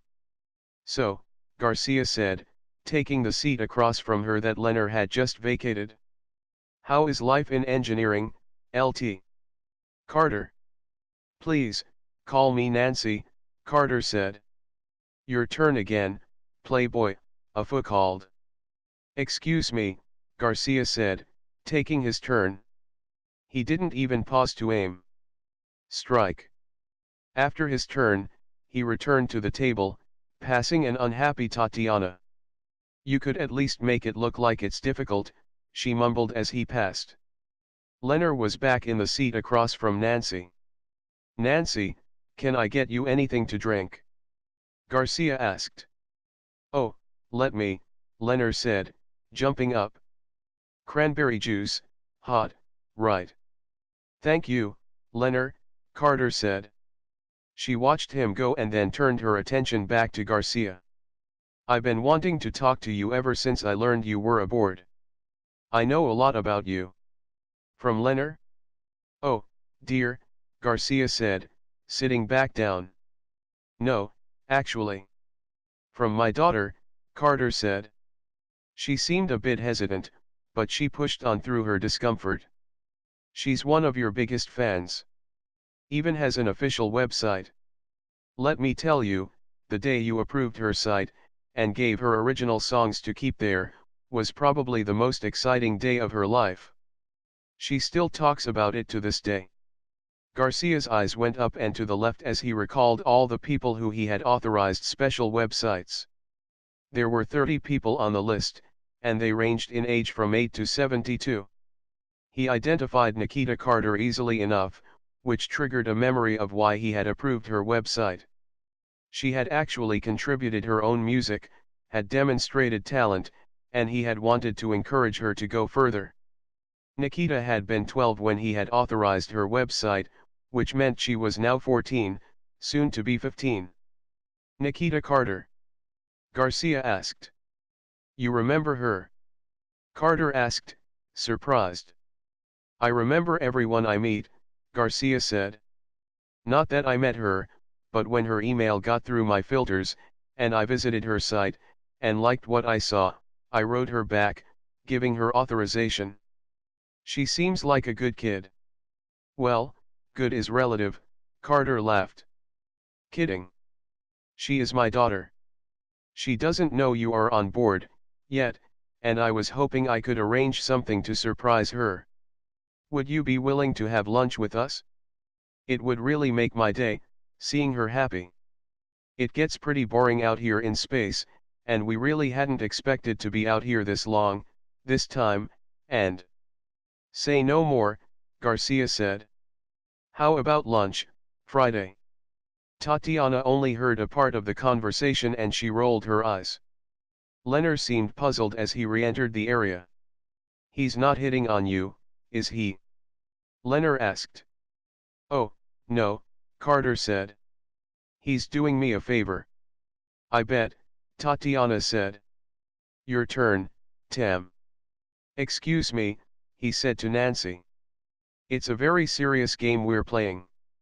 As he passed Tatiana, Garcia whispered, easy. Just the way you like them, Tatiana returned. Garcia lobbed the ball with anger and it landed halfway down the lane, shattering the first pin it hit. Strike. As he turned to retrieve his ball, which had just materialized, he could see Trini and Afa were suddenly tense. So was Tatiana. The sound of the previous bowling ball being lobbed caused quite a few heads to turn towards the bowling aisle and their way. The sound level in the rec room diminished momentarily.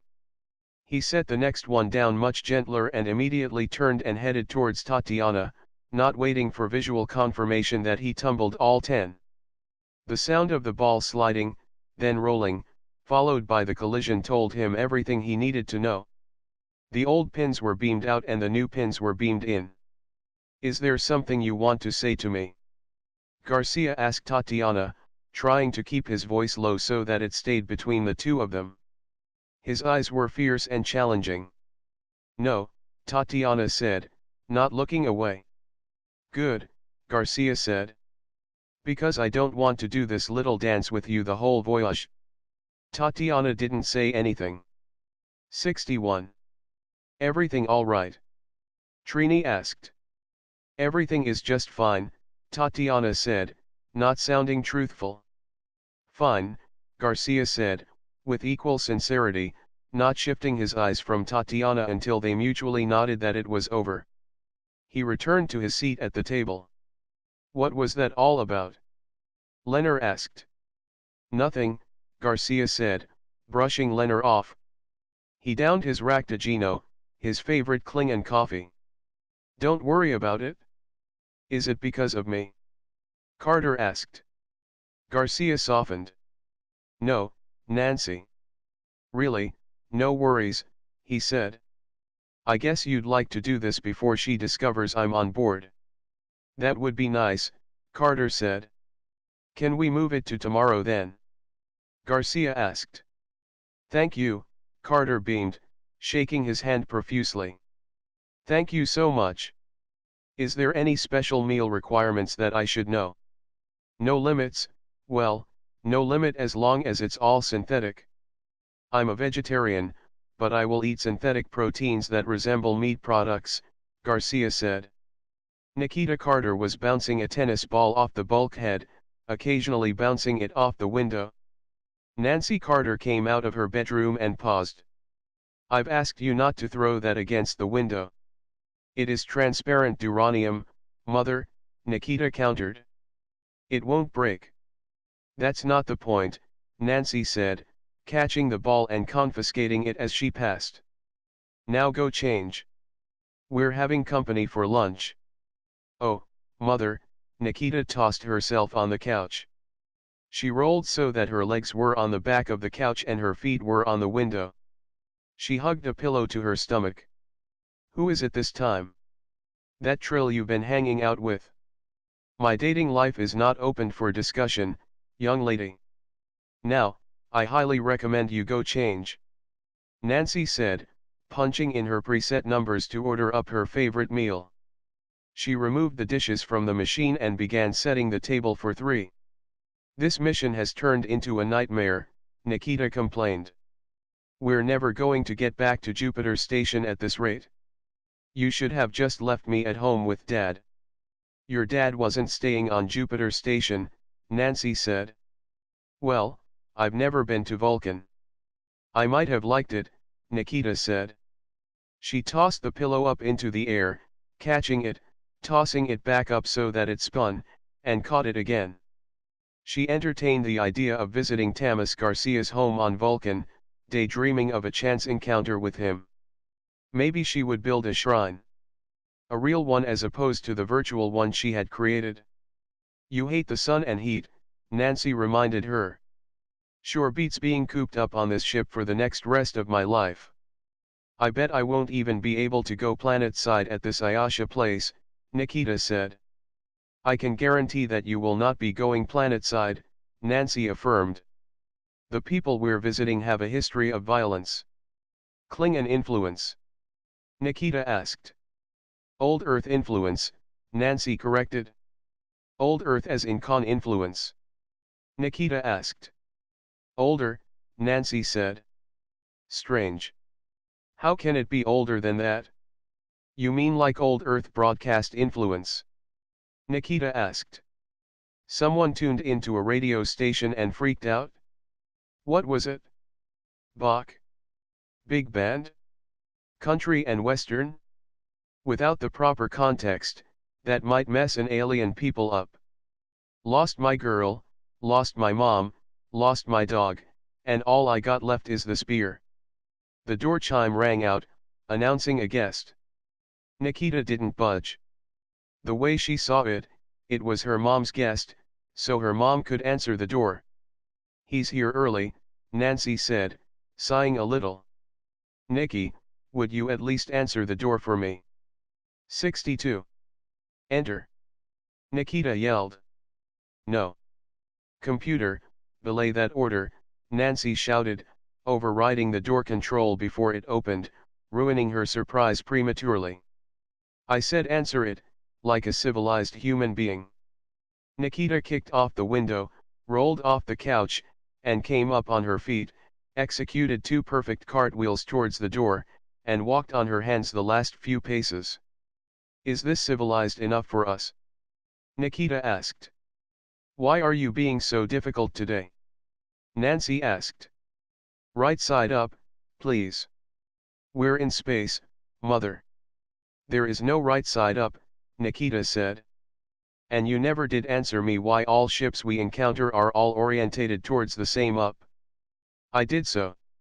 We recognize a universal up based on galactic north, Nancy said.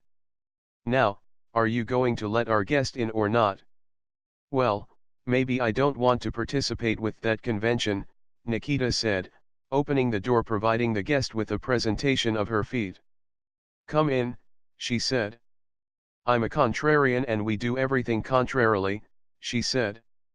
She was wearing a black skirt, a blouse which appeared as if someone had spilled splotches of bleach on it, black leggings, and no shoes. She tumbled backwards and came up on her feet facing away from him. You're not welcome, goodbye. Nikita blinked once, perplexed. She turned around slowly, her jaw muscles failing slowly so that a small O began to form on her mouth. She screamed, ran forwards, and shut the door, locking it. She ran to her room screaming, saying something her mother couldn't quite understand, but a threat of death seemed to be involved. Shaking her head, slightly amused, Nancy opened the door to let Garcia in. Garcia's expression was stoic. Should I come at another time? Are you kidding? Nancy asked, all smiles. I need help with the Contra-Irian. That was almost worth all the hair I pulled out dealing with her today. She's been in rare form. Come in. Excuse the mess. What mess? He asked, ignoring the signs of life. Of course, he wouldn't have noticed the mess at all had she not brought it to his attention. Mother. Nikita called from her bedroom. Would you excuse me? Nancy asked. Sure, Garcia said. Help yourself to whatever, Nancy said, as she disappeared into her daughter's room. Garcia sat down on the couch, picking up the guitar that was cradled nearby. He examined it, checking the alignment of the neck. He strummed it and smiled. It was tuned to the D scale, which is a nice way to start learning the guitar because no matter how you move your fingers along the frets while strumming you never get a clashing chord. Still, he decided it needed a little adjustment and took liberty to do so. He had the replicator produce a guitar toolkit and went back to the couch to work on the guitar. He adjusted the neck and then tuned it by ear, popping the harmonics just for check. As he considered what he had just done, he realized that the degree of improvement would be imperceptible to anyone but him, and even so, he should have asked permission. He put the tools back into the replicator and they were instantly recycled. Sorry, Nancy said, returning. She'll just be a few more moments. Garcia nodded, placing the guitar back into its cradle. May I? He asked, pointing to the photo album on the coffee table. Nancy consented and continued with the meal preparation. He pushed a button and watched the album cycle through the collection. It was surprisingly detailed, in the sense that there were names and dates attached to all the photos. Other details were gleaned through viewing the images, such as Nancy's husband being an engineer in Fleet. Unlike most photo albums, where the content is usually highly selective, this one had both happy and sad pictures. Of course, happy and sad were interpretations. How many pictures had he seen with people smiling who may not have been smiling on the inside? He also thought of Tatiana and suddenly realized that she wasn't smiling in any of her pictures. For that matter, he couldn't think of any picture of any Russian smiling, and that was how he determined Nancy's husband was Russian. He would have it confirmed later and learned that Nancy had kept her maiden name. Nikita, on the other hand, smiled for almost all her shots, as if she lighted up whenever a camera was aimed at her. There were 63 moving pictures of Nikita doing ballet and taibo, with classical music in the background. He recognized the corridors of Jupiter Station in several of the images. Do you miss Jupiter? Garcia asked. Oh, yeah, Nancy said, sighed. I was born there. I met my ex there. Garcia thought more about smiling for photos and the history of pictures. Historically, people didn't always smile. It was a serious affair, having one's photo taken, especially when you had to sit unmoving for several minutes for the photo to turn out. Smiling for the camera seemed to be a social construct invented by the Americans, but he would have to research that to be certain. He felt a bit uncomfortable as he moved forward through the pictures. He discerned a clear moment of separation between Nancy and her husband. From that point forward, it was either Nikita and her father, or Nikita and her mother, but never the three of them, and never again the two adults alone. He closed the files, thinking about his own life. He had a photo album that contained snapshots of people in his life, but there were no family pictures of him with family. And his album was quite empty compared to this one. "Can I get you a drink?" Nancy asked. "I'd like to try a cranberry juice, room temperature, please," Garcia said. Nancy smiled. "Sure," she said. Nikita's door opened and she hovered over the threshold, hesitant, nervous. She had obviously showered, shampooed, for though her hair was mostly dry, Garcia could see that it was damp, and he could smell the aromas she had used to bathe. She was wearing a knee-length skirt, checkered in a light pink and white diamond pattern, a white blouse, and a pink sweater, a striking contrast to how he had first saw her. She almost appeared as if she had just stepped through a time warp from Earth, America, the 1950s. She smiled, a huge smile, and reached out her hand. Garcia stood as Nikita entered, and as he reached to take her hand, she stumbled and nearly fell. Tamas prevented her from falling. She felt weak, almost drunk, in his hands, surprised by the warmth radiating through his hands into her arms. "Sorry," Nikita mumbled, looking away. Garcia could feel that she was extremely tense and saw she was about to break into tears. Her tenseness was probably why she had stumbled in the first place, he imagined. "It's okay. If I had $1 for every time I stumbled, I'd be a wealthy man," Garcia offered, reassuring her. "That was my #1 incentive for taking martial arts. I may not walk gracefully, but I know how to fall pretty good." Nikita laughed, a little too easy, and she blushed from concern that her laughter was too loud. "Are you hungry?" "I am, actually," Garcia said. "That's why I am here." Nikita led him to the table and he pulled the seat for her. As he sat down next to her, Nancy set a plate of fried chicken between them. "Mom, he's a vegetarian," Nikita yelled. "It's synthetic, dear," Nancy said. "Is that okay?" Nikita asked, touching Garcia's arm in concern. She drew it back instantly, silently reprimanding herself for violating his personal space. "Is it the principle of the thing, or the actual eating of meat that's the issue?" "Synthetic is fine," Garcia assured her. "You'll love my mother's garlic, buttered, mashed potatoes," Nikita said. A conversation about the food being served ensued. The tomatoes had actually come from a plant growing in Nikita's room, which made it all the more special since the rest came from the food replicator. Nutritionally, there was no difference from a real tomato and a replicated one, but humans still had a strong connection to tending plants and reaping the benefits, and that connection is what made it nice. There had also been conversation about how Garcia ate the tomato. When Nikita had asked if he would like a tomato, Garcia admitted he would indeed like one, chose a whole one from the center arrangement, and bit into it as if it were an apple. "That's really good," Garcia said with his mouth full, and then spied the sliced tomatoes on the plate that Nancy was just about to hand him. He swallowed. "Sorry." 64. Nikita laughed. "I guess there's nothing wrong with eating it that way," Nikita said. "Except it sprays sometimes. You've had tomatoes before, haven't you?" "I've had tomato products, yes," Garcia admitted. "But never a tomato from a live plant." "So, what's your favorite food?" Nikita asked. She regretted asking that as soon as it came out of her mouth.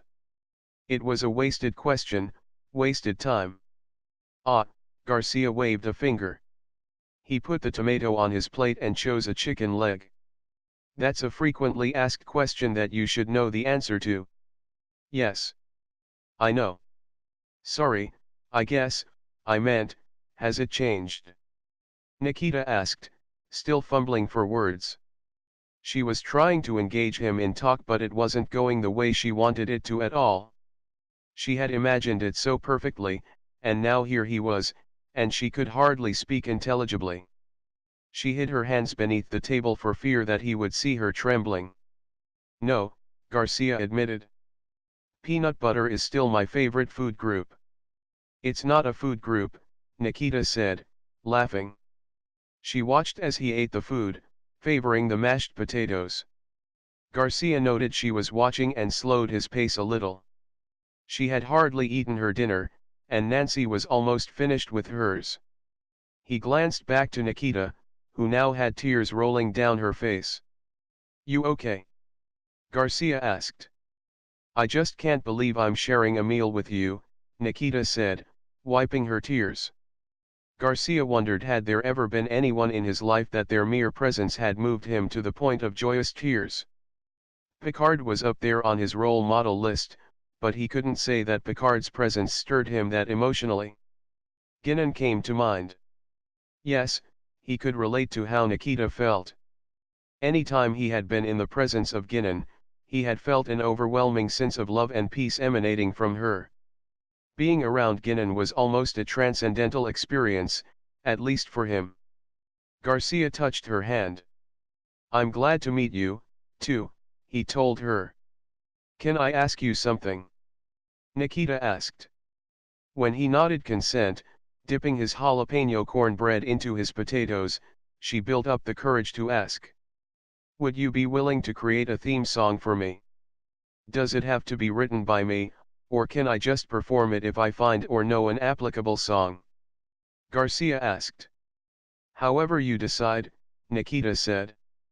Give me some time to think on it, Garcia said. Nikki, Nancy said, filling a moment of awkward silence. She was amused at her daughter's sudden self-consciousness. Why don't you tell Garcia about being accepted into the correspondence program?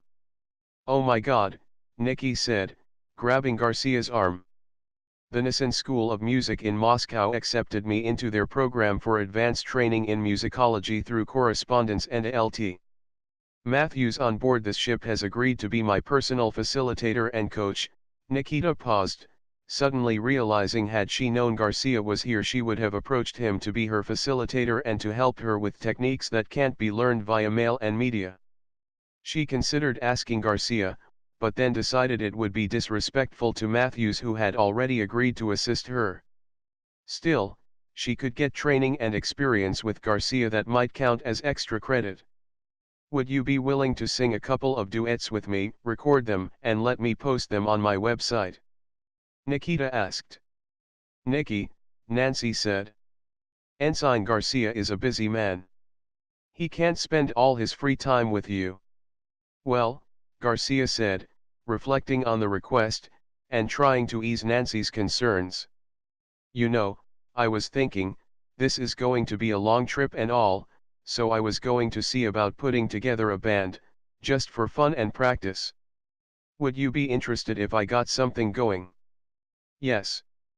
Nikita shouted, clapping her hands. Garcia glanced over to Nancy, who mouthed the words, thank you, and he nodded understandingly. I'll also throw in music lessons, but we will have to negotiate reimbursement. You want me to pay you or do chores for you? Nikki asked. I'll do your laundry. No, the replicator does that quite well, Garcia said. My standard contract is, if I teach you for free, you have to teach someone else for free. Maybe not now, this week, or even this year, but sometime, in your 65 life, a student will come to you and ask you for instruction, and you can't turn them away. It doesn't even have to be about music. Wow, Nikki said.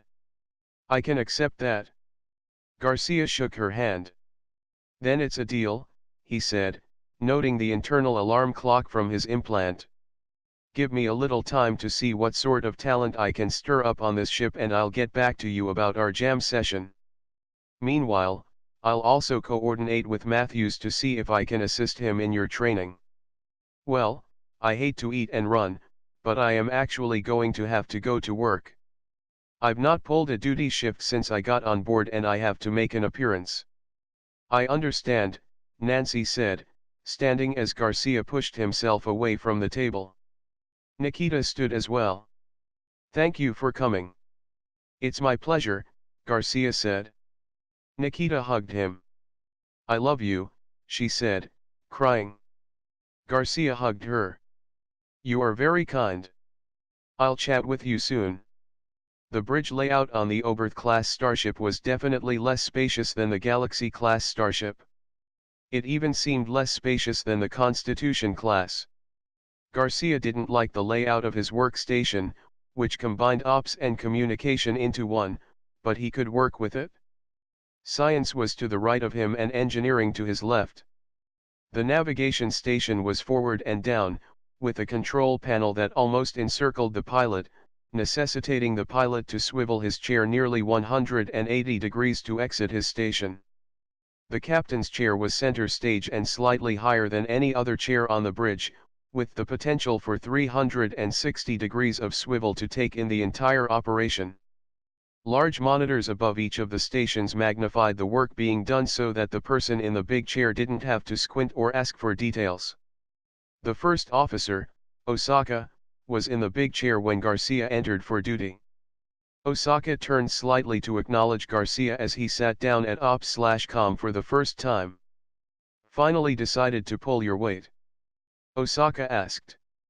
It was an unnecessary jab that Garcia couldn't leave alone. I've actually been working, reviewing the media files obtained by the Minnesota in hopes of creating a useful profile that will benefit the away team. Garcia said. I've looked at some of it, Osaka said. It seems to me to be so much meaningless dribble. Most of it is comparable to media from the 20th century Earth, Garcia said. It really tells us loads about their nature as a people.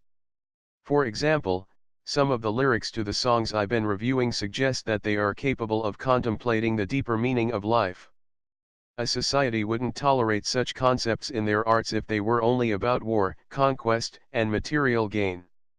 Well, I hope you're right about that, Osaka said. He puzzled over the headset that Garcia had brought with him. It had an arm that branched off from the earpiece to an old-style microphone boom that typically hovered in front of the mouth, but could be bent away. The left side of the headset bracket was a black cushion that rested on the external ear, while the other side of the headset bracket tapered off, curving elegantly around the ear, but leaving the right ear free. That's not the standard earpiece. It's regulation, Garcia said. I choose this version because I don't like the ear inserts on the standard ear equipment. I think you just like to be different, and you push the boundaries of acceptable, Osaka said, turning back to main viewer, which displayed only a warp star field. But carry on. Science Officer Anson didn't even look up during Garcia's and Osaka's exchange. He was either sending an overt message that Garcia had nothing of interest to say, or that he was simply concentrating on his work. Garcia gave him the benefit of the doubt and assumed the latter. As it was, the whole bridge was all business, with no idle chatter. The 6 weeks seemed to be getting longer, Garcia thought. His training mission under the command of Captain Janeway had passed much more quickly. Garcia's station showed him that intraship communication levels were normal, and he could listen into any by directing it to his headset, or out loud over his station's intercom, or by displaying the text transcriptions on one of the 7 monitors available to him. The comm/ops officer before him had been listening to an exchange between 2 department heads over the intercom, but the volume level was low. 66. Enough that it wasn't disruptive to other bridge activities. Garcia relieved the man and set about the task of configuring his station to draw on his own personal idiosyncrasies, increasing the amount of information being displayed 10 times past what the average human could efficiently monitor. Indeed, The only other person on board that might have been able to keep up with Garcia was Lt. Anson, but the Vulcan would probably still suggest a more efficient system for optimizing data projection.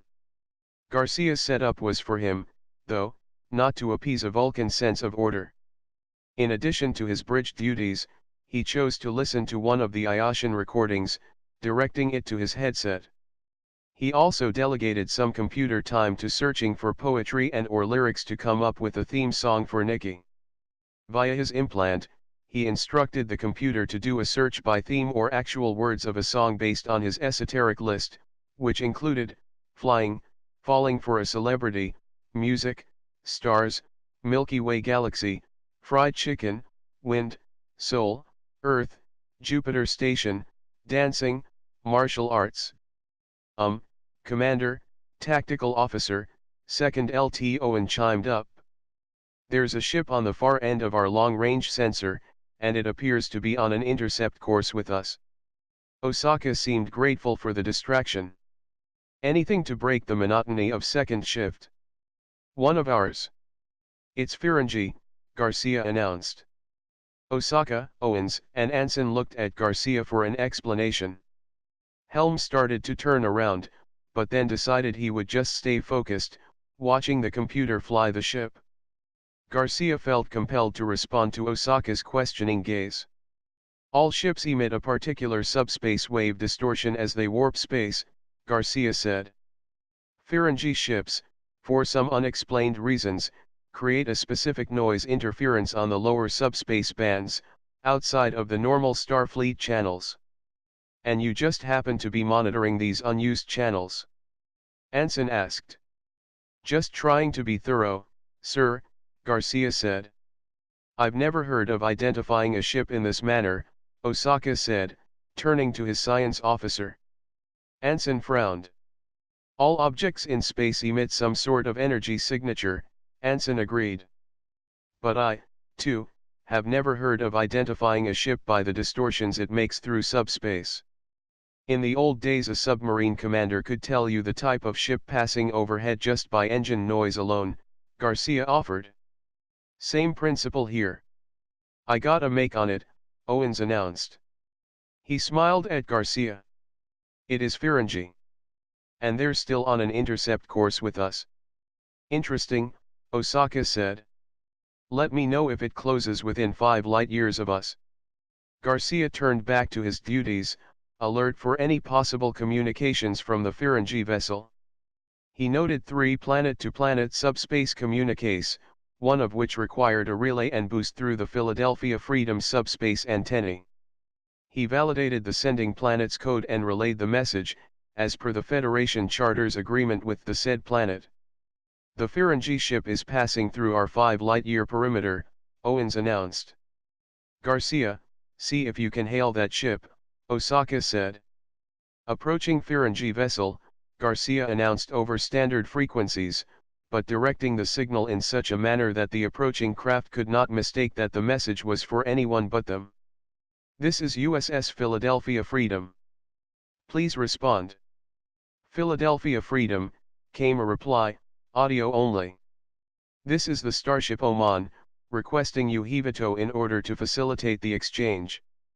Garcia waited for Osaka to give him instructions. What exchange? Osaka asked, and when Garcia didn't do anything, he prompted Garcia with both hands. Ask him what exchange. Starship Oman, clarify your intentions. What exchange? Garcia asked. Who are we speaking with? Came the reply. Is this the captain? I'll take it from here, Ensign, Osaka said, frustrated. You're going to have to learn to be more assertive. Garcia did a double take. That was exactly what Munoz was advising him against, without actually coming out and saying as much. He pushed down on his frustration, opened the bridge audio, and nodded to Osaka that he was on. 67. This is Commander Osaka. Declare your intentions, the first officer said. I will speak only to your captain, challenged the caller. Osaka mumbled, how does he know I'm not the captain? Louder, he said, "the captain is not available, so perhaps you will communicate with me." Garcia verified the loss of transmission and took a moment to read the sensor sweep on the approaching ship. They were close enough now that the sensor clearly indicated that their subspace radio circuitry was functioning. The communication exchange was terminated, Garcia said. There is nothing wrong with their equipment. He'd stake his reputation on that.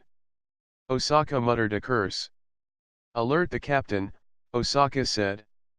Garcia sighed, not really wanting to bother the captain when she was off duty. Hopefully, she wasn't too indisposed. Bridge to captain, Garcia said. She answered almost immediately. Garcia, is that you? Yes, sir, Garcia said. A Ferengi vessel, the Oman, is approaching, and would like to speak with you. What do they want? The captain asked. To speak with you, Garcia repeated, and then because of the way Osaka was glaring at him, he added, something vague concerning an exchange. Only 5 weeks, 1 day, 16 hours, 47 minutes to go, he thought. Patch them through to my quarters, Garcia said. I'll take it down here. Captain, Garcia said, and went about his businesses of re-establishing a connection to the Oman. I have Captain Munoz standing by to speak with you. Will you reply? My daimon is ready to speak with her, said the Ferengi on the other end. Garcia wondered if his counterpart was equally frustrated by the game being played. What was his station like? Did he enjoy his job? Garcia hung on the line only long enough to verify the call went through. He turned off his channel, following Starfleet protocol. I'd like to hear that, Osaka said. Sorry, Garcia said. I cannot allow eavesdropping on my shift. Excuse me? Osaka asked. I'll make it an order. You can't give me an order that violates Starfleet's code of ethics, Garcia said. The captain and I have an arrangement, and unless she specifically requests privacy, I am required to listen to her conversations in order that I might be prepared to act according to her needs, Osaka said. That may be, but since I have not been informed of such a procedure, I am unable to comply with your request, Garcia held firm. A light on his panel went out, indicating the captain and the daimon were finished discussing the matter. Osaka sat there, fuming, but he didn't say anything further. Owens found something else to occupy him at his station. So did the science officer, Anson, and the helm officer Alhubenka. A light on Garcia's panel lit up, and the captain's voice rang out. Captain to bridge. Why haven't we come out of warp yet? Munoz asked.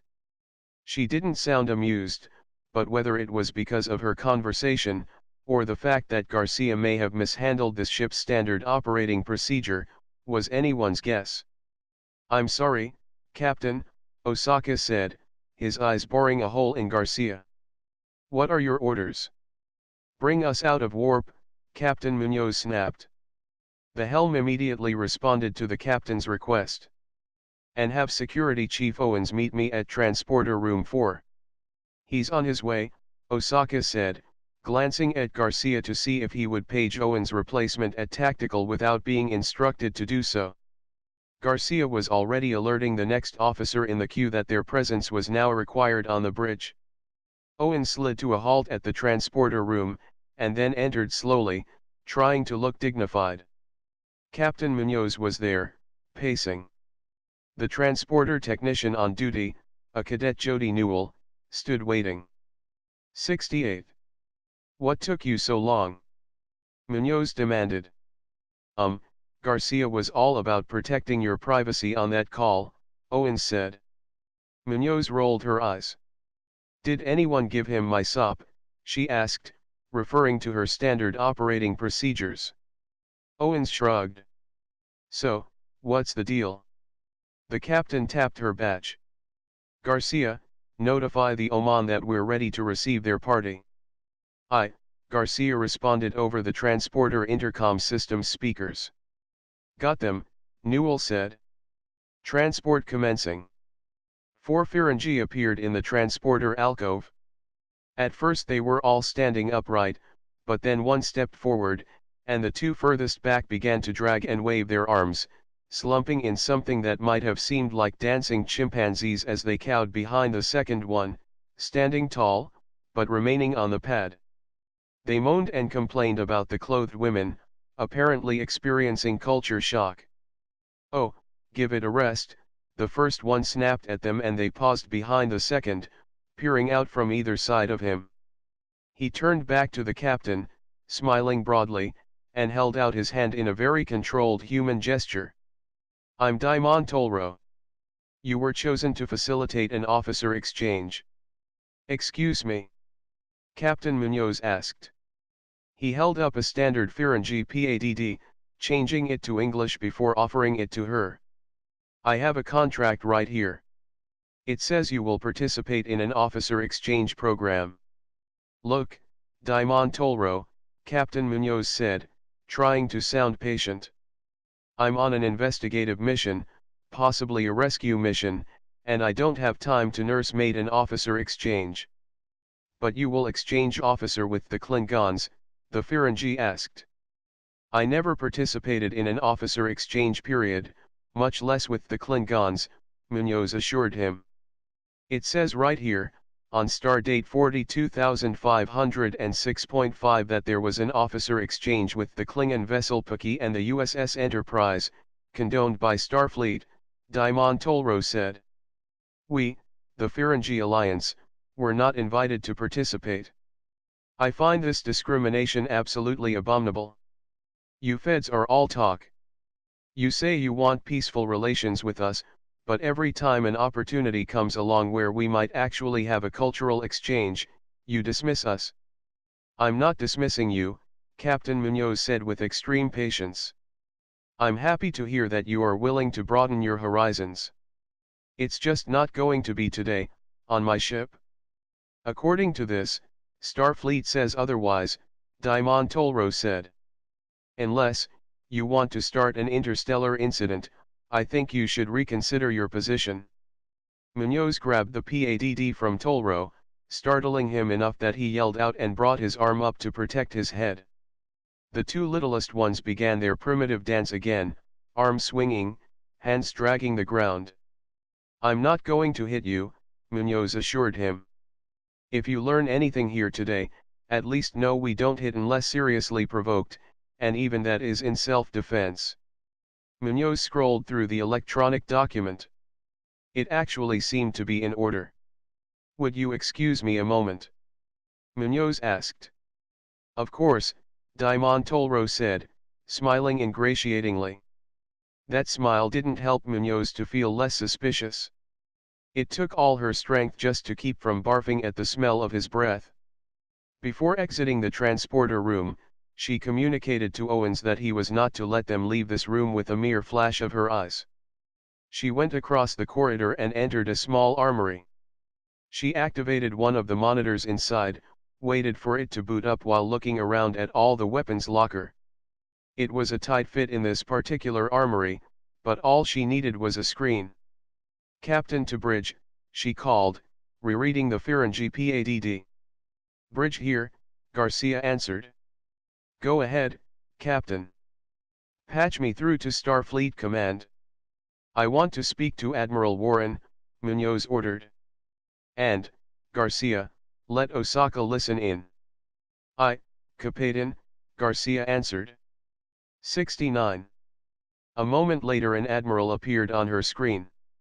Garcia made the audio available to the bridge crew, as well as a split image of the two callers on the main viewer. "Ah, Captain Munoz. How are you today?"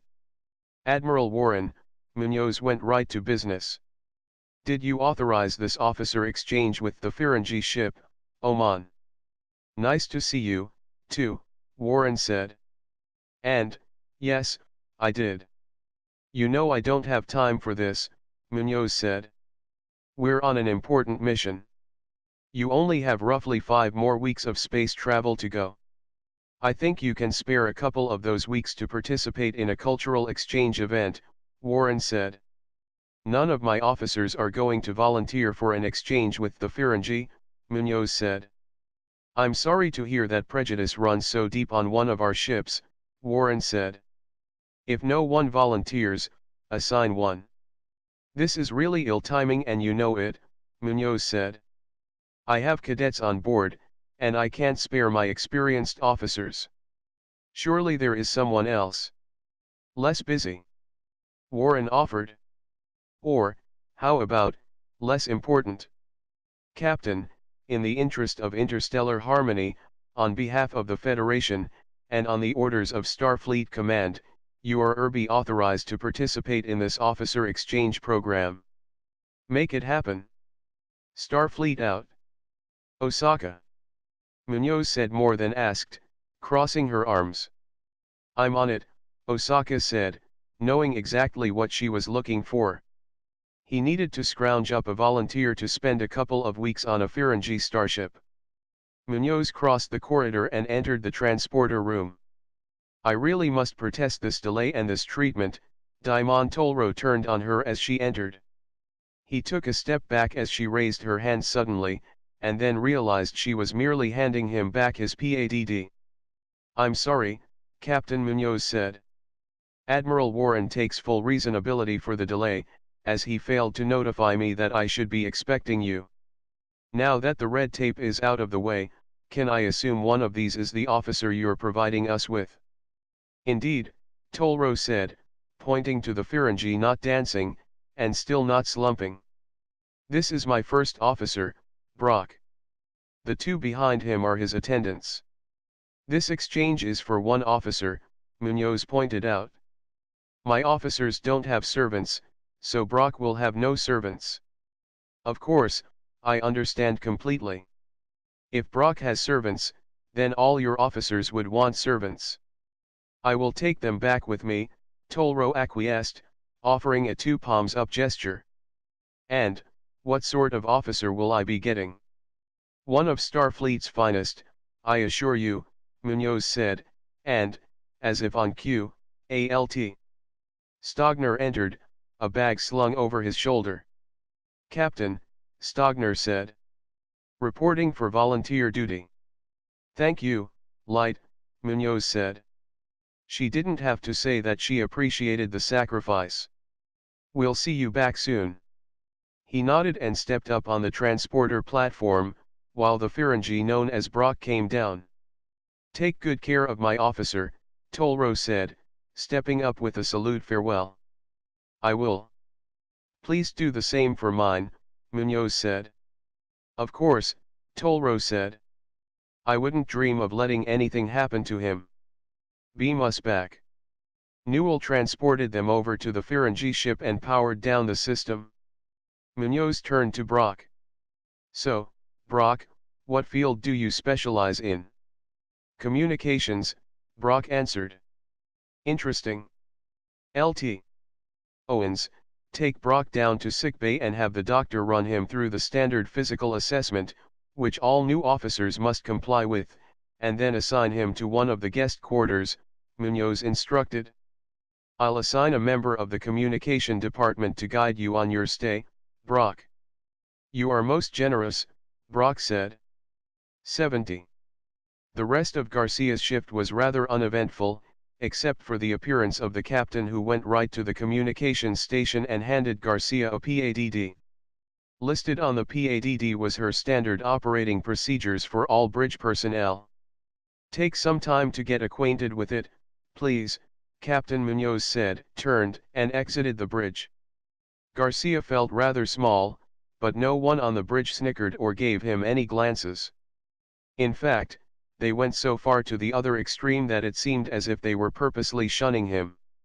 True, Garcia could have accepted Osaka's statement on faith value and allowed him to eavesdrop on the captain's conversation. Worst-case scenario was that the captain would have been mad at him for doing so. No worse than his current plight. Since he was pretty much left alone, with the only discourse being those necessary to comply with his function on the bridge, he was left to his own devices. He revisited Niki's website and studied some of her musical performances. A true musician, she had a sampling of her favorite composers and genres from various eras of music and then her attempts to emulate them. He did notice a slight weakness maintaining tempo and considered some lessons plans that might help her with the same. He was glad when the ops officer came to relieve him from his shift. He took the lift down by himself and returned to his quarters. The first thing he did was replicate a metronome as a gift for Nikki. The next thing he did was bring his HROV down for a sparring match. 71. Chapter 6. Garcia was watching one specific Iotian news channel while simultaneously doing reps, holding 10-pound weights, when the chime to his door rang out. "Come," he said, staying focused on the newscast. The chime rang again, he did 10 more quick reps, put the weights down, and then went to the door and opened it manually. Nikki was there smiling up at him. "Hey, Tam," she was professionally dressed, holding a PADD. Tam frowned. "I'm sorry, Nikki, but to visit my quarters you have to schedule an appointment and be accompanied by your mom." Nikki frowned. "I'm sorry," she said, concern on her face. "I just wanted your opinion on this music research paper I wrote. The intern gave me a C and I am thinking of appealing to the professor to have it re-evaluated for a higher grade, but I thought I would check with you before I did." Nikki pursed her lips into a pout and rocked forwards on her toes, hopeful. Garcia frowned, giving in. "Computer, pause my work," he said, and stepped out into the corridor. "Walk with me." Nikki immediately started walking, struggling to keep up the pace. She was impressed that it didn't seem to bother him walking barefoot down the corridor. "So, would you mind reading it?" Nikki asked, offering the PADD. "I'm reading it now," Garcia admitted. "Oh?" Nikki asked, looking to her PADD and back to Garcia. "Oh, your implant." Before they rounded the corner, Garcia had read the paper. He grunted. "And she gave you a C." "I know, right?" Nikki said. "I think it's at least a B paper." "No, it's not," Garcia corrected. "I would have flunked you." "What?" Nikki nearly stumbled over her own 2 feet. "But why? Did you read it or just scan it? Surely you couldn't have read the whole thing so quickly." Garcia paused in his walking and looked at her. Nikki looked up to him, wanting to understand, but she was conflicted by the emotions she was feeling, unable to separate Garcia's dissatisfaction with the paper from a perceived dissatisfaction with her. "You want my opinion?" he asked her. Nikki nodded. Garcia turned and continued walking the corridor and she hustled to keep up. "You always walk this fast?" He ignored the question, keeping the pace up. "The basic premise of your research paper was a dialectic on popular 80s music," Garcia said. "Right," Nikki said. "Which 80s?" Garika asked. "The 1880s? The 1380s? Maybe 2180? Surely you can tell by the context I'm discussing the 1980s, Nikki complained. "Of course I can. I imagine your professor can. And so could any computer that graded this paper, but can the intern? Not likely, and she shouldn't have to struggle or do her own research to end up on the same page as you. That's the purpose of the research paper, to define the parameters for those who lack knowledge on the topic you're discussing. You're writing a college-level paper here, Nikki. Clarity is of the utmost importance. I would require more specificity from you. You need to literally say 1980s. You also need to say Earth, because Vulcan 1980s isn't anything comparable to Earth's 1980s. And you can go deeper than that by discussing regions, because America's 80s won't be the same as the European 80s and the Asians' 80s. There will be similarities, because America was a great influencer of music at that time, but the other regions deserve their own scrutiny." Nikki pouted. "I see your point," she conceded. "Next issue," Garcia said, ignoring how her shoulders slumped at the realization there was more than one issue. It appears that your definition of popular music is what appeals to you, not necessarily what appealed to the society of that time. That's fine, you can go that way, but then you're not writing a research paper but rather a personal essay, and doing that could be made better by you discussing the various tonalities of the works in questions. Perhaps do a compare and contrast, explain why and how certain musical compositions moved you emotionally and intellectually. If you go the research route, you need to define. 72. Popularity in terms of sales, frequency of airtime, or the longevity of a particular musical group or composition. And the frequency of downloads. Nikki added. I don't think the downloading of music took off until late 1990s, Western civilization. In the 80s, most people around the world had access to some form of media, radio, tapes, maybe 8 tracks, but reel-to-reels were dead by then, but computers were still limited in numbers and sophistication, Garcia said. Garcia came to halt in front of the door to his quarters, for they had made a complete circuit of the deck. Nikki sighed, realizing her time with Garcia was up. I guess I should postpone the appeal process, she said. I'm sorry I bothered you. No worries, Garcia said. I know you are capable of writing a better paper. Reread the intern's critiques, rewrite your paper, and then resubmit it to the same intern, and be sure to send her a note thanking her for her evaluation and ask her kindly to consider reading your rewrite and ask if she will consider re-evaluating your grade for this particular project. I'll do that, Nikki said, and then hugged Garcia. Thank you, Tim.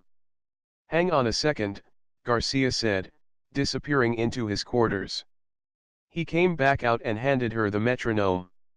What's this for? Nikki asked. Garcia looked at her. You're joking.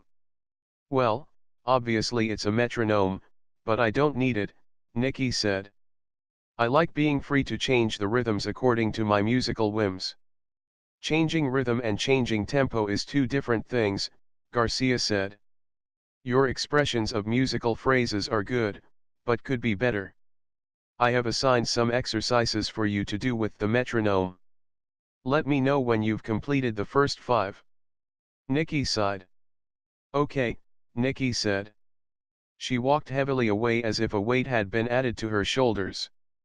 Garcia entered his quarters and returned to his previous activity of reviewing the Iotian materials while exercising. He didn't make it to 10 in his reps when the door chimed again. He called, but whoever it was did not enter. He went to the door, imaging Nikki had returned. Trini smiled at him. Surprise. Hey, he said. Come in. Garcia returned to his position center of his room, took a fighter stance, and began throwing punches with the weight still in hand, watching the video. After a moment he noticed that Trini was stuck between on the door threshold. From Trini's perspective, she was leaning seductively in the doorway, wearing a modern-day Indian sari. He looked to her confused. Yes, he asked. Well, she asked. He blinked. Did I miss something? I don't know, have you? Trini asked. You want me to come out? Garcia asked. No, Trini said. Are you coming in? Garcia asked. Are you inviting me? Trini asked. You're always welcome, Garcia said, returning his focus to the news and accelerating his punches. Trini entered, the door closed, and she leaned back against his desk, watching him. So, are we alone? She asked, trying harder to get his attention. Garcia looked around. Yeah, he said, not being sarcastic. He knew she meant his invisible friends. Tim, do you not like me? Trini asked. Garcia stopped his reps, puzzled by the question, and curious by the negative in the question. Where did that come from? Well, you didn't invite me in. You didn't offer me a seat. You didn't offer me a drink. You are all but ignoring me, Trini complained. 73. Okay, back the starship up, I'm lost. I recall inviting you in, and then started quoting himself in a mocking voice, come in. Enter. Opening the door, oh, come in. I've seen you give complete strangers more courtesy than you are showing me, Trini said. Garcia walked over to the replicator, placed the weights inside it, and recycled them. Turning his attention back to Trini, he said, you believe I was being discourteous or inattentive? Both, neither, I don't know, Trini said. Well, I don't know either. You want something to drink? Garcia asked. No, Trini said. Garcia sighed. I think there is a misunderstanding here somewhere, perhaps on misplaced expectations. My working assumption is that we are friends and that you are always welcome here. You can make yourself comfortable. If you want something to eat or drink, you know how to get it, and if there is something more you want, you can always ask me. I want you, Tamas, Trini said. Computer, freeze video, Garcia said, divesting himself of all distractions save Trini. He noticed that she was suddenly very aware of his change in intensity and focus on her. To hide the fact that her hands were trembling, she held onto the sides of his desk. He gently took her right hand in his. I'm not going to cash in on that bet. Why? Trini asked. Is there something wrong with me? Oh, Trini, there is nothing wrong with you, Garcia said. Then why? Trini asked. I am unable to make a commitment to you, Garcia said. Whoa, I'm not asking you to marry me, Trini said, hugging him. I thought I'd lost you when I heard the chance had been destroyed. I don't want to go through the rest of my life with you not knowing just how much I love you. I don't know what to say, Garcia said. You don't have to say anything, Trini said. Just love me. No, Garcia said. Why? Trini asked. When he said nothing, she continued. Tell me you don't love me and I'll leave. Still nothing. Even if you don't love me to the same degree, it doesn't mean this won't work out or that we can't find a way to be happy when we're together. It's not like there's a holodeck, and it is going to be a long trek, and the holodeck is fantasy, Garcia said. This is real life and it's messy and it hurts and there are no happy, magical endings. Trini, we are friends. I resent that excuse, Trini snapped, pushing him away. Who else would you sleep with? Your enemy? You didn't hesitate to start sleeping with Riven. A different set of social structure defines my relationship with her, Garcia said. What social structure? It's not like there's a contract between the two of you, Trini said. And I'm not asking you for a contract. It's just healthy entertainment between two consenting adults, while we're trapped together on a ship. Garcia led her to the door. I'm flattered, and I'm very attracted to you, on more than one level, but I choose not to accept this offer at this time. Trini seemed confused. He kissed her forehead, almost too paternally for her. You best go, he said. I have a lot of work to do to prepare the away team for what to expect. Trini departed without further word and, as she departed, two of his sidekicks, Duana and Ilona, entered. Garcia ignored the internal dialogue of his companions. They both were acting shocked by Garcia refusing Trini's offer of romance, but each for different reasons. Duana had been cheering for him. Ilona had been assigning disparaging labels on Trini. He didn't feel the need to explain it to them, but between them, their language, and the memory of Trini touching him just a few moments earlier had caused him to reach sufficient frustration that he was tempted to call his HROV Diana down from her corner to relieve some tension. This triggered a memory of something the real Deanna Troi had said.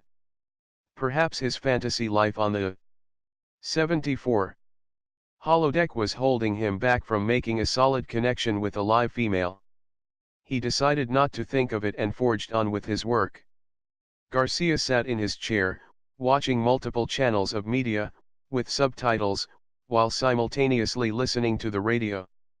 He tuned into a music station for a change and discovered a big band piece that was vaguely reminiscent of Glenn Miller's In the Mood. Between songs were commercials, which often prompted him to tune in another music channel. He absolutely loathed the commercials. He especially hated the fact that some of them had such potent jingles that they got stuck in his head for hours. It was often so difficult to shake them that he would have to take a break from work to play a guitar and try and replace the commercial's jingle with another song. Duana and Ilona made a game of retuning him to the jingle the moment he thought he had freed himself. They were quite amused with the new game. He would have killed them if it hadn't meant suicide. After he had managed to escape the latest jingle, he returned to the Iotian radio station that he had been listening to, telling the computer to skip through advertisements, and jump music stations periodically. He tried playing along with the song on the radio using his guitar when Duana got him back on a jingle, which strangely fit the composition he was listening to, even though some of the chords on his guitar clashed. The door chimed. "Come," he invited, annoyance shining through the invitation. No one entered, but the chime rang again. Welcoming the break from his personal torture, he cradled his guitar and answered the door. Tatiana was there, her fists clenched as if she were ready to fight. He motioned her in. "Can I get you something to drink?" Garcia asked, trying to be a little more thoughtful after being so readily chastised by his other roommate. She waited to speak until the door closed. "What did you do to Trini?" Tatiana asked. "I didn't do anything to Trini," Tam said. "Then why is she in her room crying her eyes out?" Tatiana asked. "Oh," Tam said, and went and sat down on the couch.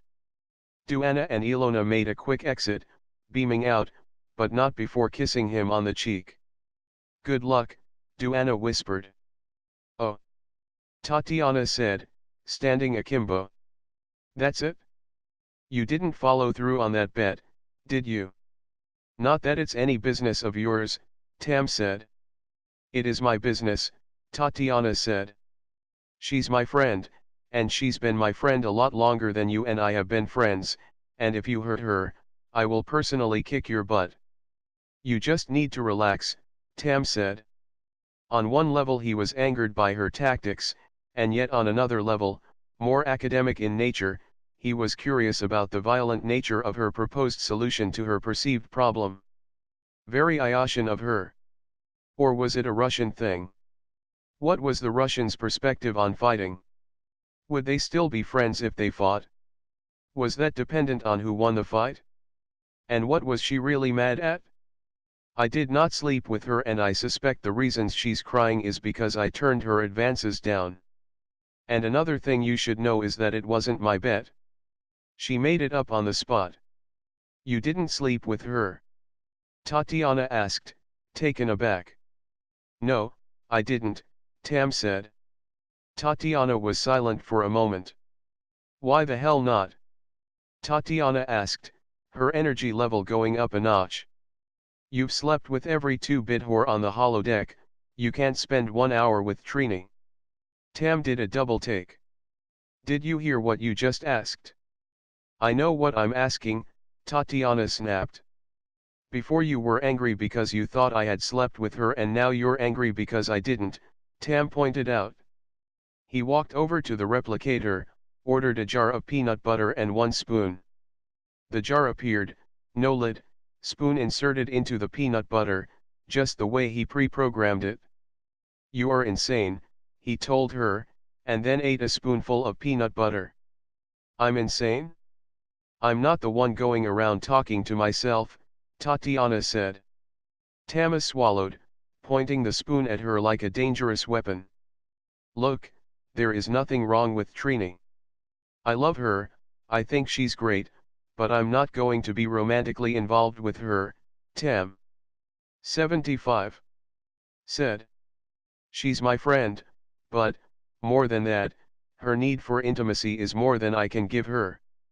If it had just been about sex, well, I might have entertained the thought. But it's not." Tatiana frowned, most of her anger spent. She sighed. I'm sorry I came in here so strong. I just wanted to make this right, Tatiana said. You did the right thing. Well, as long as I have your approval, I guess things are all right, Tam said, taking another spoonful of comfort food. You didn't exercise any restraint when it came to sleeping with Riven, so Trini probably sees this the way I do, Tatiana said. I know how you see it. Because you believe I took advantage of Riven, you think that I would be willing to take advantage of Trini because she threw herself at me, Tam said. Basically, yes, Tatiana said. You did take advantage of Riven. Riven doesn't see it that way, Tam said. In fact, she would be more inclined to think that she took advantage of my position because she believes that it is harder for me to adopt her free love approach to relationships. Did you tell her that's the only kind of love you're into? Tatiana said. Once again, you're out of line, Tam said. Please, that's the only reason you spend so much time on the holodeck. You're a control freak. You wouldn't know what to do if you were in a relationship with a social equal, and that's the only reason you turned Trini down, Tatiana said. You sleep with Riven because you have power over her. You don't have to make a commitment. Are you through? Tamas asked, giving pause just long enough for her to add something if she wanted. He had had enough comfort food, so he stuck the spoon back in the peanut butter, put the jar back in the replicator, and recycled it. No, I'm not through, Tatiana said, stepping closer. While we're at it, I think it's reprehensible that you hit on Leonard's girlfriend. I didn't hit on her, Tam said. Whether you came onto her or she came onto you is irrelevant. You accepted her proposition, right there in front of Leonard, Tatiana said. And I happen to know you followed through on it. How can you treat your friends like that? You don't know what you're talking about, Tam said. But even if it is as you imagine, it's none of your business. So it doesn't bother you at all that Trini is upset, and Leonard will probably never speak to you again? Tatiana asked. What bothers me is that you have such a low opinion of me. You really think I would purposely hurt my friends? Tam asked. I don't owe you an explanation, but for your information, Nancy has a 14-year-old daughter who is bored out of her mind on this little trek of ours, and who also, strangely enough, happens to be a fan of mine. I shared a meal with them to surprise Nikki before she learned I was on board. Further, I'm going to be tutoring her in music and have started putting a band together so that she can get some experience performing live. I have no agenda here other than light socializing.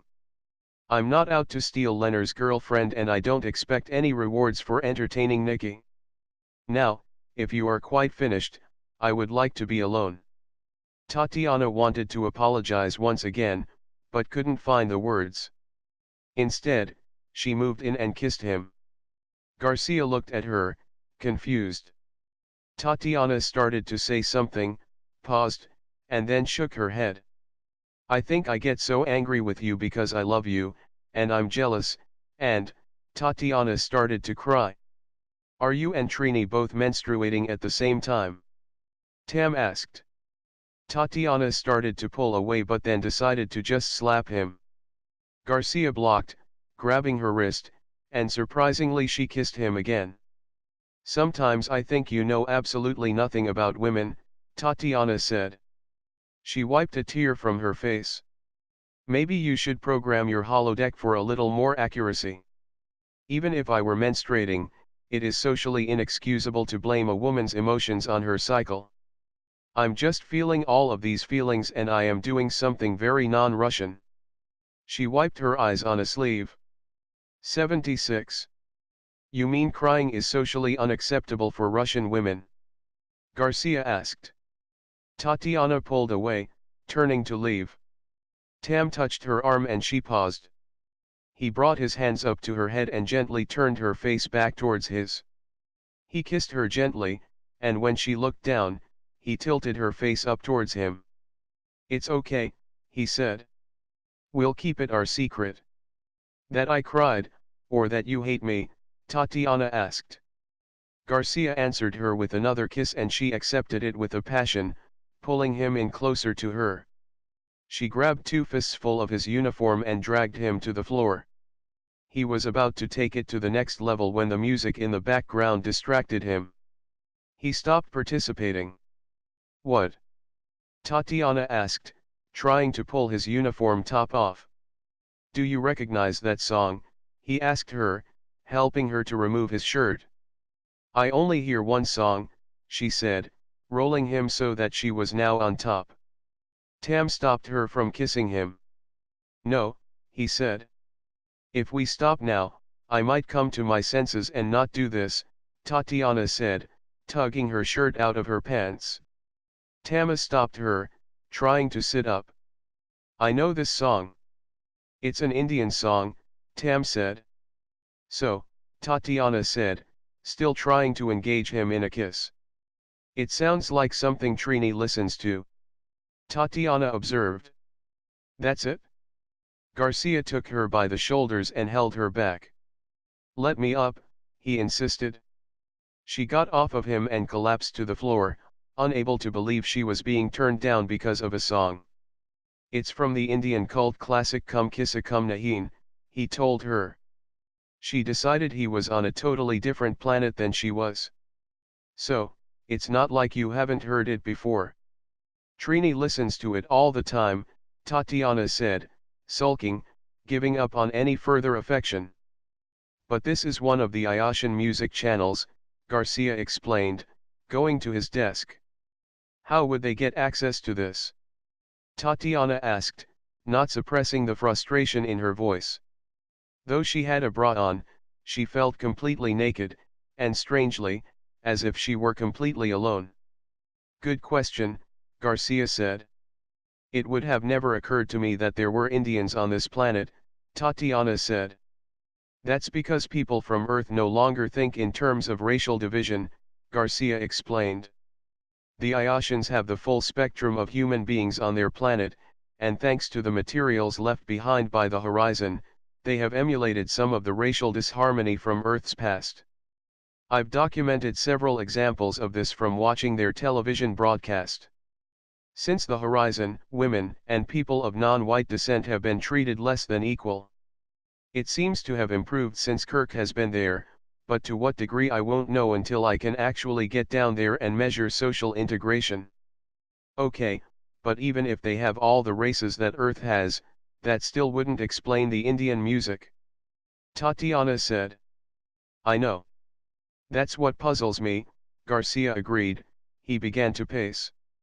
I just went over the Horizon's crew and there were no Indians on board. Computer, was anyone on the Horizon a fan of Indian music? The response was negative. Tatiana sat up and hugged her knees, watching Garcia as he tried to figure it out. Was there anyone on the crew that spoke Hindi? No. How about someone who enjoyed Indian movies or Bollywood? Garcia asked, and again was disappointed to find the answer was no. He kicked his shirt up into the air, caught it, folded it, and tossed it to the replicator. Computer, compare and contrast the Iotian media files with that of Earth and list any similarities. A list of known songs began to scroll and grow. Neither Garcia nor Tatiana had to study the list too hard to find a song they both were familiar with. One of the songs was Over the Rainbow. Play Over the Rainbow, Garcia said. The voice of Judy Garland sang out over his room's speakers. He looked to Tatiana who was leaning against his desk, arms folded across her chest. It could be a coincidence. This song was, hell, still is, the most popular Earth song ever recorded. There are more versions of this song than any other song ever written, and it has been performed by more artists than any other song. To this day, it is the most frequently downloaded song from Earth. Maybe, but how do you explain all of those other songs on that list? Tatiana asked. 77. Garcia scanned the list a second time. He recognized a Johnny Cash song, A Boy Named Sue, a Willie Nelson song, Angel Flying Too Close to the Ground, and It's a Blue World, by Mel Torme. There was too much going on here for it to be a fluke. Scan the visual records for a Willie Nelson. Willie Nelson appeared on the screen, singing Whiskey River Take My Mind. What does it mean? Tatiana asked. It means, Garcia paused. His left hand came up and the thumb and index finger met. He shook that hand at the monitor. I don't know. Computer, scan the visual records for content that may be similar to programs from 20th century Earth, or programs that mention Earth, or any city or region on Earth. And display multiple images simultaneously. Add closed captioning for each window. It started with 1, then divided into 2, and then 3, and in this manner TV images appeared until there were 32 programs running simultaneously and Garcia had to put a halt to its division. As it was now taxing even his ability to keep up. Do you recognize any of this? Tatiana shook her head. Wait, that looks like Dallas, Texas. Computer, can you identify this program? Garcia asked. Dallas, the computer said, providing actual running time for the original broadcast dates, while listing the cast with publicity photos. Tatiana stood and stepped closer to the viewer and pointed to one of the windows. That's a Coke commercial, she said. It's a song my mom used to sing to me. That was one of those damn jingles that I was trying to get out my head earlier, Garcia said. He could hear Duana singing again, I'd like to teach the world to sing. In one of the windows, a spaceship appeared. Garcia and Tatiana recognized it right away as being a Constitution-class starship. Enhance Window 3, Garcia said, and the television show with the spaceship became prominent. And increase volume. Music began to play as the ship zipped by, credits rolling, and then faded to black. A commercial appeared. Garcia skipped through the commercial to the program. He nearly fell over with surprise. The man prominently featured on the screen was Spock, only it wasn't Spock. The man had a goatee. Another man entered and Spock acknowledged him as Captain. It looked like Captain Kirk, but Garika knew it couldn't be. The uniform was also wrong somehow. The uniforms looked like they might be better worn by buckling pirates. A yeoman crossed from stage right. Her skirt was longer on the right side than the left, and her boots were knee-high. The top was cut to reveal her belly, and she was wearing a gold sash. The emblem on her shirt was at least in the right place, but the symbol was strange. The actor portraying Kirk reached over and pinched the yeoman's bottom as she passed. Captain Kirk, the goatee Spock said. This matter with the Brillians needs your immediate attention. Have they paid their taxes? Kirk asked. No, Spock said, very matter of a fact. Then you know what to do. I shouldn't have to tell you to blast their cities from orbit, and keep blasting them until they pay up or they're all dead, Kirk said. Now, if you'll excuse me, there's a yeoman with my name on it. Tatiana turned to Garcia. Is this a parody? Garcia was at a loss. If it's not, we're in big trouble, Garcia said, pushing a button on his desk. Garcia to Captain. A moment later she answered. What is it, Garcia? Captain Munoz asked. I've discovered something about the Iotians you need to see, Garcia said, not caring that he may have woken her up. Can it wait till tomorrow? Captain Munoz asked. Well, Garcia stammered. Technically, it could wait until they arrived at Aasha. I suppose. Great, Captain Munoz said. Conference room, 0900. Fair enough. Sir, Garcia said. He sat down in his chair, backwards, his arm resting on the back. He simply watched the program, completely mesmerized. Was this really how the Iotians viewed the Federation? Should he even be surprised? After all, Captain Kirk did assume a gangster mentality to unite the Iotians. 78. I always thought Spock looked better with a goatee, McCoy said, coming up beside Garcia. "What do you mean?" Garcia asked. "I didn't say anything," Tatiana said, looking to Garcia. "It reminds me of the time our landing party beamed up into an alternate universe where our alter selves were evil. Spock was the only normal one, because I guess cold logic is cold logic, no matter where you go," McCoy said. "Tam, it's obviously fiction. Do you have to watch it now?" Tatiana asked. He didn't answer her. She slipped her top back on and haphazardly tucked it in. "I guess we're through here," Tatiana said, mumbling something about men. Tamas was so completely absorbed in his television show that he was oblivious to Tatiana's departure.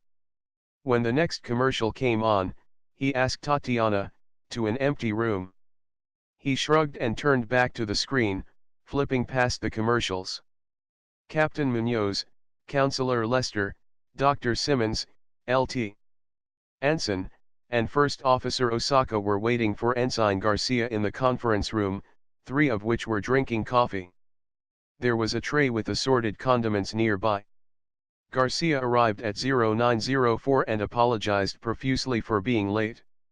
He had fallen asleep at approximately 0800 after compiling a report. "Yeah, well, this makes 2 appointments you've been late for, mister, and you called this one," Captain Munoz said. "I will not tolerate any more tardiness on your part. Now, what do you have that was so urgent that you woke me up last night?" "This better be good," Anson agreed, making no attempt to hide the fact that he would rather be back on the bridge doing his own work. "I think even you will find this fascinating," Garcia directed to Anson, calling up the pre-arranged sequence of audio files. Simultaneously, the monitors came alive with muted scenes of television. "What you are hearing are samples of songs from Earth that I have found embedded in Iotian radio programs. I've identified musicians as diverse as Gene Autry to the Beatles. Basically, there are musicians representing every genre of music from Earth's past on aasha. The visual media you see are television programs from Earth. These were recorded by the USS Minnesota, being rebroadcasted by the Iotians. It's as if they have tapped into Earth's radio and television from the 20th century. Couldn't it have been left behind by the horizon?" Counselor Lester asked. "No," Garcia answered, confidently. "First, the horizon's antiquated computer system couldn't have contained the volume of media the Minnesota has recovered. Also, some of the programs show a slight degradation to quality, suggesting the signal has been traveling through space for over 100 years, and being rebroadcasted from aasha. Earth programs from the 20th century will not reach the Iotian system for another 10,000 years, Anson pointed out. The degradation would be worse than what we are seeing here." "I agree," Garcia said. "It is a mystery and by itself perhaps even innocuous, but look at this. This is a song by Buddy Holly. It is an Iotian original. As far as I can determine, Buddy Holly is alive and well on Aasha Prime." Garcia was probably the only one familiar with his twist on the old sci-fi book. Buddy Holly is alive and well on Ganymede. "That's impossible," Osaka said. "No, that's improbable, but not impossible," Garcia corrected. Case in point, while traveling in space Captain Kirk met President Lincoln, Surik of Vulcan, Apollo, Brahms, also known as Methuselah. "You made your point. Go on with your report," Captain Munoz said. "I have found several other celebrity personalities from the 20th century living here on aasha and I would like to interview them before I speculate as to how they have come to be here," Garcia said. "I do have a theory, but this next bit of information may take priority." Garcia triggered the next media file to start playing. 4 episodes of a program called Star Conquerors began to play, side by side. This is an Iotian original television series program, depicting an evil Captain Kirk, McCoy, and Spock, going from planet to planet wreaking havoc and conquering worlds. Notice the exterior shots of the constellation Starship. This is exactly the image of the exterior of the USS 79 Enterprise that the Iotians would have captured with a ground-based telescope, with one minor discrepancy. This was well within the technological means of the Iotians at the time the Enterprise was orbiting their planet. The details inside the ship, though reasonably accurate, are what you would expect since the Iotians did not visit the ship itself. What was the discrepancy? Owens asked, intrigued. The inscription on the starship is ISS Enterprise 1701, as opposed to NCC, Garcia said. That looks just like Kirk, Dr. Simmons interrupted, pointing at the screen. No it doesn't, McCoy grumbled. McCoy had been dogging Garcia like a Rottweiler ever since he saw the Iotian television show. They look nothing like us. And that's Spock? I'd recognize that face anywhere, Simmons continued. Spock did not have a goatee, Anson corrected the doctor. Great observation, Garcia said. Normally, I might have passed that off as creative license. If we know anything about the Iotians, though, they are exacting in detail with an overwhelming drive towards authenticity, greater than which can be explained by obsessive-compulsive behavior. I don't believe they would have strayed from the Spock they met, or changed NCC to ISS, without good reason. And, I presume, you have that reason, Anson said. Garcia beamed with mirth. This is the Enterprise crew of an alternate universe. Anson shook his head. Alternate universes are theoretical. Theoretical my ass, McCoy snapped. I was there. The evidence for alternate universes is overwhelmingly for, Garcia began, knowing better to argue with this Vulcan, and not just because he was his superior officer but because he might get further with a brick wall. Until it can be duplicated, consistently, in a lab room setting, Anson argued. Your inability to admit that the universe, small u, might not be the center of all existence but rather just an insignificant part of a larger continuum is just as bad as saying the Earth is the center of the universe, big U. Whether you accept it or not, what we're viewing here coincides with the reality described by Captain James T. Kirk himself when his landing party, including Scott, Uhura, and McCoy found themselves beamed up to a ship where their alternative selves were less than civil, Garcia said. What does this mean for us? Counselor Lester asked. Several things. Captain Munoz, you wanted me to tell you what we can expect. Well, here is my answer, Garcia said, pointing to the screen. The Iotians have taken the gangster emulation to the next level.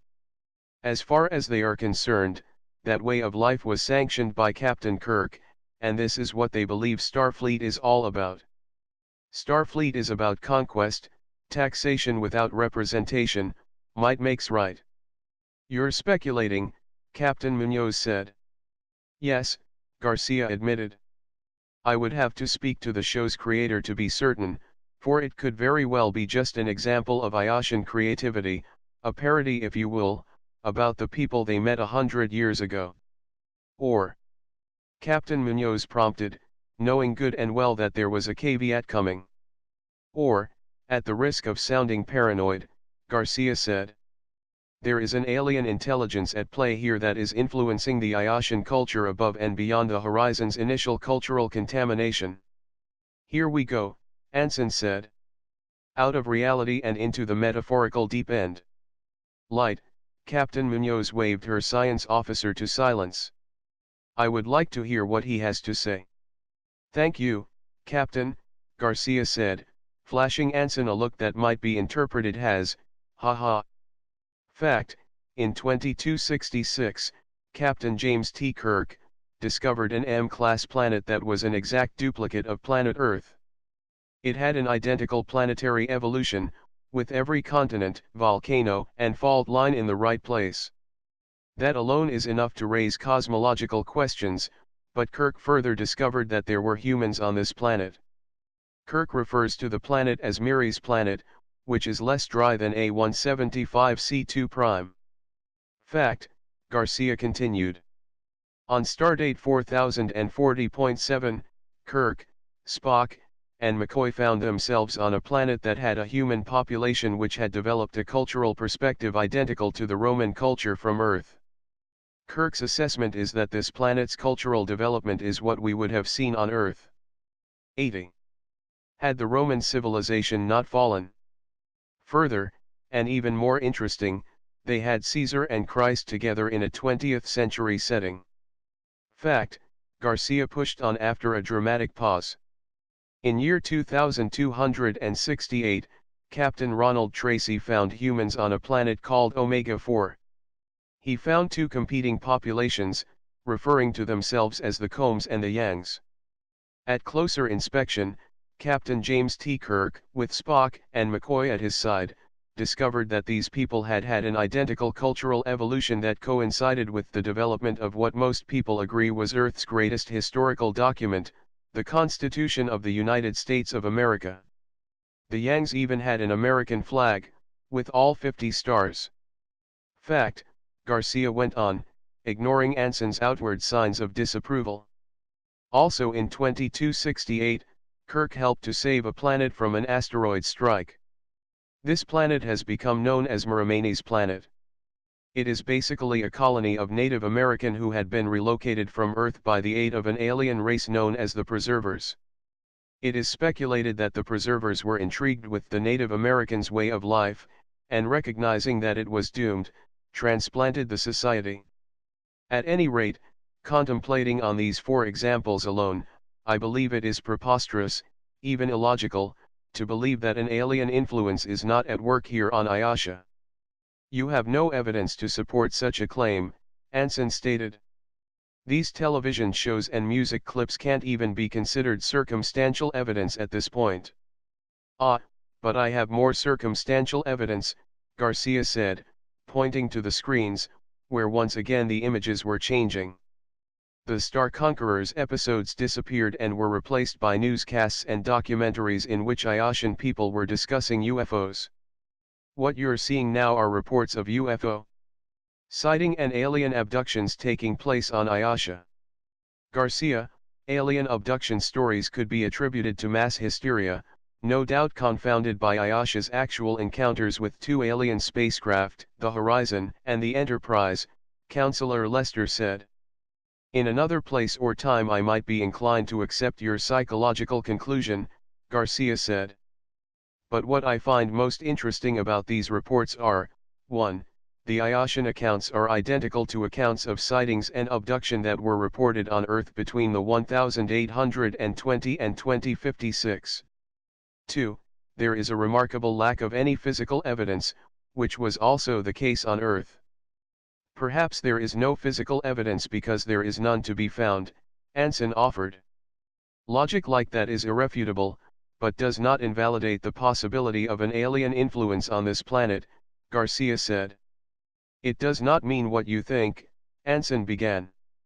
Garcia held a finger up, requesting 1 more minute.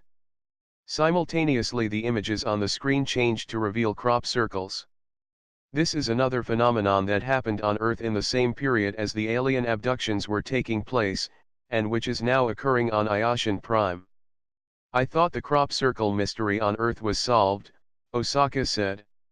The reports say they were made by humans, mere pranksters. There were pranksters involved with some of the crop circles on Earth, and maybe even here on Aasha, Garcia agreed. However, a statistical analysis of the phenomena on Earth would reveal that the sheer number of circles generated, with the degree of sophistication, with no one ever catching any of the pranksters in the act of creating said circles, suggests that there was an alien intelligence at play there, just as the evidence points to here. The Earth news media simply maintain the position that it was pranksters to avoid starting a panic. And I'm sure all of this speculation will make your next work of fiction a top seller, Anson said, applauding. But it has no scientific merit. Then how do you explain all of this? Garcia asked. I prefer to wait till all the evidence has been collected and analyzed, Anson said. Hard evidence. I may not have the archaeology credentials that would impress you, but I have written several papers on the preservers that have been widely accepted, and my research suggests that the preservers don't leave hard evidence, Garcia returned. And Starfleet recognizes their potential influence even though we have never met one in person or found any preserver technology. Wasn't the technology left on Miramee's planet that Kirk used to deflect the asteroid preserver technology? Captain Munoz asked.